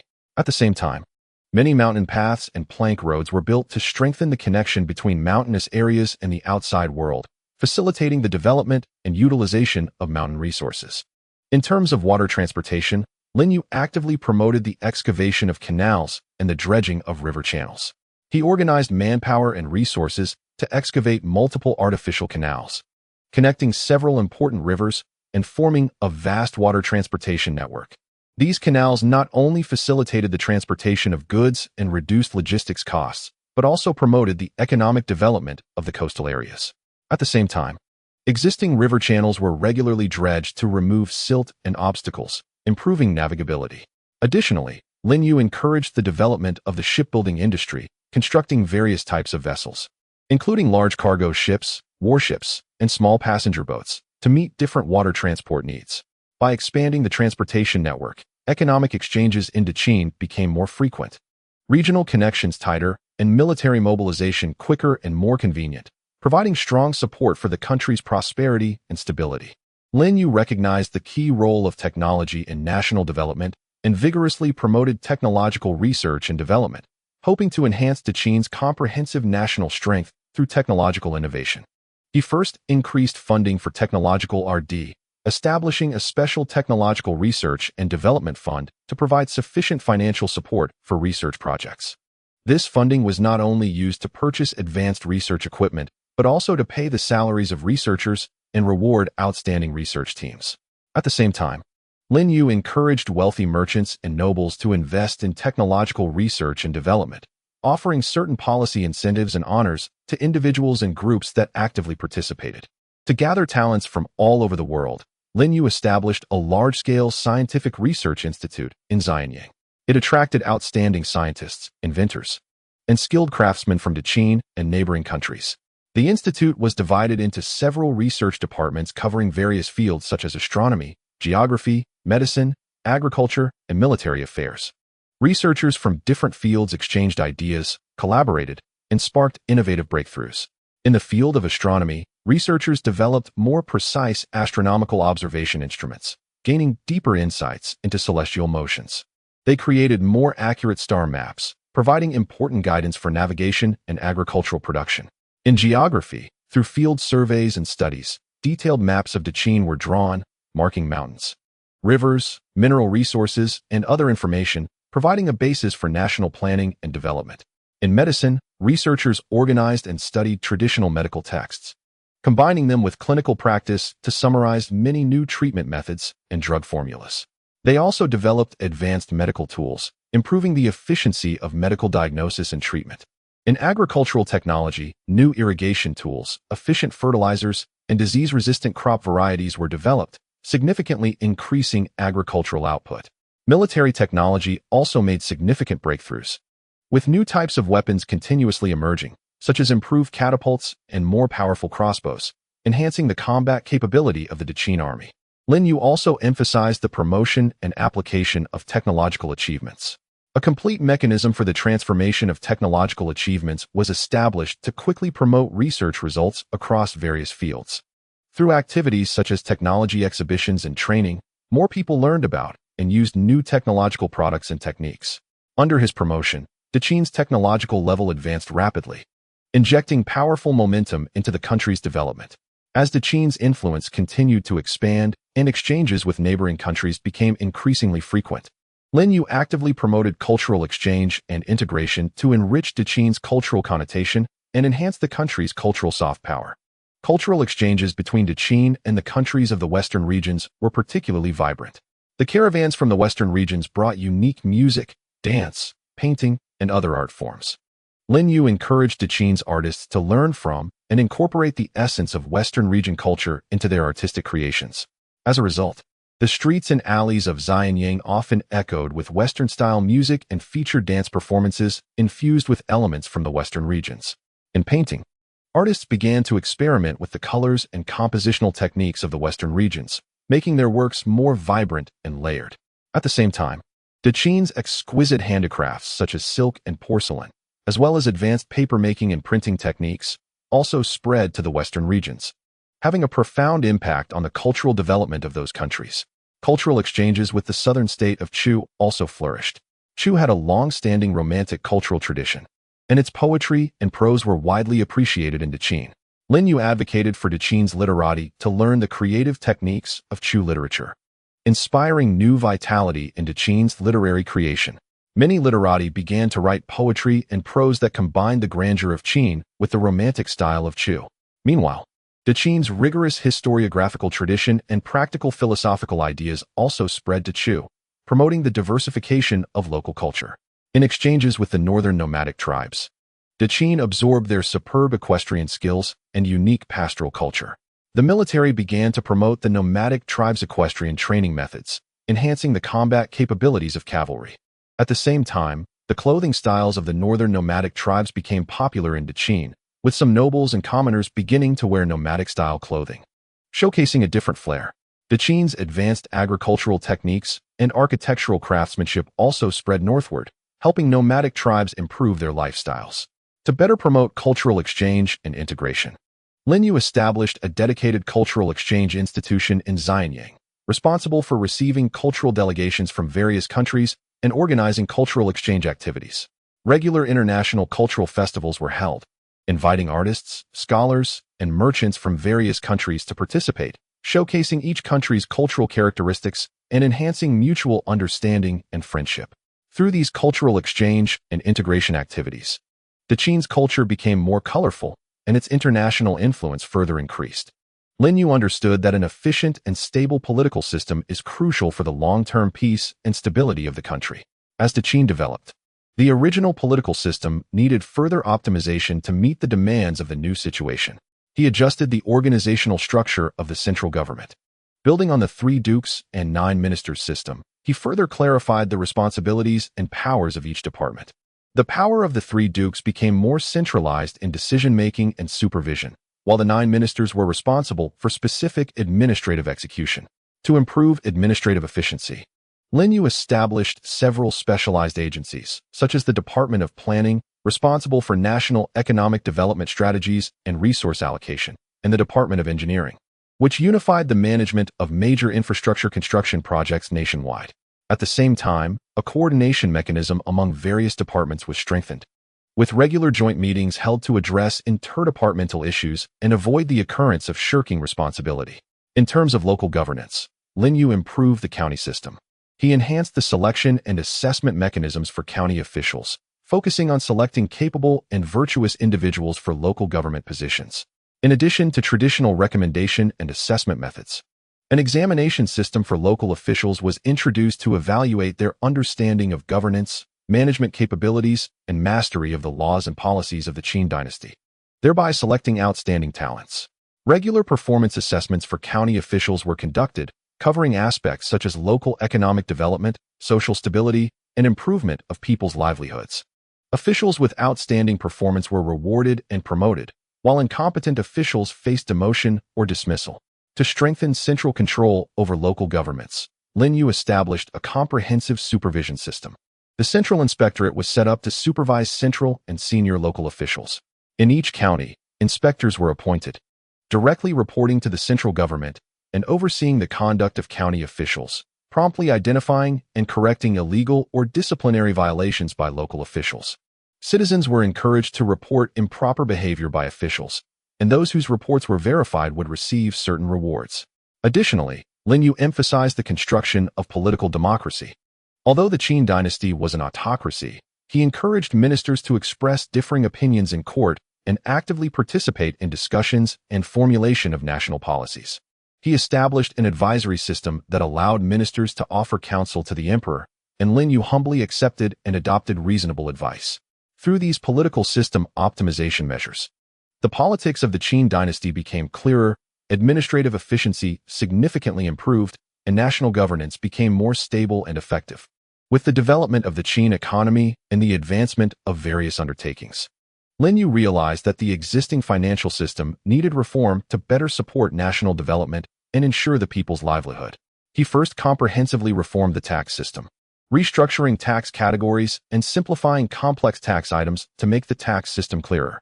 Regarding agricultural taxes, more reasonable tax rates were established based on the fertility and yield of the land, avoiding the previous issue of heavy burdens on farmers due to unreasonable tax rates. At the same time, to encourage agricultural production, tax reductions were granted for a certain period to farmers who adopted new technologies or developed wasteland. In terms of commercial taxes, the tax rate structure was adjusted and moderate tax incentives were implemented for important commercial sectors, such as salt, iron, and silk trade, to promote commercial prosperity. However, for luxury goods trade and speculative commercial activities, tax rates were increased to adjust the economic structure. Lin Yu strengthened the management of tax collection and administration, establishing specialized tax collection agencies and selecting and training a group of officials proficient in tax matters. These officials were responsible for accurately assessing taxpayers' taxable amounts, strictly supervising the tax collection process, and preventing tax evasion. At the same time, advanced information technology was utilized to establish a tax information management system that detailed and managed taxpayer information and tax records, improving the efficiency and transparency of tax collection and administration. In terms of fiscal expenditure, Lin Yu carried out scientific planning and adjustments, increasing investment in key areas such as infrastructure construction, education, healthcare, and military. In infrastructure construction, a large number of roads, bridges, and water conservancy projects were built, improving the country's transportation and water conditions and promoting economic development. In education, funding for school construction, teacher training, and student assistance was increased to enhance the quality of the population. In healthcare, support for hospital construction, medical equipment procurement, and medical research was intensified, improving the level of medical services. In the military, expenditures for equipment upgrades and training were ensured to maintain national security. To increase sources of fiscal revenue, Lin Yu actively promoted the development of state-owned enterprises. The state monopolized some important industries, such as salt and iron production and sales, generating substantial profits through reasonable management and operation. At the same time, private capital was encouraged to participate in some infrastructure construction projects, adopting a public-private partnership model that alleviated fiscal burdens and promoted economic development. Through these fiscal system reform measures, the financial situation of the Qin dynasty improved significantly, providing solid financial support for the country's sustainable development. Lin Yu understood that the quality of local governance directly affects the stability and prosperity of the Qin dynasty. Therefore, while optimizing the political system and reforming the fiscal system, he vigorously strengthened local governance. He focused on enhancing the governance capabilities of local officials. In addition to strict selection and assessment mechanisms, regular training sessions for local officials were organized, Training covered various areas such as administrative handling skills, economic development strategies, livelihood security measures, and laws and regulations. Senior central officials, scholars, and experienced local officials were invited to teach, sharing the latest policy dynamics, advanced governance concepts, and practical case studies. Through training, local officials not only improved their professional competence, but also broadened their horizons, enabling them to better tailor policies to local development needs based on local conditions. Lin Yu encouraged local officials to develop specialized economies based on the characteristics of their regions. In agriculturally developed areas, officials were supported in guiding farmers to develop deep processing industries for agricultural products and create local brand products to increase added value. For example, certain counties utilized local high-quality fruit resources to develop canning and dried fruit processing industries, achieving nationwide sales through large-scale production and brand marketing, thereby promoting local economic development and increasing farmers' incomes. In areas rich in mineral resources, officials were guided to plan mineral development reasonably, introduce advanced mining technologies and equipment, and pay attention to environmental protection to avoid overexploitation and pollution. Additionally, efforts were made to promote the extension of industry chains based on minerals, developing related industries such as metal processing and machinery manufacturing. In terms of public security, Lin Yu strengthened the construction of local public security teams. The number of security personnel was increased, their treatment improved, and necessary equipment was provided. A comprehensive public security prevention and control system was established, with security posts set up in towns and villages and patrol efforts strengthened. Localities were encouraged to establish citizens' self-defense organizations to assist in maintaining social order. Through public awareness campaigns, citizen safety awareness and self-protection capabilities were enhanced. Various illegal and criminal activities were resolutely cracked down upon, ensuring strict law enforcement and maintaining local social order. Moreover, Lin Yu placed great importance on local cultural construction.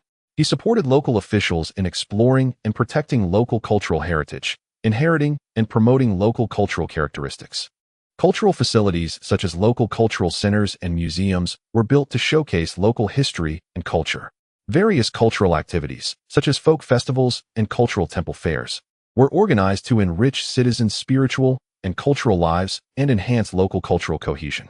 Through these measures to strengthen local governance, the Qin dynasty experienced a favorable situation of economic development, social stability, and cultural prosperity.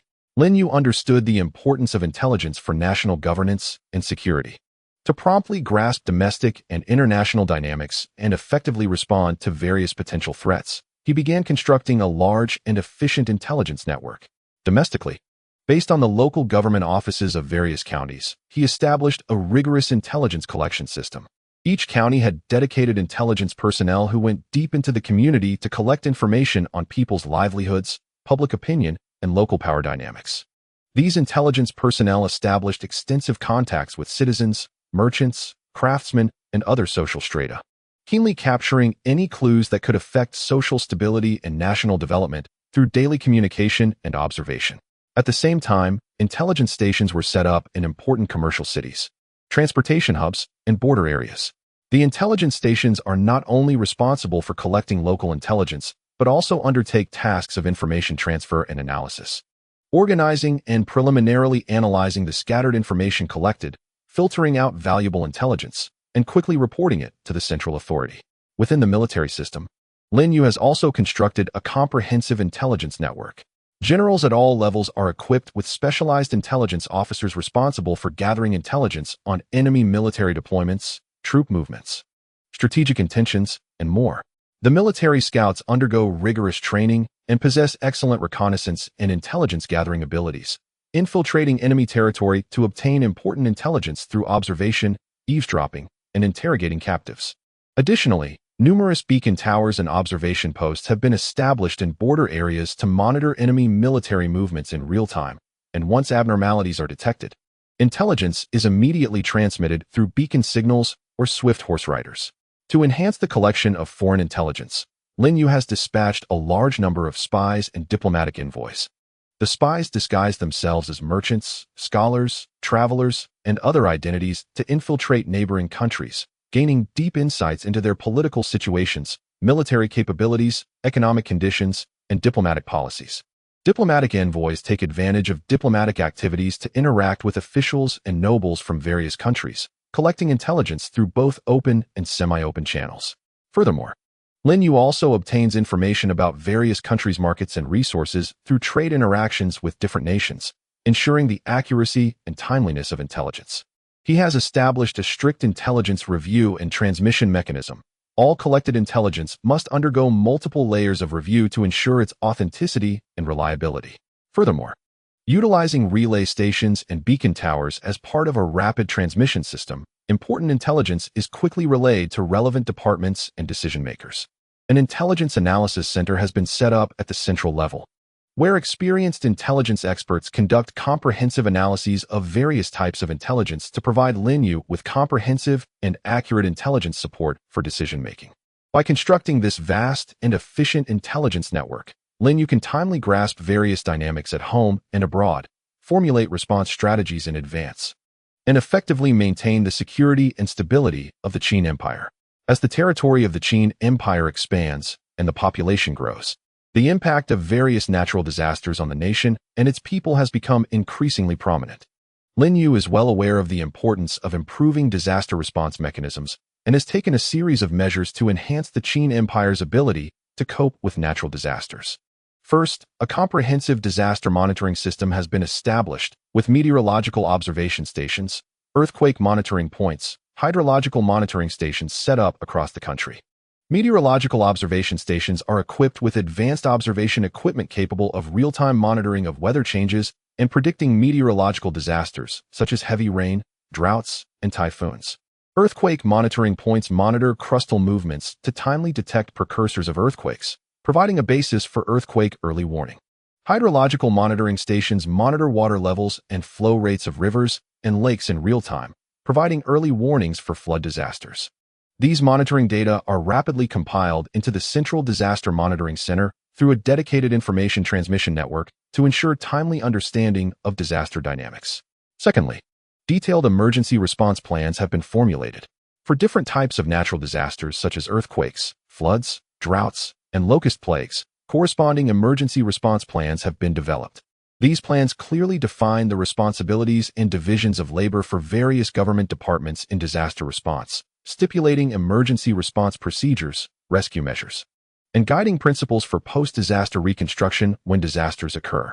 For example, in the Earthquake Emergency Response Plan, it specifies that the military is responsible for rescue and relief. The medical department is responsible for treating the injured, and the Civil Affairs Department is responsible for resettling affected populations.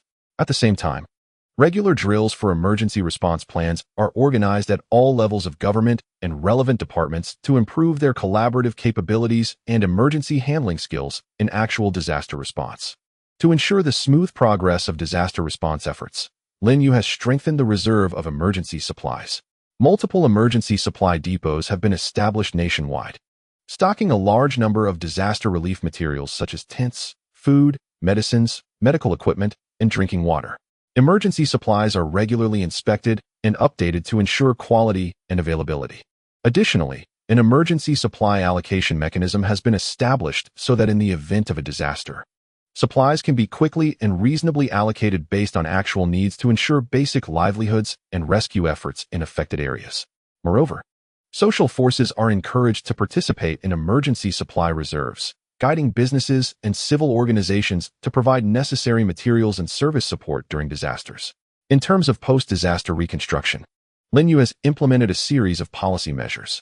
After a disaster, relevant departments are quickly organized to assess the situation, and reconstruction plans are developed based on the assessment results. Increased financial support is provided to affected areas to repair infrastructure, rebuild houses, and restore production. At the same time, affected populations are encouraged to actively engage in self-recovery, with technical guidance and financial support provided to help them return to normal life as quickly as possible. By improving disaster response mechanisms, the Qin Empire is able to respond more calmly to natural disasters, minimizing losses and ensuring the safety of the nation's and people's lives and property. The Qin Empire is vast and home to numerous ethnic groups. Lin Yu understands the importance of coordinating ethnic relations for national stability and development. thus taking a series of proactive and effective measures to promote harmonious coexistence and common development among various ethnic groups. He implements a policy of ethnic equality, emphasizing that all ethnic groups are equal before the law and enjoy the same rights and obligations. Any form of ethnic discrimination and oppression is strictly prohibited, with severe penalties for violators. In terms of official selection, regardless of ethnic background, anyone with talent and good character has the opportunity to serve in government departments. This allows outstanding talents from all ethnic groups to contribute to the governance of the nation, enhancing the sense of identity and belonging of all ethnic groups to the Qin Empire. Lin Yu encourages cultural exchange and integration among various ethnic groups. Cultural exchange venues have been set up across different regions, regularly hosting cultural activities and inviting various ethnic groups to showcase their traditional cultures, arts, customs, and more. For example, organizing song and dance competitions and traditional craft showcases fosters mutual understanding and appreciation among ethnic groups.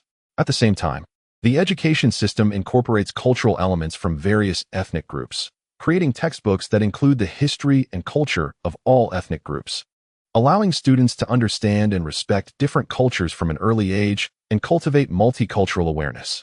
Through cultural exchange and integration, the relationships among ethnic groups have become more harmonious, and culture has been enriched and developed through mutual reference. To promote the economic development of ethnic regions, Lin Yu has formulated differentiated economic support policies. For relatively underdeveloped minority areas, increased financial investment is made to strengthen infrastructure construction, such as building roads, bridges, and water conservancy facilities, improving local production and living conditions.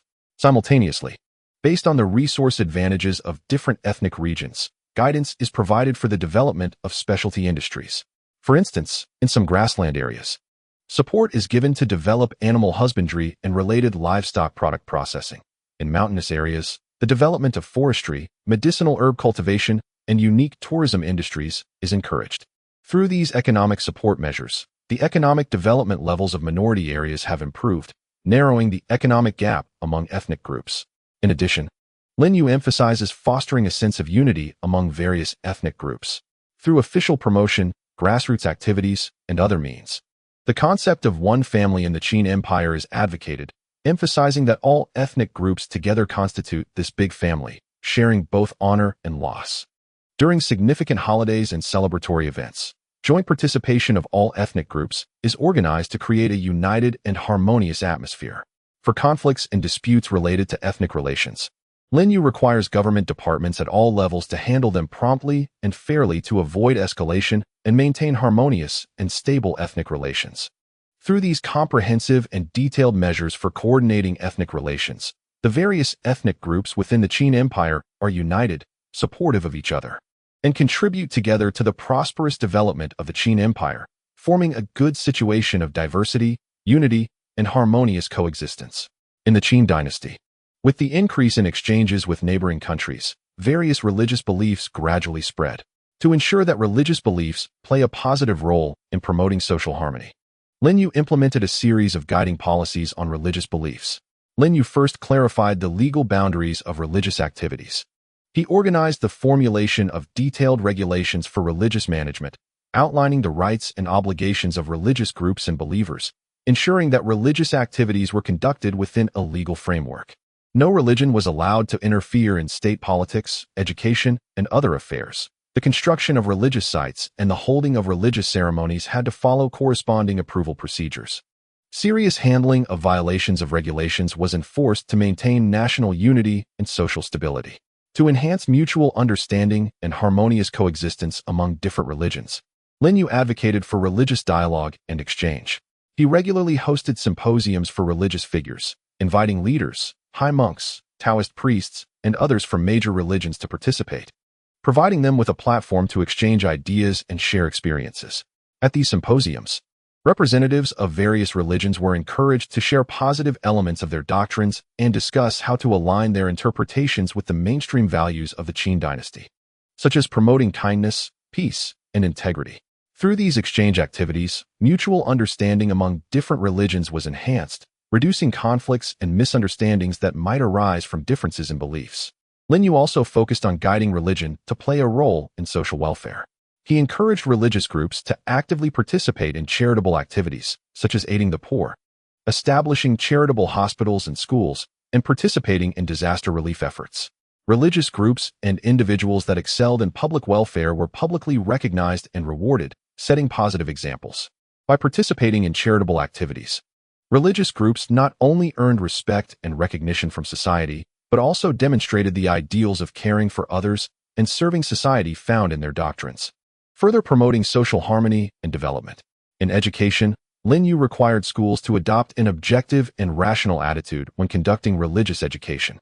They neither blindly rejected religious knowledge nor indoctrinated religion, but introduced and explained religion as a cultural phenomenon, cultivating students' respect and understanding for different religious beliefs and guiding them to establish correct worldviews, outlooks on life, and values. Through these guiding measures on religious beliefs, religious activities within the Qin dynasty became more standardized and orderly. Different religions respected each other and coexisted harmoniously. And religion played a constructive role in promoting social harmony and advancing social development. Lin Yu understood the importance of rituals in maintaining social order and passing down cultural traditions. With the development and transformation of Qin society, he decided to reshape traditional rituals to meet the needs of the times while preserving the essence of Qin culture. Starting with court rituals, Lin Yu meticulously streamlined and optimized the ceremonial norms for court activities such as morning assemblies, sacrifices, and celebrations. He simplified some cumbersome and impractical ritual elements while reinforcing the solemnity and standardization of the rituals. For example, in the morning assembly, he clarified the positioning of ministers, the process of presenting matters, and the etiquette for interacting with the emperor, making the assembly more orderly and efficient. In terms of sacrificial rituals, he retained the reverence for heaven and earth and ancestors while adjusting the sacrificial items and ritual details according to the changes of the times, making them more environmentally friendly and in line with modern concepts. For folk rituals, Lin Yu encouraged localities to innovate and develop appropriately based on local customs while adhering to the basic principles of Qin etiquette. He advocated for traditional virtues such as respecting the elderly and loving the young, neighborly harmony, and honesty and kindness to be fully reflected in folk rituals. For instance, in important folk customs like weddings and funerals, he guided the people to focus on the connotation of rituals and abandon some extravagant, wasteful, and superstitious practices. At the same time, through official publicity and the promotion of educational institutions, these new folk ritual norms were disseminated to various villages and towns, enabling the public to consciously adhere to them in daily life. To ensure the effective implementation of ritual norms, Lin Yu established etiquette training centers in various regions. He invited scholars and elders proficient in etiquette to serve as lecturers, explaining etiquette knowledge to the public, including aspects like behavior, social etiquette, and family etiquette. These training centers were not only aimed at ordinary citizens, but also provided targeted etiquette training for officials, merchants, and other groups, enhancing the overall civility of society. Furthermore, Lin Yu incorporated etiquette education into the school education system. Etiquette courses were offered in schools at all levels to cultivate students' awareness and habits of etiquette from childhood. Through classroom teaching and practical exercises, students gained an in-depth understanding of Qin's etiquette culture, gradually forming good etiquette qualities as they grew up. By reshaping etiquette norms, the social atmosphere in Qin improved further, relationships among people became more harmonious, and traditional culture was revitalized in the new era. Water conservancy is the lifeblood of agriculture and is crucial to the national economy and people's livelihoods in the Qin dynasty. Lin Yu continuously increased the expansion of water conservancy projects to further enhance agricultural production capacity, ensure the availability of drinking water for the populace, and promote economic prosperity. Lin Yu ordered a nationwide large-scale survey of water resources. He organized professional water conservancy survey teams to conduct detailed investigations of rivers, lakes, and mountainous terrains within the Qin territory, gaining a comprehensive understanding of the distribution of water resources and the status of water conservancy facilities. Through the survey, many areas of water resources suitable for further development and existing water conservancy projects that needed repairs and expansions were identified.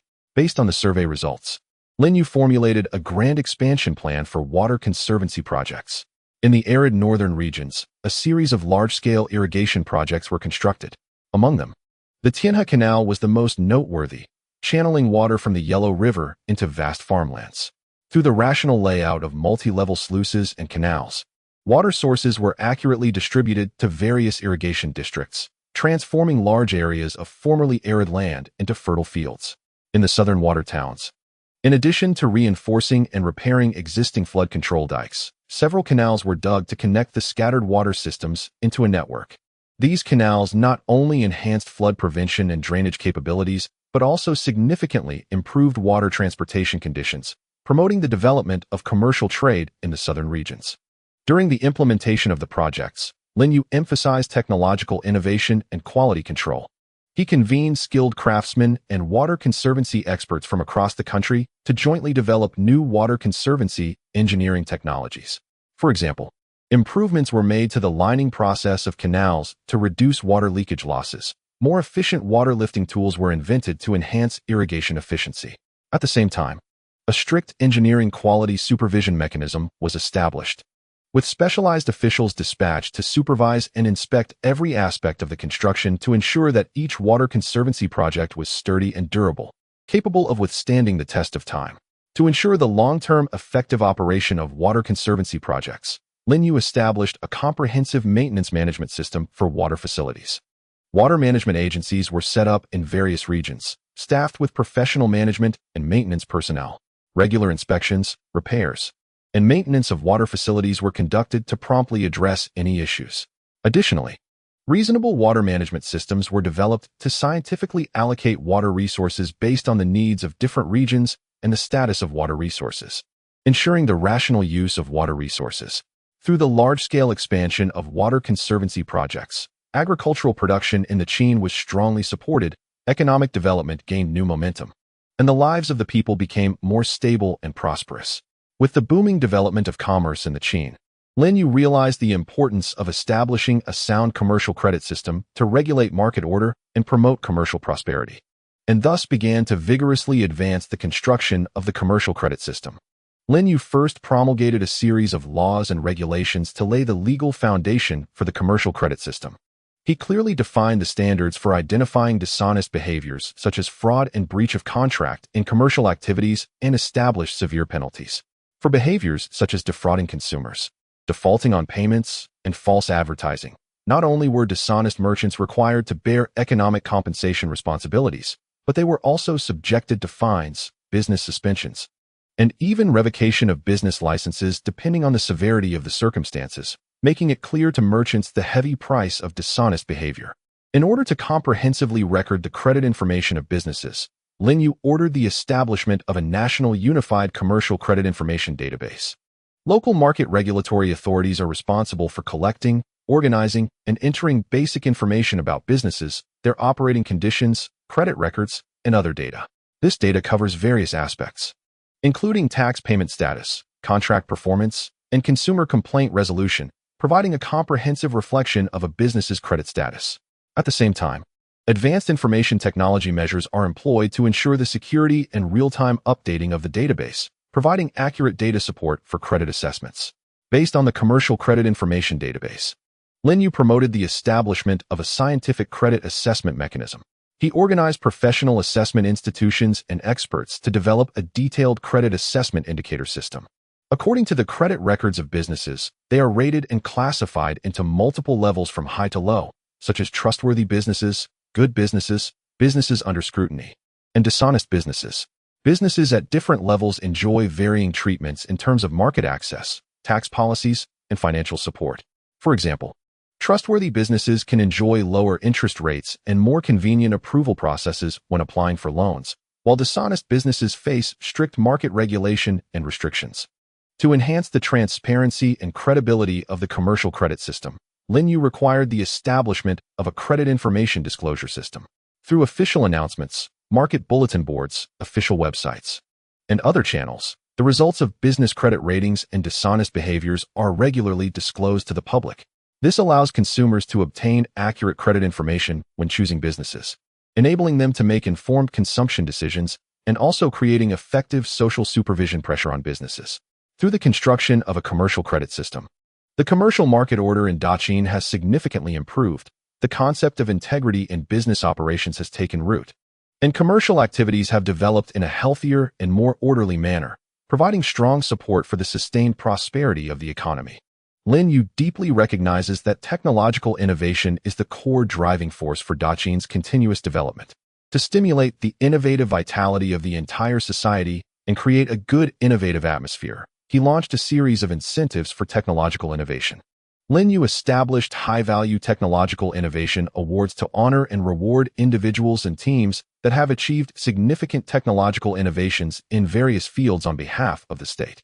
The awards cover multiple sectors, including agriculture, industry, medicine, and military, offering substantial monetary rewards and granting high honorific titles to the winners. For example, the Daqian Outstanding Contribution Award for Technological Innovation is established to reward teams that develop revolutionary technologies with significant impacts on national development with gold and noble titles. Encouraging researchers to reach new heights in technology. To encourage technological innovation, Lin Yu increased financial support for research projects. Not only did he significantly increase national fiscal investment in research, but he also guided social capital to participate in research investment. Special research funds were established, allowing researchers and teams to apply for funding support based on their research directions and project plans. Sufficient financial guarantees are provided for innovative and applicable projects to ensure the smooth progress of research work. At the same time, tax incentives and policy support are offered to enterprises and individuals investing in research projects to enhance the enthusiasm for social capital to participate in research. Lin Yu focuses on creating a good research environment for researchers. Multiple large research parks have been built in places like Xianyang, equipped with advanced research facilities, laboratories, and office amenities, providing top-notch research conditions for researchers. He also simplified the approval processes for research projects and reduced administrative intervention, allowing researchers to concentrate on their work. Additionally, he encourages communication and collaboration among researchers, regularly holding various academic seminars and research result exchange meetings to promote mutual learning and progress among researchers from different fields and regions. To cultivate more technological innovation talents, Lin Yu reformed the education system. In school education, he strengthened the establishment of science and technology courses to cultivate students' interest in science and innovative thinking from the basic education stage. In higher education, specialized disciplines in technological innovation were established to train professionals with a solid theoretical foundation and innovative practical abilities. He also encouraged schools to cooperate with research institutions and enterprises to establish industry-university research cooperation mechanisms, allowing students to practice their innovative capabilities, thus continuously nurturing talent for Daqian's technological innovation efforts. Through these technological innovation incentive measures, Daqian has initiated a wave of technological innovation, with research results continuously emerging, injecting strong, innovative momentum into the country's development. As the economy of Daqian flourishes and the population grows, the city scale continues to expand. Lin Yu recognizes the importance of optimizing urban planning for enhancing urban living quality and promoting sustainable urban development, leading him to comprehensively optimize Daqian's urban planning. Lin Yu first emphasized the rational zoning of urban functions. Based on the different functional needs of the city, he divided the city into commercial areas, residential areas, industrial areas, administrative areas, and cultural areas. In commercial areas, large markets, commercial streets, and trade markets are concentrated, with improved commercial supporting facilities to attract merchants from various places and promote commercial prosperity. Residential areas focus on environmental comfort and living convenience, planning various types of housing from ordinary residences to noble mansions to meet the living needs of different social classes. Meanwhile, public service facilities such as schools, hospitals, and parks are constructed to facilitate residents' lives. Industrial areas are located on the outskirts of the city, away from residential areas, to reduce the impact of industrial production on residents' lives. Industrial land is rationally planned, guiding similar industries to cluster and develop, forming industrial clusters to improve production efficiency. Administrative areas concentrate various levels of government institutions for easier administration and government affairs processing. Cultural areas build libraries, museums, theaters, and other cultural facilities to enrich residents' spiritual and cultural lives. In terms of transportation planning, Lin Yu is committed to creating a convenient and efficient urban transportation network. He widened and constructed new urban roads to improve traffic capacity. A comprehensive road system has been planned, including main roads, secondary roads, and branch roads, forming a rational road hierarchy to ensure smooth traffic flow. At the same time, public transportation is vigorously developed, with bus routes and stops established, promoting the use of public transportation tools such as horse-drawn carriages and ox carts for residents' convenience. In the central urban area, large transportation hubs have been planned to achieve seamless transfers between different transportation modes. Additionally, to ease urban traffic pressure, residents are encouraged to adopt green travel methods such as walking and cycling, with dedicated pedestrian paths and bike lanes set up in road planning and multiple bike rental stations built throughout the city. Lin Yu also emphasizes the protection of the urban ecological environment and landscape construction. In urban planning, a large amount of green space has been reserved for building parks, green spaces, and urban forests to increase the city's greening rate. These green areas not only beautify the urban environment, but also help regulate the climate, purify the air, and alleviate the urban heat island effect. At the same time, the protection and utilization of urban water systems are strengthened, with river and lake remediation and dredging carried out to create waterfront scenic areas, providing good places for residents to relax and entertain. In building planning, attention is paid to the coordination and unity of architectural style with the overall urban appearance, encouraging the use of architectural styles characteristic of Daqin while incorporating modern architectural technologies and concepts, making the city both rich in historical and cultural heritage and full of modern atmosphere. Through optimizing urban planning, Daqin's urban landscape has been significantly refreshed. Residents' living quality has improved markedly, and the overall competitiveness of the city has been further enhanced. Lin Yu understands that in a complex and ever-changing international environment, consolidating diplomatic alliances is crucial for Daqin's security and development. Therefore, he has taken a series of proactive measures to strengthen friendly cooperation with various countries and consolidate established diplomatic alliances. Lin Yu frequently dispatches high-level diplomatic missions to visit allied countries. The delegation brought generous gifts, including exquisite silk from Daqin, precious porcelain, advanced technological inventions, etc., showcasing Daqin's strong strength and friendly intentions. During the visit, the diplomatic delegation engaged in in-depth discussions with the monarchs and ministers of various countries, exchanging extensively on issues such as bilateral relations, regional situations, and common interests.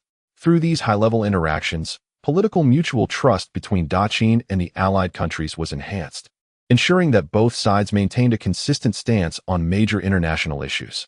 To further deepen economic cooperation with the allied countries, Lin Yu promoted the signing of a series of new trade agreements. These agreements aim to eliminate trade barriers and promote the free flow of goods and services. They reduced tariffs for both sides, simplified trade procedures, and improved the level of trade facilitation. At the same time, Daqin's merchants were encouraged to engage in broader trade with the allied countries and to support enterprises in investing and developing in each other's countries. For example, Daqin's silk merchants opened shops in the allied countries, spreading Daqin's silk culture everywhere while also introducing local specialty products, enriching Daqin's market. By strengthening economic cooperation, mutual benefits were achieved, providing a more solid economic foundation for the diplomatic alliance. In terms of cultural exchange, Lin Yu actively promoted cultural interactions between Daqin and the allied countries. He organized cultural delegations to visit each other, held cultural exhibitions, art performances, and academic exchanges. Daqin's acrobatics and song and dance troupes performed in the allied countries, showcasing Daqin's rich and diverse cultural arts, receiving a warm welcome from local people. At the same time, cultural groups from the allied countries were invited to perform and exhibit in Daqin, allowing the people of Daqin to appreciate the cultural charm of different countries. Additionally, scholars and students from various countries were encouraged to engage in exchanges and learning, promoting the dissemination of knowledge and the collision of ideas. Through cultural exchanges, mutual understanding and friendship among the peoples of various countries were enhanced, bringing both sides closer emotionally and solidifying the public support for the diplomatic alliance. In military cooperation, Lin Yu strengthened intelligence sharing and military exercises with the allied countries. Both sides regularly exchanged intelligence information regarding regional security situations, potential threats, and jointly addressed various security challenges. Joint military exercises were held to improve the collaborative combat capabilities of both armies and their ability to respond to emergencies. Through military cooperation, not only was military mutual trust between Daqin and the allied countries enhanced, but both sides' influence in regional security affairs was also elevated, providing strong military support for consolidating the diplomatic alliance. Through these comprehensive and in-depth measures, the relationship between Daqin and the allied countries became closer, and the diplomatic alliance was further consolidated, creating a favorable external environment for Daqin's peaceful development. Lin Yu understood that a unified and perfected currency system was crucial for Daqin's economic stability and commercial prosperity. In the continuous development process of Daqin, he decided to carry out a comprehensive unification and improvement of the currency system. First, Lin Yu ordered the standardization of the shape and specifications of the currency. It was stipulated that the universally applicable currency was round copper coins with square holes, clearly defining the weight, size, and quality standards of the coins. A special minting institution was established by the state to be responsible for the unified minting of currency, ensuring the quality and specifications of the currency were consistent. Local private minting was strictly prohibited, and severe penalties were imposed on those who minted coins privately to maintain the unity and authority of the currency. To ensure the stable circulation of currency, Lin Yu established a strict currency issuance system. The issuance volume of currency was reasonably controlled based on the national economic development status and market demand. A specialized economic research institution was set up to monitor and analyze economic indicators, such as the total volume of goods and price levels in the market, using this as a basis to determine the issuance quantity of currency. This was to avoid inflation caused by excessive currency issuance or hinder economic development due to insufficient issuance. At the same time, supervision of currency circulation was strengthened, cracking down on hoarding, price manipulation, and other illegal activities to maintain the normal order of the currency market. In terms of improving the currency system, Lin Yu promoted the development of currency exchange and financial systems. Official currency exchange agencies were established in major commercial cities to facilitate exchanges between different regions and currencies. Reasonable exchange rates were formulated and adjusted in a timely manner according to market supply and demand. At the same time, the development of private financial institutions, such as money houses and exchange shops, was encouraged, regulating their operation to provide financial services such as lending and currency exchange for commercial activities. These financial institutions further improved Daqin's currency circulation system while promoting commercial development. Additionally, Lin Yu focused on building currency culture. Beautiful patterns and texts were minted on copper coins, not only reflecting Daqin's cultural characteristics, but also enhancing the recognizability and anti-counterfeiting features of the currency. Through official promotion and education, knowledge about currency was disseminated to the public, improving their understanding and usage capabilities regarding currency. At the same time, by utilizing the circulation of currency, Daqin's culture and values were spread, enhancing the country's cultural influence. Through the unification and improvement of the currency system, Daqin's economic order became more stable, commercial activities more active, and currency played a greater role in promoting economic exchange and national development. As exchanges between Daqin and neighboring countries became increasingly frequent, various thoughts and cultures collided and blended on this land. Lin Yu realized that integrating these thoughts and cultures would help to consolidate national consensus and enhance the country's cultural soft power. Lin Yu first advocated taking legalism as the core, while integrating the essence of other philosophical schools such as Confucianism and Taoism. Legalism emphasizes governance by law, which is crucial for maintaining Daqin's social order and national stability. However, Lin Yu also recognized that Confucianism's concepts of benevolence and propriety help to elevate the moral quality of the people, while Taoism's idea of following nature provides insights into rational resource utilization and pursuing harmony between humanity and nature. He organized scholars to conduct in-depth research and compilation of these thoughts, creating a unified ideological and cultural textbook that incorporated positive elements from different philosophical schools and promoted it nationwide. In the education system, Lin Yu incorporated the integrated ideological culture as an important teaching content. From early education, students were exposed to knowledge that fused various philosophical essences, cultivating their sense of national identity, moral concepts, and legal awareness. Schools used various methods such as classroom teaching, classic recitation, and storytelling to help students deeply understand the connotations of these ideological cultures and guide them to apply them in daily life. To promote the dissemination and exchange of thoughts and cultures, Lin Yu encouraged cultural forums and academic lectures to be held in various regions. Scholars and experts from different philosophical schools, as well as wise individuals from the community, were invited to discuss the development and application of ideological culture together. In these activities, people could freely express their views and engage in debates, facilitating the collision and integration of ideas. At the same time, Lin Yu supported the development of grassroots cultural associations, which aimed to spread and promote the integrated ideological culture through cultural activities and writing popular literature to disseminate these thoughts and cultures to all corners of society. Moreover, Lin Yu emphasized combining the integration of ideological culture with social governance. When formulating policies and laws, the influence of these ideological cultures was fully considered, ensuring that policies and laws reflected the rigor of legalism while embodying the humanitarian care of Confucianism. In guiding social customs, he advocated Taoism's principles of simplicity and nature, opposing extravagance and waste. Through these measures, Daqin achieved effective integration of ideological culture, unifying the thoughts of the people significantly and enhancing social cohesion, laying a solid foundation for the long-term stability and cultural prosperity of the nation. Lin Yu understood the importance of border trade for Daqin's economic development and diplomatic relations and decided to vigorously expand border trade to promote economic exchanges and cooperation with neighboring countries. He first ordered the establishment of several large trade fairs in border areas. These fairs were located in places with convenient transportation, close to border ports, and equipped with complete infrastructure such as warehouses, inns, and dining facilities, providing a convenient trading environment for merchants from various countries. Regular trade gatherings were held to attract merchants from neighboring countries to bring their unique products for trade.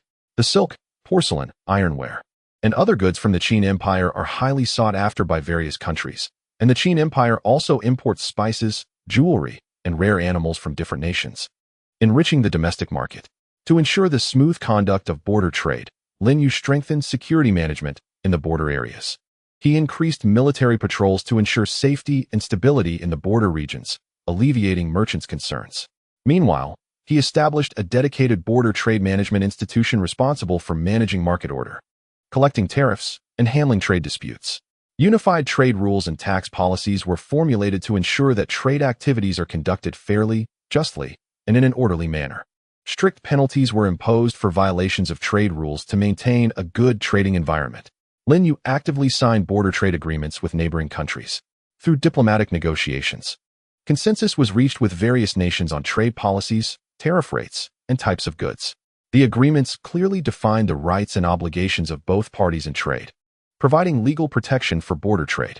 Additionally, the agreements encouraged both parties to engage in long-term, stable trade cooperation, promoting the continuous expansion of trade scale. By signing trade agreements, the economic ties between the Qin Empire and neighboring countries were strengthened, enhancing the Qin Empire's position in regional economic cooperation. To further expand border trade, Lin Yu promoted the construction of transportation infrastructure. Roads connecting border areas with the inland were built to improve transportation conditions, reduce transportation costs, and enhance the efficiency of goods circulation. At the same time, cooperation in the transportation sector with various countries was strengthened to jointly build cross-border transportation facilities such as bridges and walkways, facilitating smoother trade exchanges.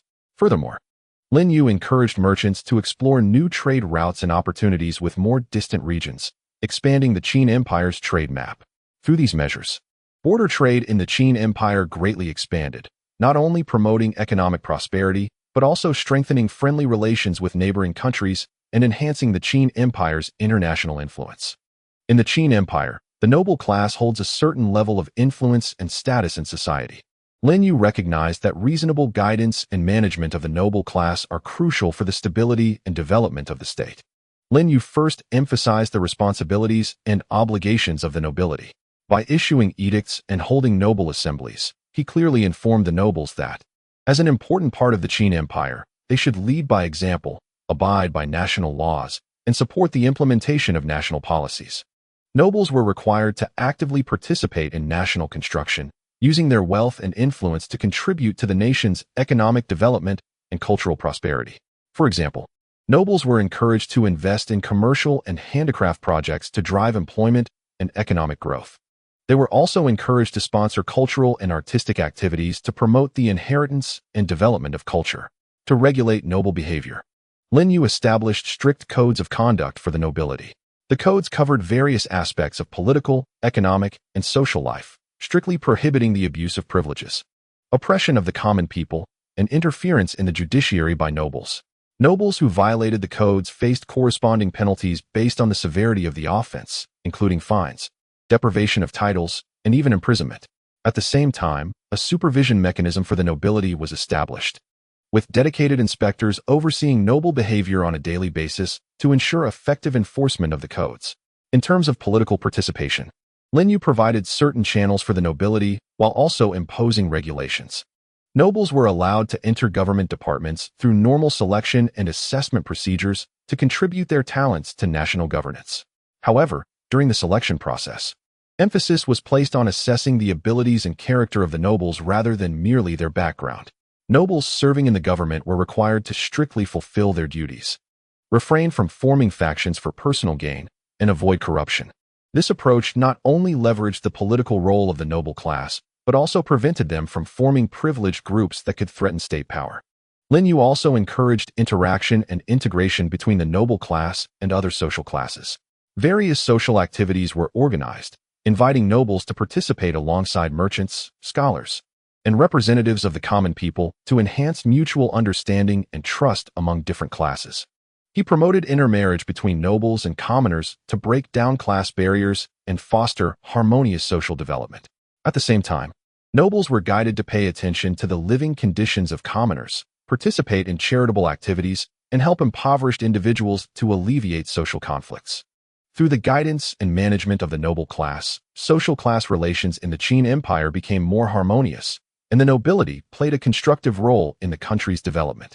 Lin Yu understood that reasonable social mobility is of great significance for the long-term stability and sustainable development of the Qin Empire. It can stimulate social vitality, allowing more talented individuals to emerge and contribute to national construction. Therefore, he implemented a series of measures to promote social mobility. In terms of education, Lin Yu vigorously promoted educational equity, providing equal educational opportunities for children from all classes. Increased investment in education for remote and impoverished areas was made, establishing special educational funds to provide tuition assistance, book subsidies, and living allowances for impoverished students. More schools were built in various regions, especially in rural and grassroots areas, ensuring that children could attend school nearby. At the same time, teachers' pay was increased to attract outstanding educators to these areas, thereby improving the quality of education. Through education, children from lower social classes had the opportunity to acquire knowledge and skills, laying the foundation for changing their destinies and achieving upward mobility. In the talent selection system, Lin Yu further improved the imperial examination system and the recommendation system. The imperial examination was open to all citizens of the Qin Empire, regardless of their background. Anyone with genuine talent and learning could participate. The examination content included not only traditional classics, but also assessments of contemporary policies and technological knowledge to select talents that meet the needs of the times. The recommendation system focused on selecting individuals with noble character and special talents from the grassroots level. Officials at all levels were responsible for discovering and recommending talents, and those who made false recommendations faced severe penalties to ensure that truly outstanding individuals were selected. Through these two systems, pathways for individuals from different classes to enter the officialdom and enhance their social status were provided. Lin Yu also encouraged the development of commerce and handicrafts to create economic conditions for social mobility. He lowered the barriers to entry for business, provided loan support and tax incentives for merchants, and encouraged them to start businesses and expand their operations. In the handicraft sector, he supported craftsmen in innovating techniques and improving product quality, rewarding and honoring those who made outstanding contributions. With the prosperity of commerce and handicrafts, many commoners became wealthy merchants or masters of handicrafts through their efforts, achieving upward mobility from the lower to the middle class.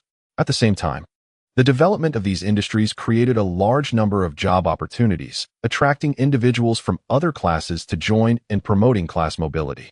Additionally, Lin Yu advocated for an equal and just social concept, breaking down class prejudices and discrimination.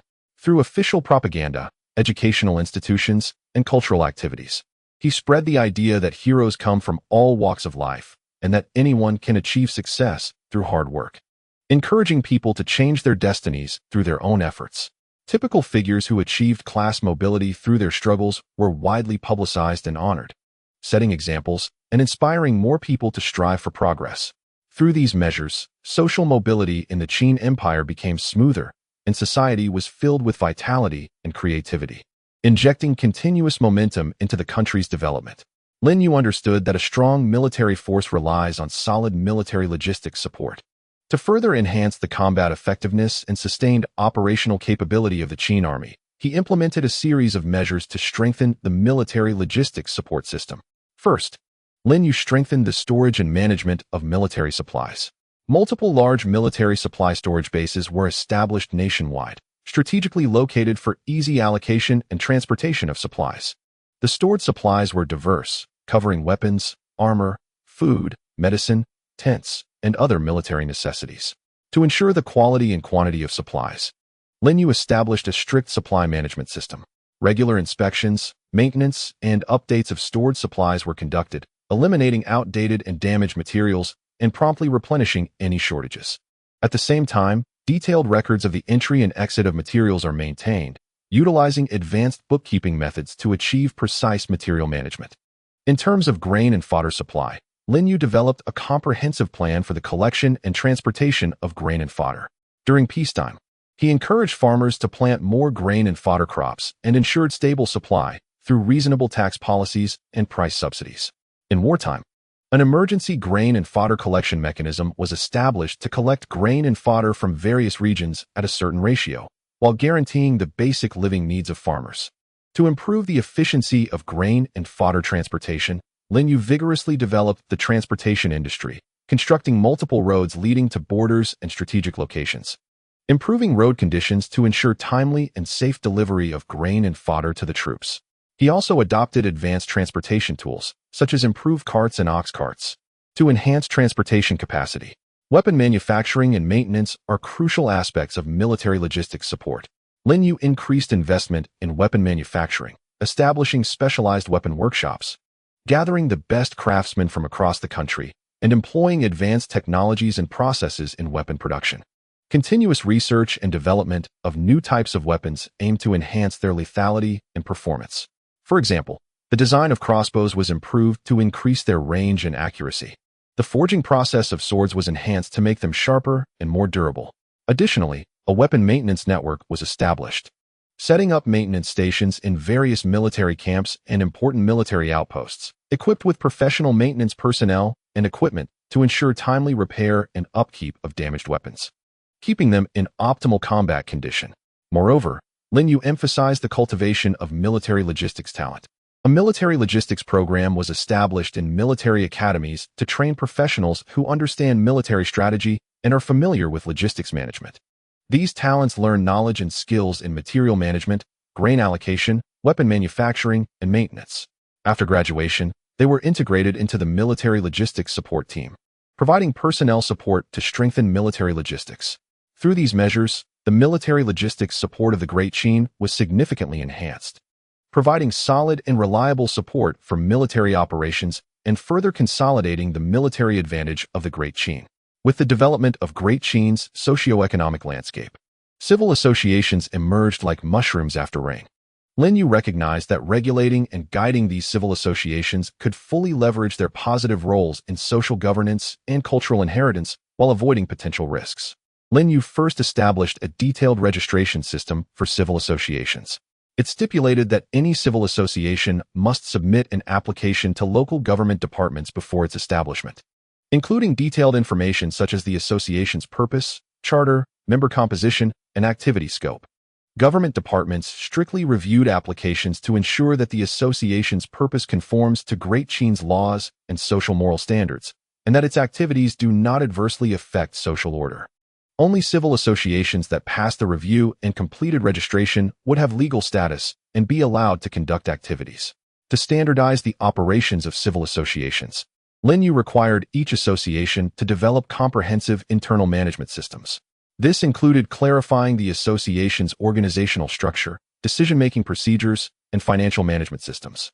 Major decisions of the association needed to be made democratically to ensure the rights and interests of members were protected.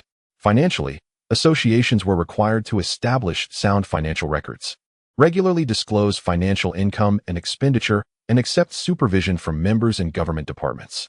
For associations with chaotic finances and poor management, the government ordered rectification, and in severe cases, they were legally dissolved. In guiding civil associations to play a positive role, Lin Yu provided corresponding support and guidance based on the characteristics of different associations. For cultural and artistic associations, the government offered support in terms of venues and funding, encouraging them to carry out cultural activities and promote the excellent traditional culture of Great Qin. For instance, support was given to opera associations to stage new productions and hold performances, enriching the cultural life of the people. For charitable associations, the government guided them to focus on vulnerable social groups, carrying out public welfare activities such as poverty alleviation and assistance for the elderly and orphans. Outstanding charitable associations were recognized and rewarded to enhance their social reputation. For commercial industry associations, the government encouraged them to strengthen industry self-discipline, regulate industry behavior, and promote healthy commercial development.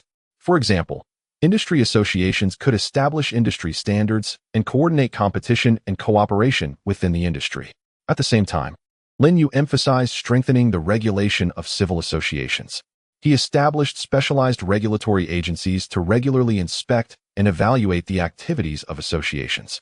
They monitored whether associations conducted activities according to their registered purposes and scopes, and whether they complied with laws and regulations. Associations that violated regulations faced penalties, ranging from warnings and fines to suspension of activities or dissolution, depending on the severity of the violation. Through the regulation and guidance of civil associations, they played an increasingly positive role in social development, becoming an important supplementary force in social governance and promoting social harmony and prosperity. After a series of bold reforms and development measures, Great Qin achieved remarkable accomplishments under Lin Yu's leadership. However, Lin Yu was not satisfied with this. He understood that the development path of Great Qin was still long and required a clear future vision and ongoing development planning. Lin Yu envisioned that Great Qin would become the center of world civilization. Economically, he aimed to further expand the trade landscape, maintaining close economic exchanges with surrounding countries while exploring trade routes with more distant regions, spreading Great Qin's goods and culture worldwide.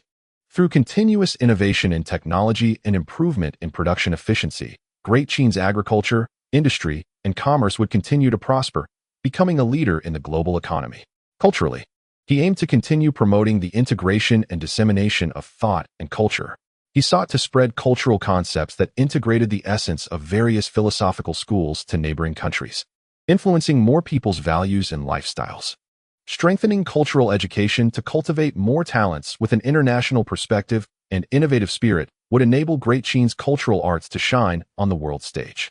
At the same time, he encouraged cultural innovation to continuously enrich the cultural connotation of Great Qin, maintaining the vitality and attractiveness of its culture. Militarily, he aimed to continue strengthening military power, ensuring not only domestic stability and security, but also the capability to maintain regional peace and order. Further optimization of military strategy, enhancement of military technology research and development, and the creation of a well-equipped, well-trained, and combat-ready modern army were priorities. Engaging in military exchanges and cooperation with various countries would enhance the influence of Great Qin's military in the international military arena. To achieve these goals, Lin Yu formulated a detailed sustainable development plan. In the economic field, he planned to continue increasing investment in technology research and development, encouraging innovation and promoting industrial upgrading, strengthening infrastructure construction, especially in transportation and communication, would provide better support for economic development.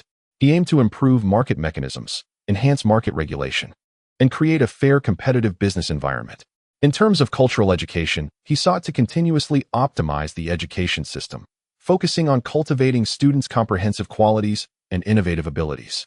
Increasing investment in cultural undertakings, building more cultural facilities, and organizing more cultural activities would enrich the spiritual and cultural life of the people.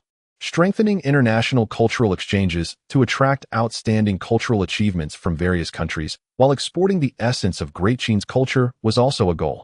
Militarily, he maintained a high level of emphasis on military construction, continuously updating military equipment, strengthening military talent cultivation, and improving the army's informatization level and combat capabilities were essential. Strengthening military strategy research and formulating flexible and adaptable military strategies to respond to various potential security threats were also priorities. In social governance, further improving laws and regulations, strengthening democratic rule of law construction, and safeguarding citizens' rights and freedoms were necessary. Promoting social fairness and justice, narrowing the wealth gap, and encouraging the common development of all social strata were goals. Continuing to focus on people's livelihoods, improving the quality of life for the populace, and increasing the overall happiness index of society were also key objectives. Through this series of future visions and sustainable development plans, Lin Yu led Great Qin steadily toward a more prosperous and powerful direction, writing a brilliant future chapter for Great Qin. Lin Yu deeply realized that resources are the foundation of Daqian's sustainable development, and that reasonable resource management and sustainable utilization are crucial for achieving long-term prosperity. Therefore, he elevated resource management to a national strategic level and began to formulate comprehensive and detailed plans. In terms of mineral resources, Lin Yu ordered a thorough national survey of mineral distribution. He organized professional geological exploration teams to utilize advanced exploration technologies to conduct detailed investigations of various mineral resources such as gold, silver, copper, iron, and tin, accurately grasping their reserves, quality, and distribution. Based on the survey results, he developed scientific mining plans. For rare and non-renewable minerals, he implemented protective mining strategies, strictly limiting the scale and speed of extraction to avoid overexploitation that could lead to resource depletion. At the same time, he encouraged researchers to develop advanced mining technologies to improve the extraction efficiency and recovery rate of mineral resources and reduce waste. For instance, in iron ore mining, he promoted new beneficiation processes that significantly increased the utilization rate of iron ore.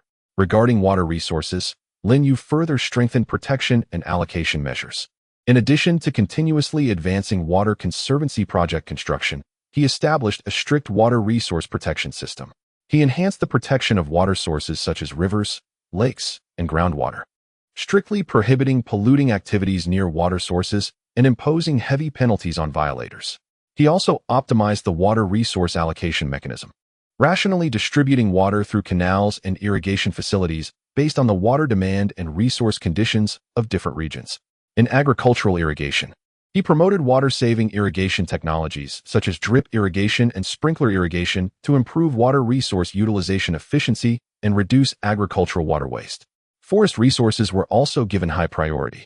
Lin Yu vigorously implemented afforestation policies to expand forest coverage.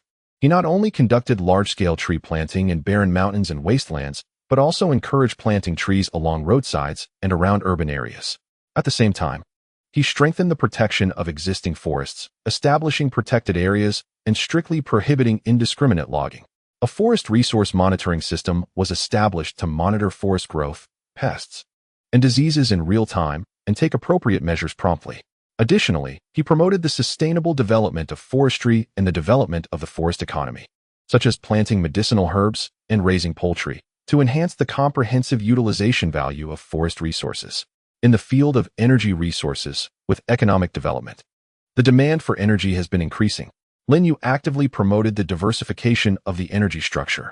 On one hand, he increased the reasonable extraction and utilization efficiency of traditional energy sources such as coal, improving coal combustion technology to reduce pollution emissions. On the other hand, he encouraged the exploration and development of new energy sources, such as wind energy, hydropower, and solar energy. In areas rich in wind resources, wind power plants were constructed. Small hydropower stations were built on fast-flowing rivers.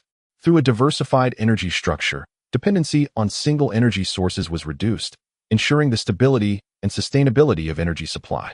Through these comprehensive resource management and sustainable utilization measures, a solid resource guarantee was provided for Daqin's sustainable development. Despite the significant progress made by Daqin in various aspects, Lin Yu understood that various potential risks and crises still existed. To more effectively respond to future challenges, he decided to refine the risk management and crisis response mechanisms. Lin Yu first improved the risk warning system. Building on existing frameworks, he further expanded the monitoring scope to cover various fields such as economy, society, nature, and military. In the economic field, he closely monitored indicators such as market fluctuations, trade frictions, and financial risks. For example, by real-time monitoring and analyzing data on commodity prices, exchange rate changes, and corporate financial conditions, potential signs of economic crises could be detected in advance. In the social aspect, monitoring public sentiment dynamics and focal points of social conflict helped promptly identify factors that could lead to social unrest. For natural disasters, he enhanced the accuracy and frequency of monitoring meteorological and geological disasters to improve the timeliness and accuracy of disaster warnings. In the military aspect, he strengthened intelligence collection and analysis of military dynamics in neighboring countries to provide early warnings for possible military threats. For different types of risks, detailed and targeted response plans were formulated. In the Economic Crisis Response Plan, government measures regarding fiscal policy, monetary policy, and industrial policy were clearly defined. For example, during an economic recession, proactive fiscal policies were adopted, increasing investment in infrastructure construction to stimulate economic growth. Monetary policy was adjusted to stabilize financial markets by modifying interest rates and money supply. For social crises, a series of measures including public opinion guidance, conflict mediation, and emergency response were planned. When social mass incidents occurred, accurate information was promptly released to guide public opinion, while organizing professionals for conflict mediation to resolve disputes. If incidents escalated, emergency response mechanisms were quickly activated, and resources such as police forces were mobilized to maintain social order.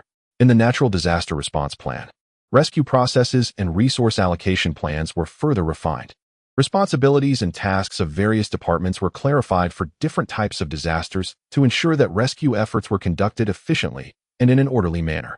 For instance, after an earthquake, the military quickly initiated rescue operations, medical departments provided timely treatment for the injured, and civil affairs departments were responsible for the placement and livelihood guarantees of the affected populace.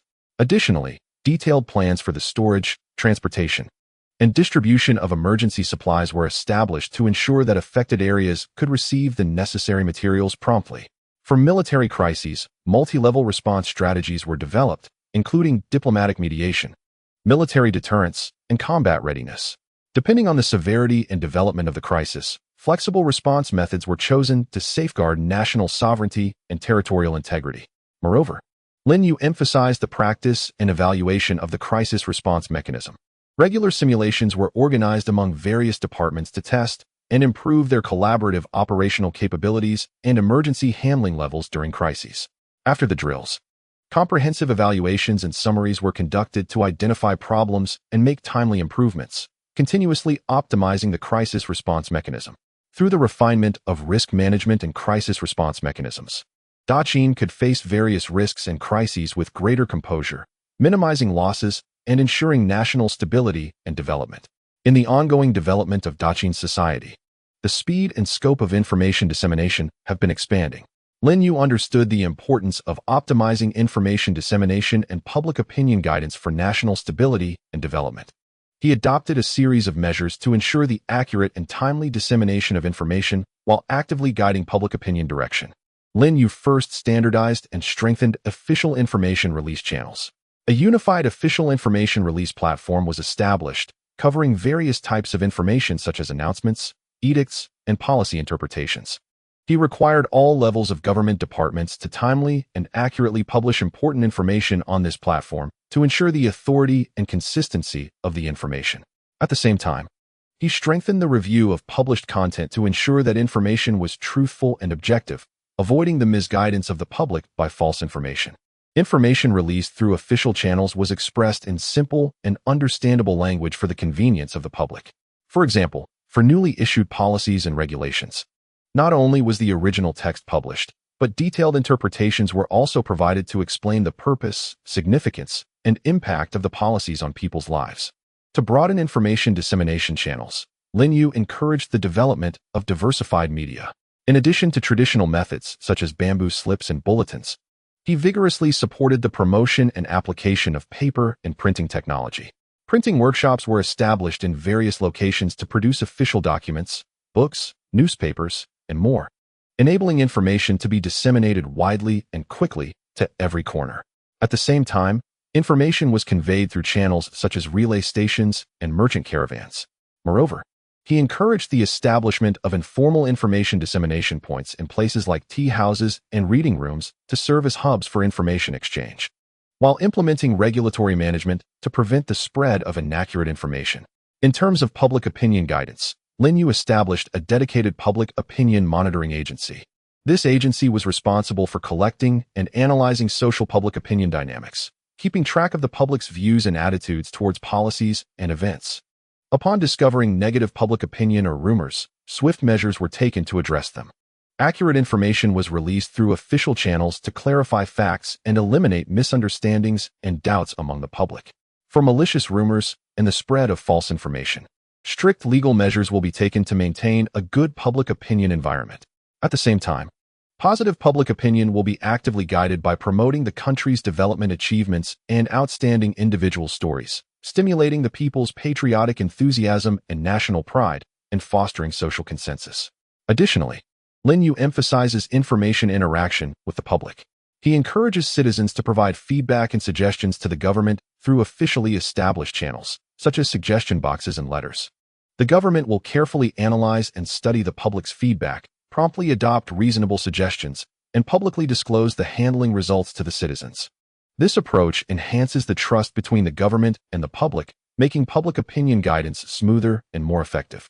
By optimizing information dissemination and public opinion guidance, the flow of information in the Great Qin society becomes healthier and more orderly, creating a positive public opinion environment that fosters stability and development for the country. The Great Qin region is vast, with differences in resource endowments, economic foundations, and development levels across different areas. Lin Yu recognizes that promoting regional coordinated development is crucial for achieving overall national prosperity. He has formulated a series of policy measures to promote complementary advantages and joint development among different regions. Lin Yu first strengthened the overall coordination of regional planning. He organized professional teams to conduct in-depth research on various regions across the country to understand their resources, industries, populations, and other conditions. Based on this, a national regional development plan was formulated, clarifying each region's functional positioning and development direction. For example, resource-rich but economically underdeveloped areas were designated as resource development and processing bases. Encouraging the development of resource-intensive industries, regions with convenient transportation and developed commerce were developed into commercial trade centers and manufacturing bases. Areas with rich cultural heritage were developed into cultural tourism destinations.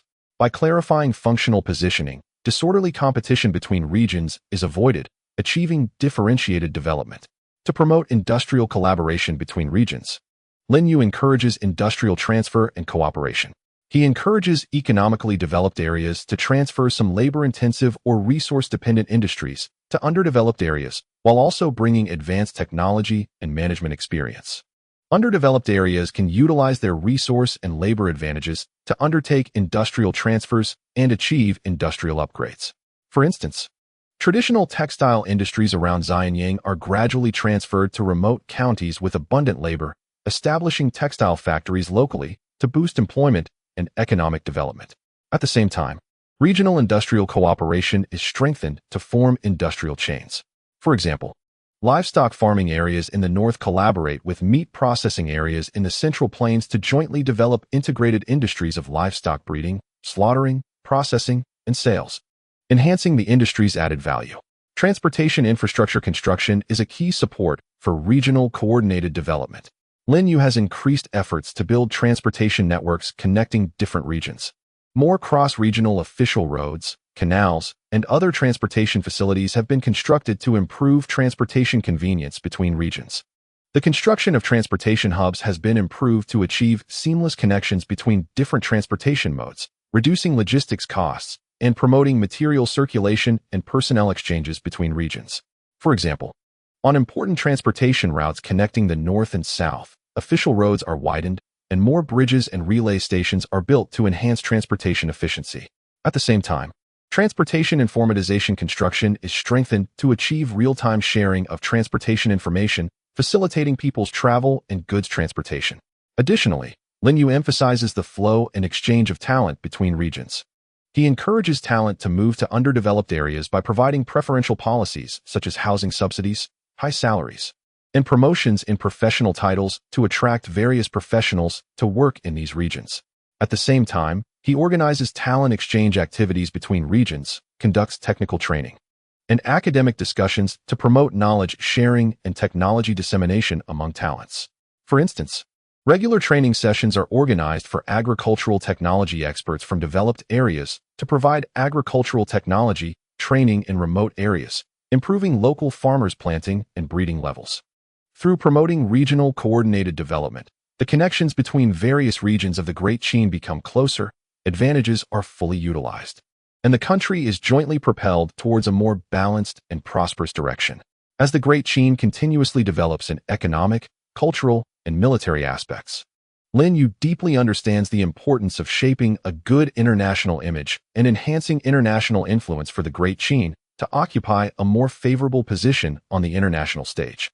He meticulously planned and implemented a series of measures aimed at creating an outstanding international image for the Great Qin. In diplomatic activities, Lin Yu always adheres to the principles of peaceful coexistence and mutual benefit. He actively participates in international affairs, mediating and facilitating international disputes with a fair and objective stance, demonstrating the responsibilities of a major power. Through diplomatic negotiations, treaties of friendship are signed with various countries, focusing not only on self-interest, but also on common development. For example, in border negotiations with neighboring countries, disputes are resolved through peaceful consultations, delineating fair and reasonable borders, earning respect and trust from other nations. Additionally, he actively participates in international rescue operations, promptly sending rescue teams and providing material assistance when other countries suffer from natural disasters or humanitarian crises, showcasing the humanitarian spirit and international responsibility of the Great Qin. Cultural exchange has become an important means of shaping the international image. Lin Yu vigorously promotes Great Qin culture to the world, organizing large cultural envoy delegations to visit various countries. These delegations carry outstanding cultural works from the Great Qin, such as exquisite silk embroidery, elegant ceramics, and breathtaking performances, showcasing the rich and diverse culture of the Great Qin to the world. Cultural exhibitions and performance activities are held in various countries to attract local people's attention and affection. At the same time, cultural groups from various countries are invited to the Great Qin for exchanges, promoting mutual understanding and integration of cultures. Through cultural exchanges, the world becomes aware of the profound cultural heritage and unique cultural charm of the Great Qin, enhancing the influence of Great Qin culture internationally. Economic cooperation is also a key to enhancing international influence. Lin Yu actively expands foreign trade and promotes closer economic ties with various countries. By hosting international trade fairs, he attracts merchants from various countries to discuss cooperation and showcase the rich products and advanced industrial goods of the Great Qin. In trade dealings, he insists on fair transactions, adheres to international business rules, and establishes a good image of integrity in business for the Great Qin. At the same time, he encourages Great Qin enterprises to go abroad, invest, and start businesses, bringing not only capital and technology, but also creating job opportunities for locals and promoting local economic development. For example, Great Qin silk enterprises have established factories in Western countries, teaching silk weaving techniques, which has driven the development of the local silk industry and further enhanced the influence of the Great Qin in those regions. In the military aspect, Lin Yu focuses on demonstrating the strong strength and civilized image of the Great Qin army by engaging in military exchange activities with various countries, such as joint military exercises and military academic seminars. The advanced equipment and superb military skills of the Great Qin army are showcased. In military operations, strict adherence to international laws of war and humanitarian principles is maintained to protect civilians and non-military facilities, demonstrating the civilized image of the Great Qin army. At the same time, military assistance and training are provided to some countries to help them enhance their military capabilities, increasing the influence of the Great Qin in the international military field. Through these comprehensive efforts, the Great Qin has established a good image of peace, friendship, civilization, and strength on the international stage, significantly enhancing its international influence.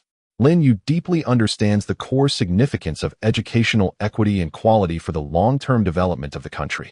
Building on existing educational reforms, he is determined to further deepen educational equity and comprehensively improve educational quality, cultivating more high-quality talents for the Great Qin.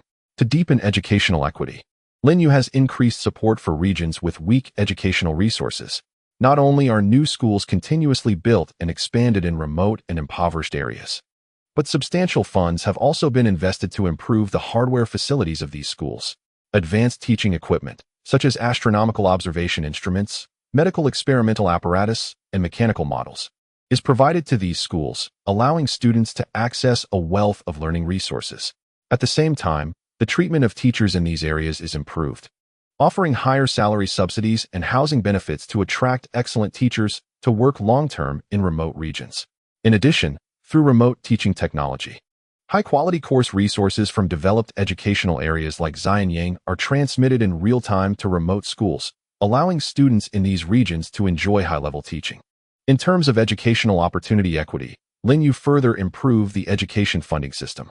In addition to providing basic funding such as tuition and textbook fees for impoverished students, special scholarships were established to reward academically outstanding students from financially disadvantaged families. For students facing learning difficulties due to special circumstances, personalized support plans are provided, including one-on-one tutoring and psychological support, ensuring that every student can keep up in the educational process. At the same time, barriers of class and region are broken, allowing students from different backgrounds to have the opportunity to attend various schools and obtain quality educational resources through fair competition.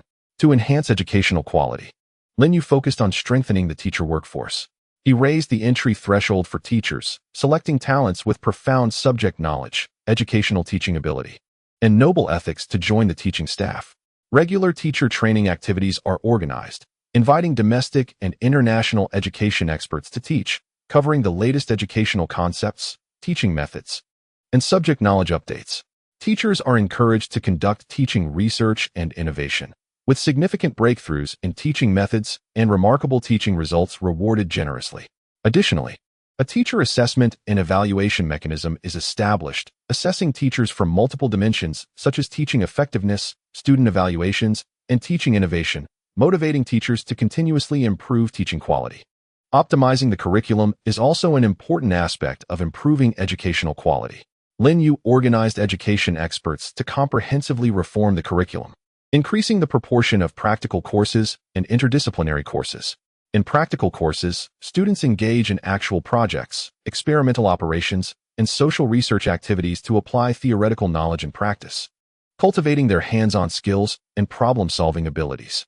Interdisciplinary courses break down subject boundaries and cultivate students' comprehensive thinking abilities, such as offering courses that integrate technology and humanities, allowing students to understand the impact of science and technology on society and culture while learning. Through deepening educational equity and enhancing educational quality, the education sector of Qin has reached new heights, providing a solid talent guarantee for the country's sustainable development. In the face of the dual demands of economic development and ecological protection, Lin Yu actively promotes the exploration and construction of an ecological economic model, striving to achieve an organic combination and positive interaction between the two, paving new paths for Qin's sustainable development. Lin Yu first advocates for the development of ecological agriculture, encouraging farmers to adopt eco-friendly planting and breeding methods, reducing the use of chemical pesticides and fertilizers, and promoting organic fertilizers and biological control techniques. For example, guiding farmers to plant insect-repellent plants in the fields and using natural enemies of pests for biological control reduces environmental pollution while ensuring the quality and safety of agricultural products. At the same time, he promotes the integration of agriculture and ecological tourism by developing rural complex projects that combine agricultural production, sightseeing, farming experiences, and science education into ecological agricultural parks. Visitors can participate in farming activities such as planting and harvesting, learn about agricultural knowledge, enjoy pastoral scenery, and increase farmers' income sources. In the industrial sector, Linyu encourages enterprises to undergo green transformation. Policies such as tax incentives and financial subsidies are provided to enterprises that adopt environmentally friendly production technologies and reduce pollution emissions. He guides enterprises to increase investment in research and development of environmental protection technologies, developing and applying more efficient pollution treatment equipment and energy-saving and emission reduction technologies. For instance, promoting advanced steelmaking processes in steel enterprises to reduce energy consumption and waste gas emissions. Developing eco-friendly glazes in ceramic enterprises to reduce the use of harmful substances like lead and mercury. Meanwhile, ecological industrial parks are established to concentrate related enterprises, achieving resource recycling and sharing.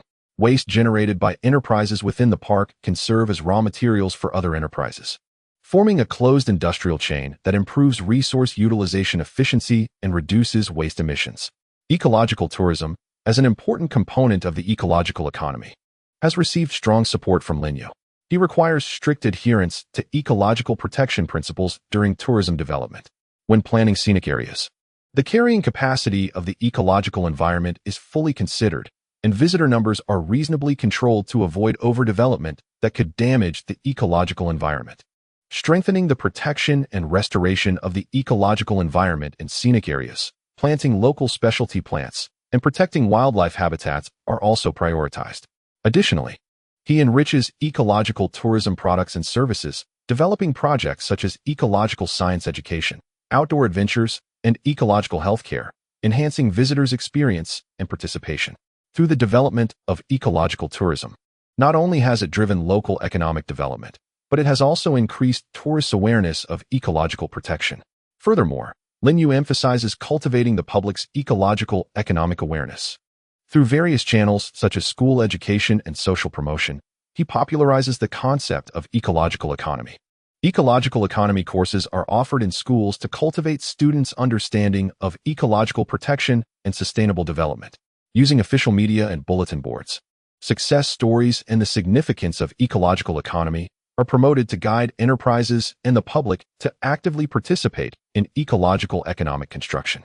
By exploring and constructing the ecological economic model, Dechin has achieved effective ecological environment protection alongside economic development, embarking on a path of green and sustainable development.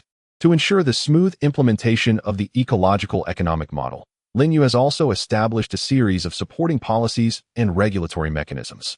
A dedicated ecological economic development fund has been established to provide financial support for projects in ecological agriculture, green industry, and ecological tourism.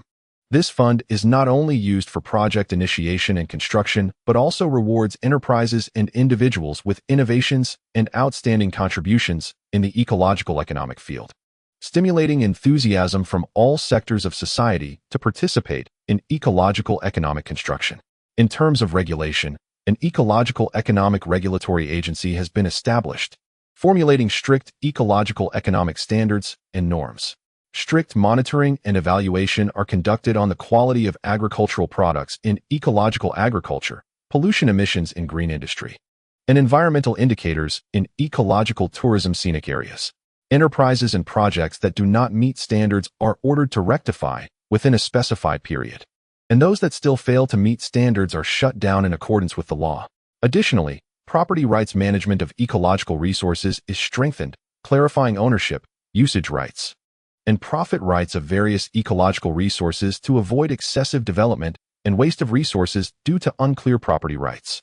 Linyu is also actively promoting international cooperation in the field of ecological economy. Envoys are sent to neighboring countries to learn from their advanced experiences and technologies in ecological economic development. At the same time, Dechin showcases its achievements in exploring ecological economic models to attract foreign investment, technology, and talent to participate in Dechin's ecological economic construction. Through international cooperation, advanced ecological agriculture technologies, environmentally friendly industrial equipment, and ecological tourism management experiences are introduced to enhance the development level of Dechin's ecological economy. As the ecological economic model gradually takes shape, a harmonious situation of economic development and ecological protection has emerged throughout Daqing. Rural areas have gained new vitality due to the development of ecological agriculture and tourism, with increased farmer incomes and improved living environments. Industrial enterprises have enhanced their competitiveness through green transformation, achieving a win-win situation of economic and environmental benefits. Ecological tourism scenic areas around cities have attracted a large number of tourists, promoting the prosperity of local service industries. The ecological economic model has become a powerful driving force for Daqing's sustainable development, painting a beautiful picture of green prosperity for the future of Daqing. With the development of Daqing's society and changes in its population structure, Lin Yu realizes the importance of improving the elderly and childcare security systems to enhance the public's sense of happiness and promote social harmony and stability.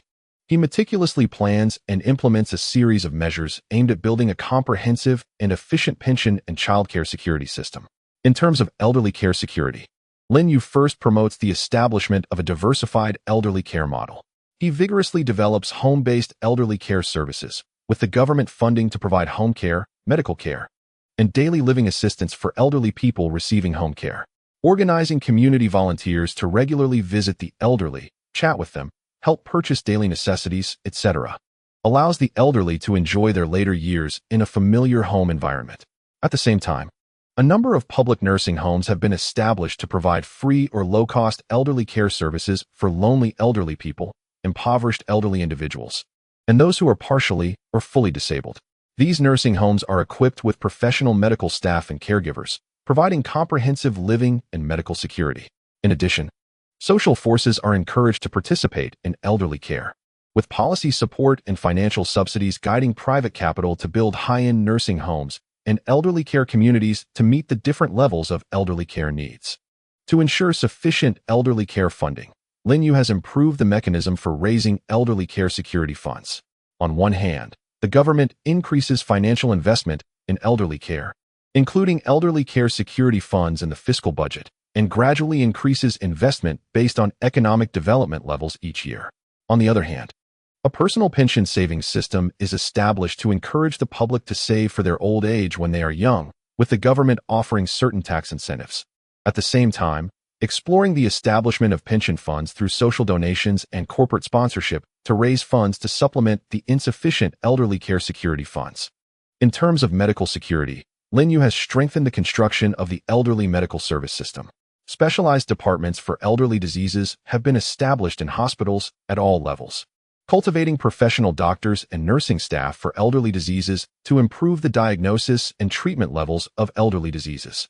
Health records are established for the elderly, and free health checkups are conducted regularly to achieve early detection and early treatment of diseases.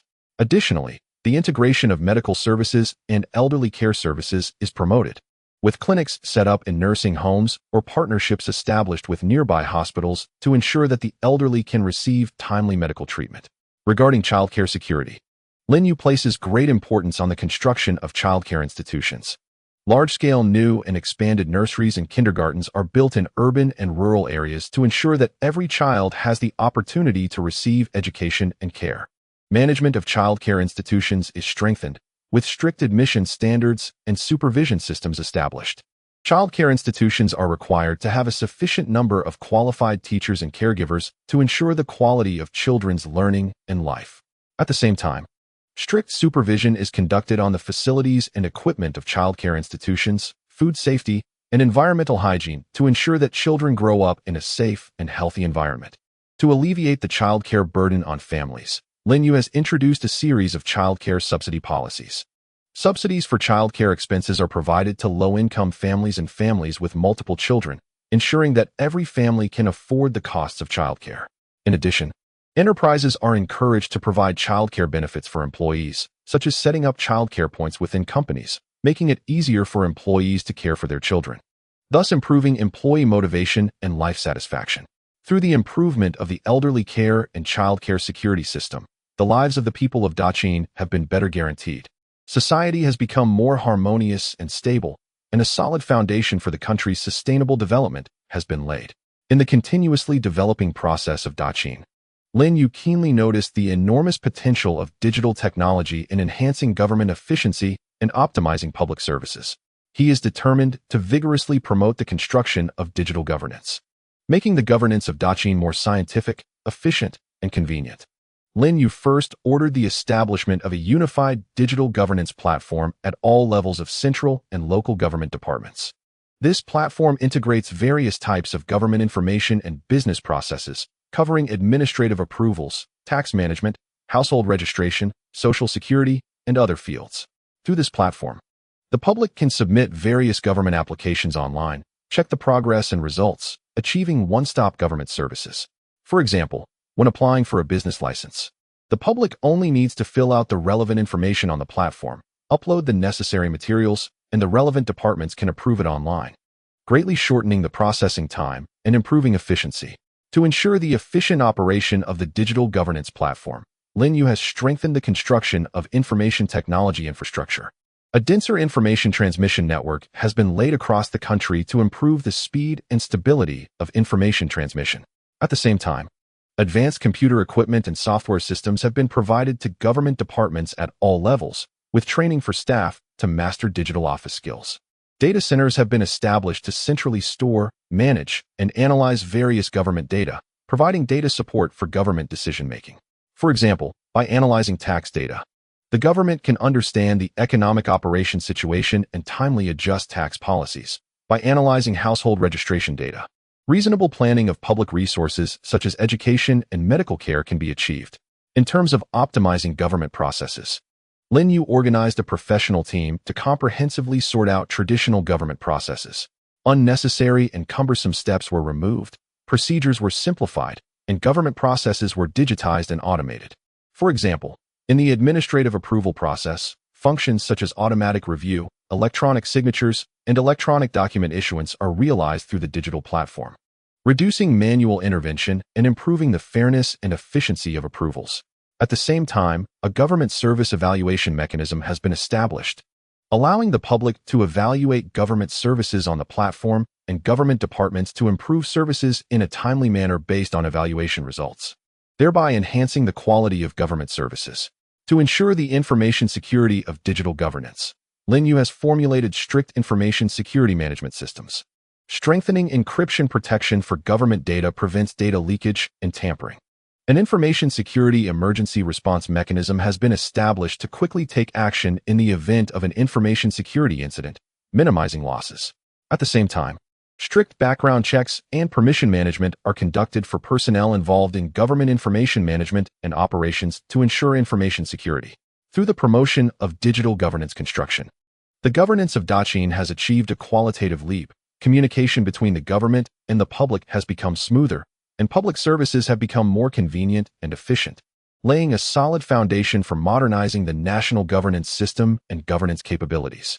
Lin Yu is well aware that technological innovation is the core driving force behind Daqin's sustainable development, and cultivating a good technological innovation ecosystem is crucial for stimulating innovative vitality and enhancing innovation capabilities.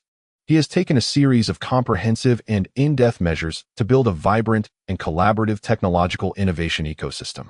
First, Lin Yu has increased investment in scientific research infrastructure. A number of high-level research institutions and laboratories have been built in Xi'an and other important cities, equipped with internationally leading research equipment, providing first-class research conditions for researchers. These research institutions cover multiple fields, including astronomy, geography, medicine, agriculture, and industry, attracting outstanding research talents from various regions. For example, the newly established Daqin Academy of Sciences is equipped with advanced particle accelerators, electron microscopes, and other equipment, providing strong support for basic scientific research in physics, chemistry, etc. At the same time, a research resource sharing platform has been established to break down barriers between research institutions, allowing research equipment, data, literature, and other resources to be shared on a larger scale, improving resource utilization efficiency. To stimulate the innovative enthusiasm of researchers, Lin Yu has improved the research incentive mechanism. A high-value research reward fund has been established to provide significant rewards to research teams and individuals who have made major breakthroughs in basic research, applied research, and technological innovation. Rewards include not only substantial monetary prizes, but also honorary titles and promotion opportunities. For example, the Daqin Science and Technology Innovation Grand Prize has been established to award millions of yuan to research projects that solve major scientific problems or achieve key technological breakthroughs, along with noble titles.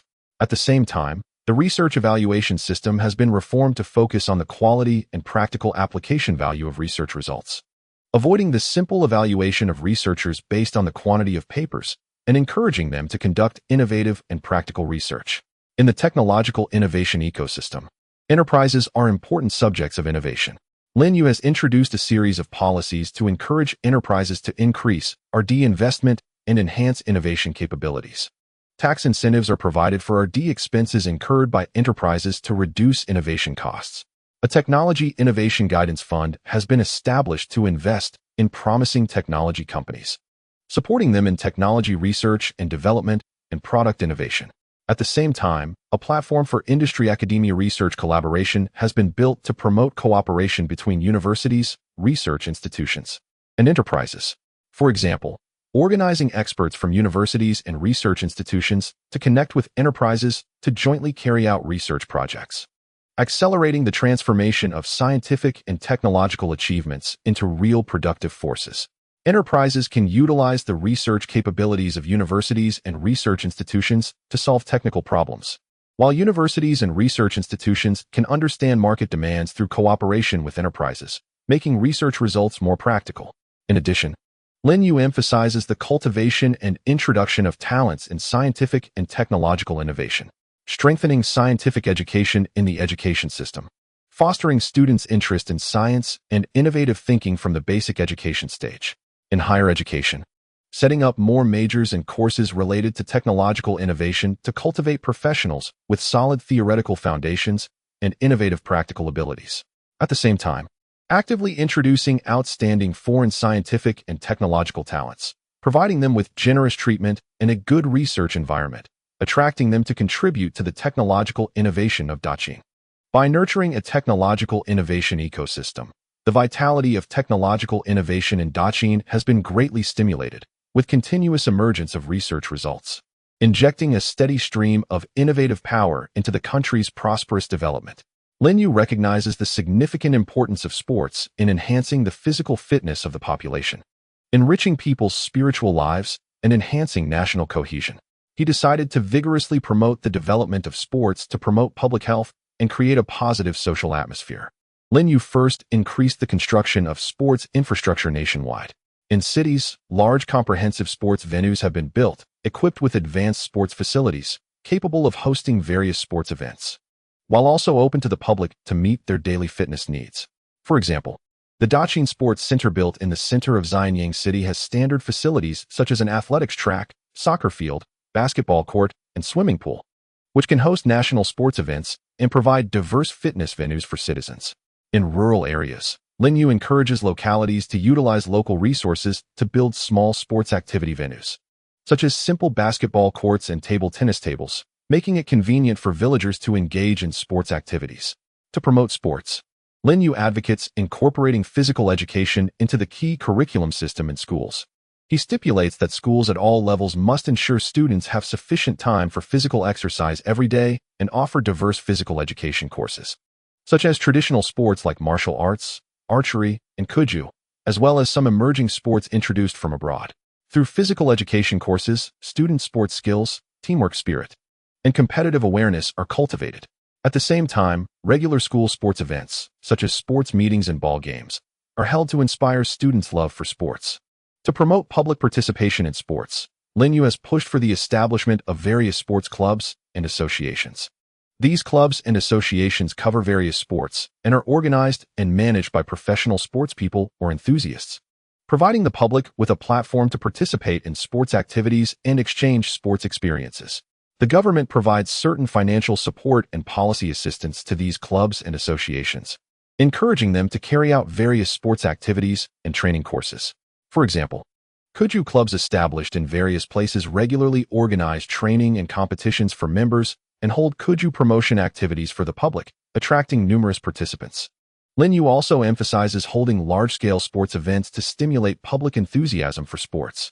He organized the Daqin Sports Games, a comprehensive event covering numerous sports, attracting athletes from all over the country. The sports games not only set high prizes and honor awards, but also garnered widespread public attention for sports events through official publicity. At the same time, actively engaging in sports exchange events with neighboring countries to enhance friendly relations through sports. The hosting of these events not only showcases the sportsmanship of the people of Daqin, but also ignites a sports movement across the country. In addition, Lin Yu emphasizes the close connection between sports and health. Through official publicity and health lectures, he promotes the benefits of physical exercise for health to the public. Raising health awareness, he encourages the public to develop a habit of regular exercise and form a healthy lifestyle. With the vigorous development of sports, the physical fitness of the people of Daqin has significantly improved, presenting a vibrant and positive social outlook. Lin Yu is well aware of the irreplaceable role of artistic creation in enriching the spiritual life of the people and inheriting the culture of Daqin. He actively takes measures to create a favorable environment for artistic creation, promoting the prosperity and development of artistic creation while emphasizing cultural inheritance, allowing Daqin's excellent traditional culture to be continued and promoted in artistic creation. Lin Yu first increased support for artistic creation. He established a special fund for artistic creation to provide financial support to artists, helping them solve economic difficulties during the creative process. This fund is not only used to support artists' creative projects, but also includes promotion costs for excellent artworks, such as exhibitions and performances. For example, for promising painters, the fund can assist them in purchasing painting materials and holding solo exhibitions, allowing more people to appreciate their works.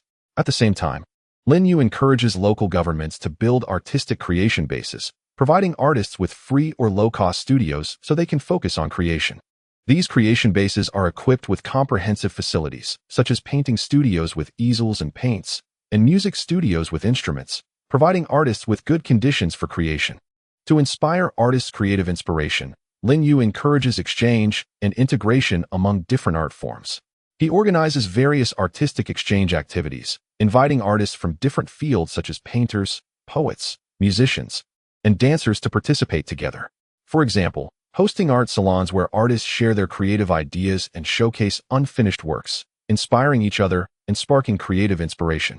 At the same time, he promotes the combination of art and technology, encouraging artists to use new technological means for creation, such as creating innovative stage lighting effects using optical principles or using new materials to create unique artworks. In terms of cultural inheritance, Lin Yu requires artists to incorporate elements of Daqin's traditional culture into their creations. He organizes experts to sort out and study Daqin's historical culture, mythological legends, and folk customs, providing artists with rich creative materials. He encourages painters to create paintings based on Daqin's historical stories, musicians to compose music based on traditional folk songs, and dancers to choreograph dance programs inspired by folk dances. Through these methods, Daqin's traditional culture is vividly presented in artistic creation, allowing the younger generation to understand and inherit traditional culture through artistic works. In addition, Lin Yu places great importance on the protection and dissemination of artistic works. He establishes large art museums and cultural centers to collect and display excellent artworks, allowing the public to appreciate various forms of art up close. At the same time, through official media and cultural activities, he promotes excellent artworks widely, increasing their visibility and influence. By promoting the prosperity of artistic creation and cultural inheritance, Daqin's cultural and artistic undertakings are revitalized, enriching the spiritual and cultural life of the people, and allowing Daqin's excellent traditional culture to be inherited and developed in the new era. With the development of Daqin society, the elderly population is gradually increasing. Lin Yu realizes the importance of establishing a comprehensive elderly education system and providing sufficient spiritual care for the elderly to enhance their quality of life and promote social harmony. He carefully plans and gradually implements a series of measures aimed at creating a comprehensive elderly education and spiritual care system. In building the elderly education system, Lin Yu first promotes the establishment of elderly universities in various places. These elderly universities set courses based on the characteristics and needs of the elderly, covering multiple fields such as cultural arts, health and wellness, and scientific knowledge. The cultural and arts courses include calligraphy, painting, music, and dance, Catering to the elderly's pursuit of artistic refinement, the health and wellness courses teach knowledge about traditional Chinese medicine, balanced diets, and exercise healthcare. Helping the elderly maintain physical health, the technology knowledge courses teach the elderly how to use new technological products, such as learning to use an abacus and understanding basic mechanical principles, allowing them to keep up with the pace of societal development. The faculty of the senior university consists of professional teachers and volunteers. Professional teachers have rich teaching experience and expertise, while most volunteers are retired intellectuals who share their experiences and knowledge with elderly students. To facilitate learning for the elderly, Linyu emphasizes diverse teaching methods. In addition to traditional classroom teaching, online teaching methods are also adopted. By establishing information dissemination points in various locations, such as libraries and tea houses, online learning equipment and guidance are provided for the elderly. They can use these devices to watch instructional videos and participate in online discussions, free from time and space constraints. At the same time, learning groups for the elderly are organized, allowing them to form groups within the community to learn together, exchange ideas, and enhance the fun and interactivity of learning. In terms of providing spiritual care for the elderly, Linyu encourages the community to carry out various activities for seniors. Regular gatherings for the elderly, such as tea parties and cultural performances, are organized to allow them to connect emotionally and showcase their talents, enriching their spiritual lives. A psychological counseling service institution for the elderly is established to provide psychological counseling and support. As they age, the elderly may face various psychological issues, such as feelings of loneliness and anxiety. Professional counselors communicate with them to help alleviate negative emotions and maintain a positive and optimistic mindset. Additionally, Linyu advocates for family members to give more love and companionship to the elderly. Through official publicity, the traditional virtues of respecting and caring for the elderly are promoted, emphasizing family members' important responsibility in providing spiritual care for seniors. Children are encouraged to visit their parents regularly and care about their living and mental conditions. At the same time, community volunteers are organized to regularly visit lonely elderly individuals, providing them with assistance in daily life and emotional comfort.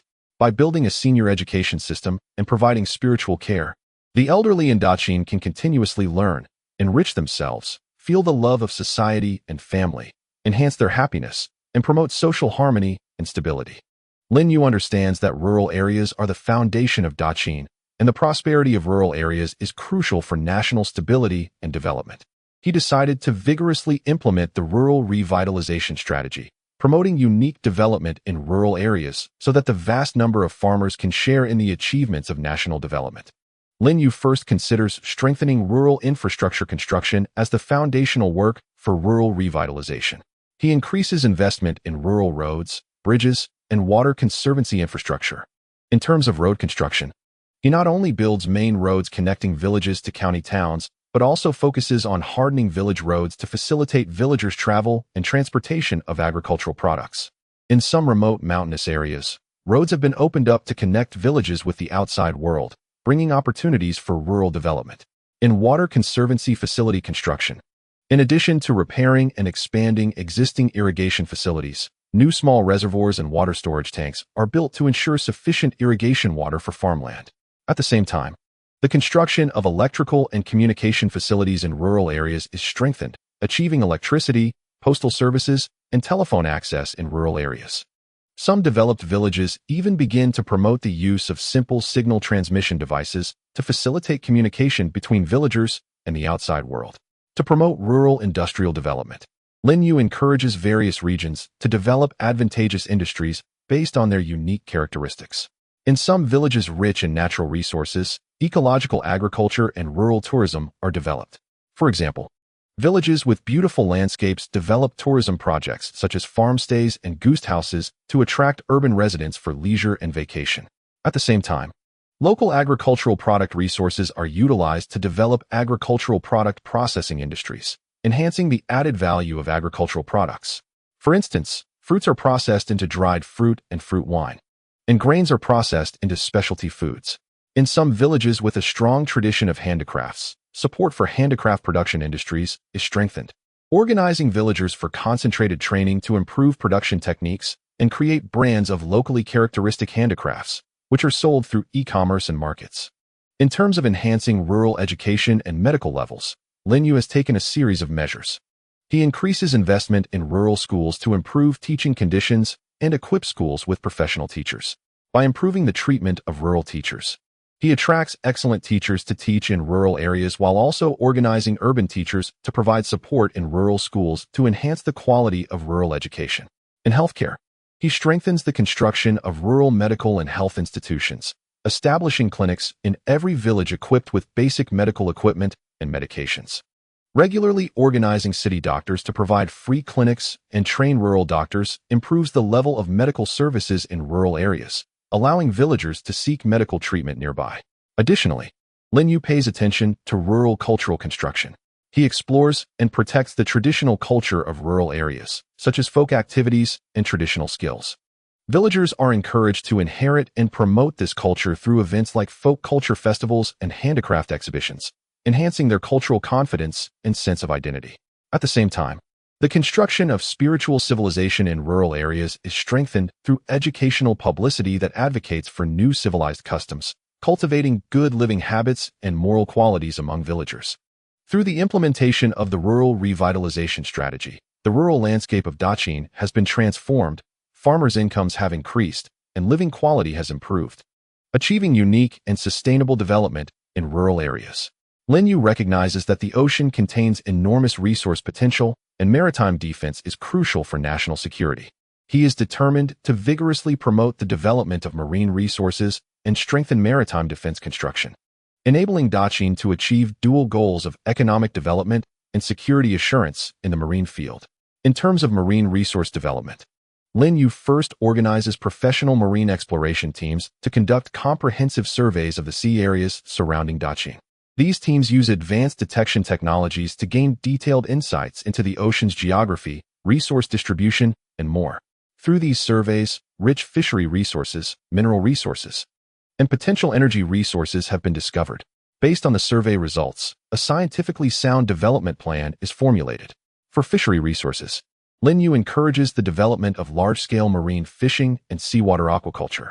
Advanced fishing boats are built, equipped with professional fishing equipment to improve fishing efficiency.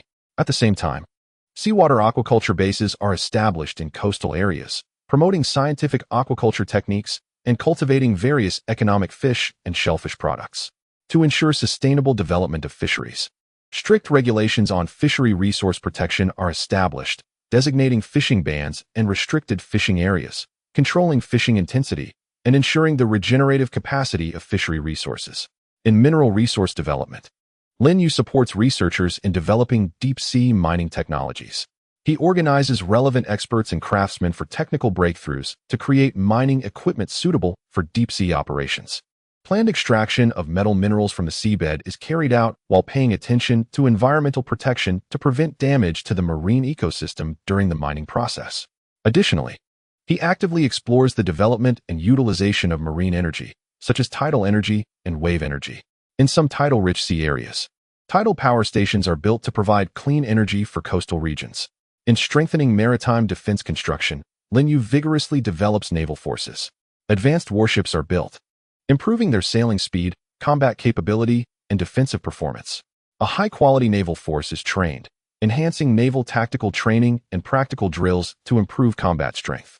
A series of coastal defense fortifications, such as artillery positions and beacon towers, are constructed to strengthen monitoring and defense in coastal areas. At the same time, a comprehensive maritime early warning system is established, utilizing watchtowers and signal transmission devices to promptly detect abnormal situations at sea. To ensure the safety of maritime trade, Lin Yu has strengthened maritime patrols and escort efforts.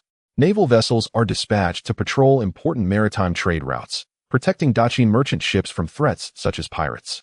Establishing a maritime security cooperation mechanism with neighboring countries to jointly maintain maritime security order in the region. By promoting marine resource development and maritime defense construction, Daqin can not only fully utilize marine resources to promote economic development, but also effectively safeguard national maritime rights and the safety and stability of coastal areas, enhancing its comprehensive strength in the maritime field. Under Lin Yu's leadership, Daqin has undergone a series of magnificent reforms and developments, experiencing earth-shattering changes in various fields. from the economy to culture, from the military to people's livelihood, achieving a splendid transformation from a traditional state to a prosperous and powerful nation. The following is a summary of Daqian's glorious development journey, approximately 3,000 words long. At the beginning of Lin Yu's rise to power, he keenly observed the crucial role of the political system in national development and initiated comprehensive and in-depth reforms of Daqian's political system.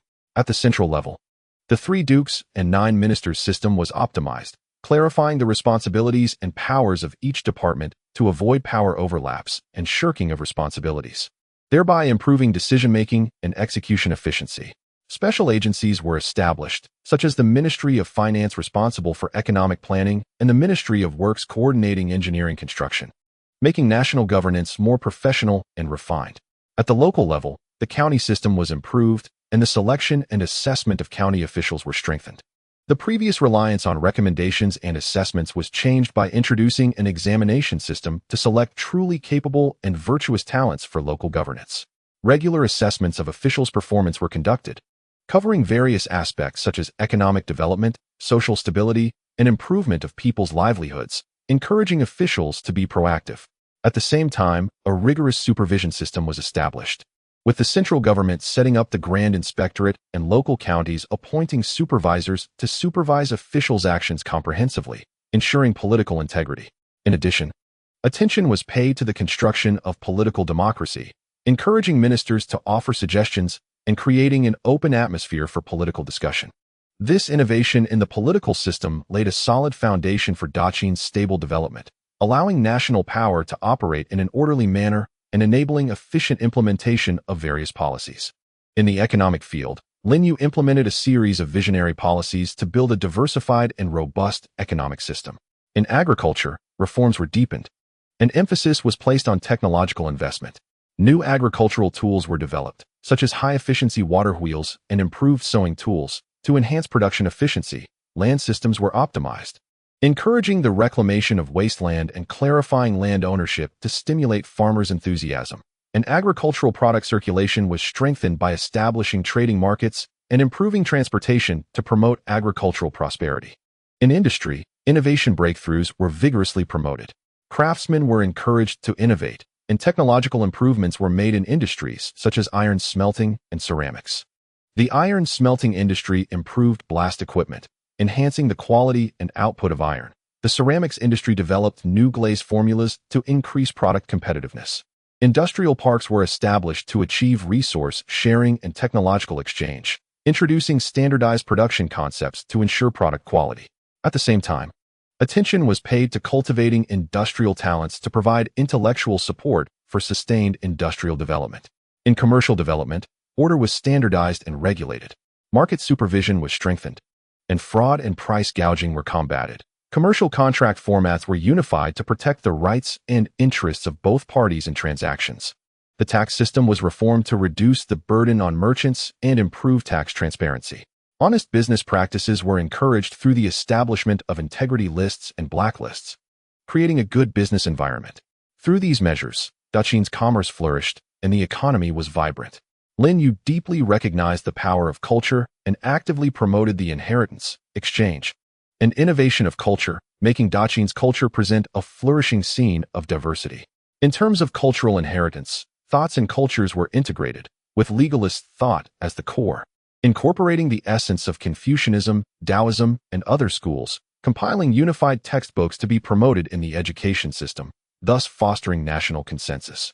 Cultural exchanges and integration were vigorously promoted, conducting extensive cultural interactions with neighboring countries. Exchanges with the Western regions absorbed their music, dance, and other art forms while spreading Daqian's silk and papermaking technology. Exchanges with the former land of the Chu state learned from its romantic literature, promoting new developments in literary creation. Exchanges with northern nomadic tribes absorbed equestrian skills and pastoral culture while spreading agricultural techniques and construction crafts. By establishing cultural exchange institutions and holding international cultural festivals, mutual understanding and friendship were enhanced. Furthermore, cultural innovation was emphasized, encouraging literary and artistic creations that reflect real life, establishing literary awards to promote the development of poetry, prose, and drama. In the field of art, Support was given to painters, musicians, and dancers to innovate and incorporate new elements, enriching artistic expression forms. Lin Yu understood that military strength is an important guarantee for national stability and comprehensively strengthened military construction to build a powerful military system. The military was reorganized, with various branches established and specialized training conducted to improve the joint combat capabilities of each branch. Infantry focused on close combat and formation training. Cavalry emphasized archery and rapid assaults. Archers improved shooting accuracy and speed, and charioteers optimized tactical use of chariots.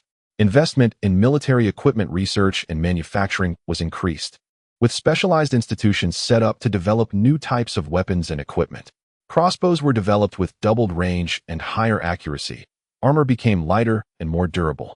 And siege equipment and defensive works were improved. In military talent cultivation, military academies were established to select outstanding generals for systematic training. Covering various aspects such as military strategy and history, soldiers were encouraged to learn, with promotions given to excellent performers. Through these measures, Daqin's military strength was significantly enhanced, effectively safeguarding national security. While developing the nation, Lin Yu always kept the people's livelihood in mind, dedicating himself to improving the quality of life and well-being of the populace. In terms of housing, efforts were made to improve living conditions. Urban construction included affordable housing, sold or rented at low prices to low-income families in rural areas. Housing construction was encouraged with technical guidance and financial subsidies, promoting new building materials and technologies to make houses sturdier and more comfortable. In medical security, the healthcare system was strengthened. More hospitals and clinics were established in various regions. A large number of medical personnel were trained, and a health insurance system was implemented to reduce the medical burden on the populace. Medical books were organized and compiled to popularize medical knowledge and raise health awareness among the populace. In terms of cultural life, cultural and entertainment facilities were constructed. Cities built theaters, tea houses, and libraries, while rural areas organized cultural outreach activities to enrich the spiritual and cultural lives of the people. At the same time, the populace was encouraged to engage in sports activities to enhance physical fitness. Through these measures, the living standards of the people significantly improved, leading to social harmony and stability. Lin Yu placed great emphasis on technological innovation, viewing it as the core driving force for the sustained development of Daqin, and took a series of measures to create a favorable innovation ecosystem. Investment in scientific research and development was increased, with specialized funds established to support research projects and encourage social capital participation. A technology research institute was established in Xianyang, gathering outstanding scientific research talents from various places and setting up multiple research fields to promote cross-disciplinary exchange and cooperation. Numerous research achievements were made in various fields, including the manufacture of precision observational instruments and accurate star maps in astronomy, detailed maps with resource information in geography, organizing medical classics and developing new therapies and drugs in medicine, introducing new irrigation tools and crop varieties in agriculture, and inventing new weapons in the military field. At the same time, emphasis was placed on the promotion and application of scientific and technological achievements, establishing conversion mechanisms to ensure that technological achievements benefit society through exhibitions, training, and other activities. On the international stage, Lin Yu actively engaged in diplomatic activities to expand diplomatic space and enhance Daqin's international status and influence. Diplomatic missions were dispatched to visit various countries, carrying precious specialties to showcase national strength and spread friendship. Friendship treaties were signed with various countries, covering trade, cultural exchange, and military mutual trust, adhering to the principles of peaceful coexistence and mutual benefit, thus building good diplomatic relations. A peace agreement was reached with the Xiongnu in the north, exchanging agricultural technology and daily necessities for border peace and trade. Cooperation was strengthened with the Qi state in the east, jointly developing transportation routes and conducting academic research cooperation. And friendly relations were established with the Baiwei tribes in the south, spreading cultural techniques and obtaining rare resources. Through these diplomatic efforts, Daqin's international influence continued to expand, creating a favorable external environment for national development.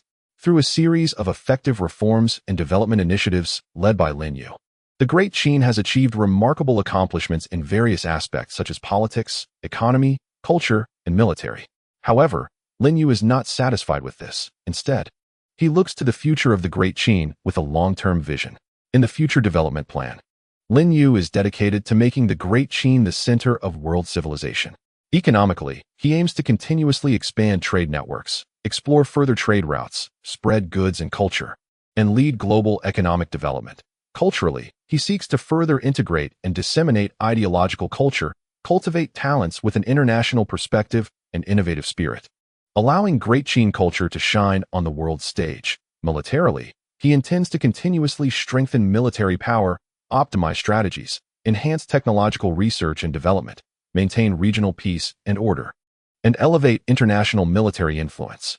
To achieve these goals, Lin Yu has formulated a detailed sustainable development plan.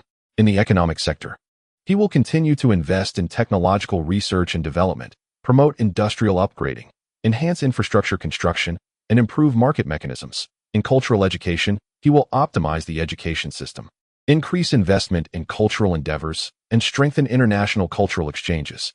In the military, he will maintain a focus on military construction, update equipment, cultivate talents, and enhance information technology levels and combat capabilities. In social governance, he will improve laws and regulations, strengthen democracy and the rule of law, promote social fairness and justice, pay attention to people's livelihoods, and raise the overall happiness index.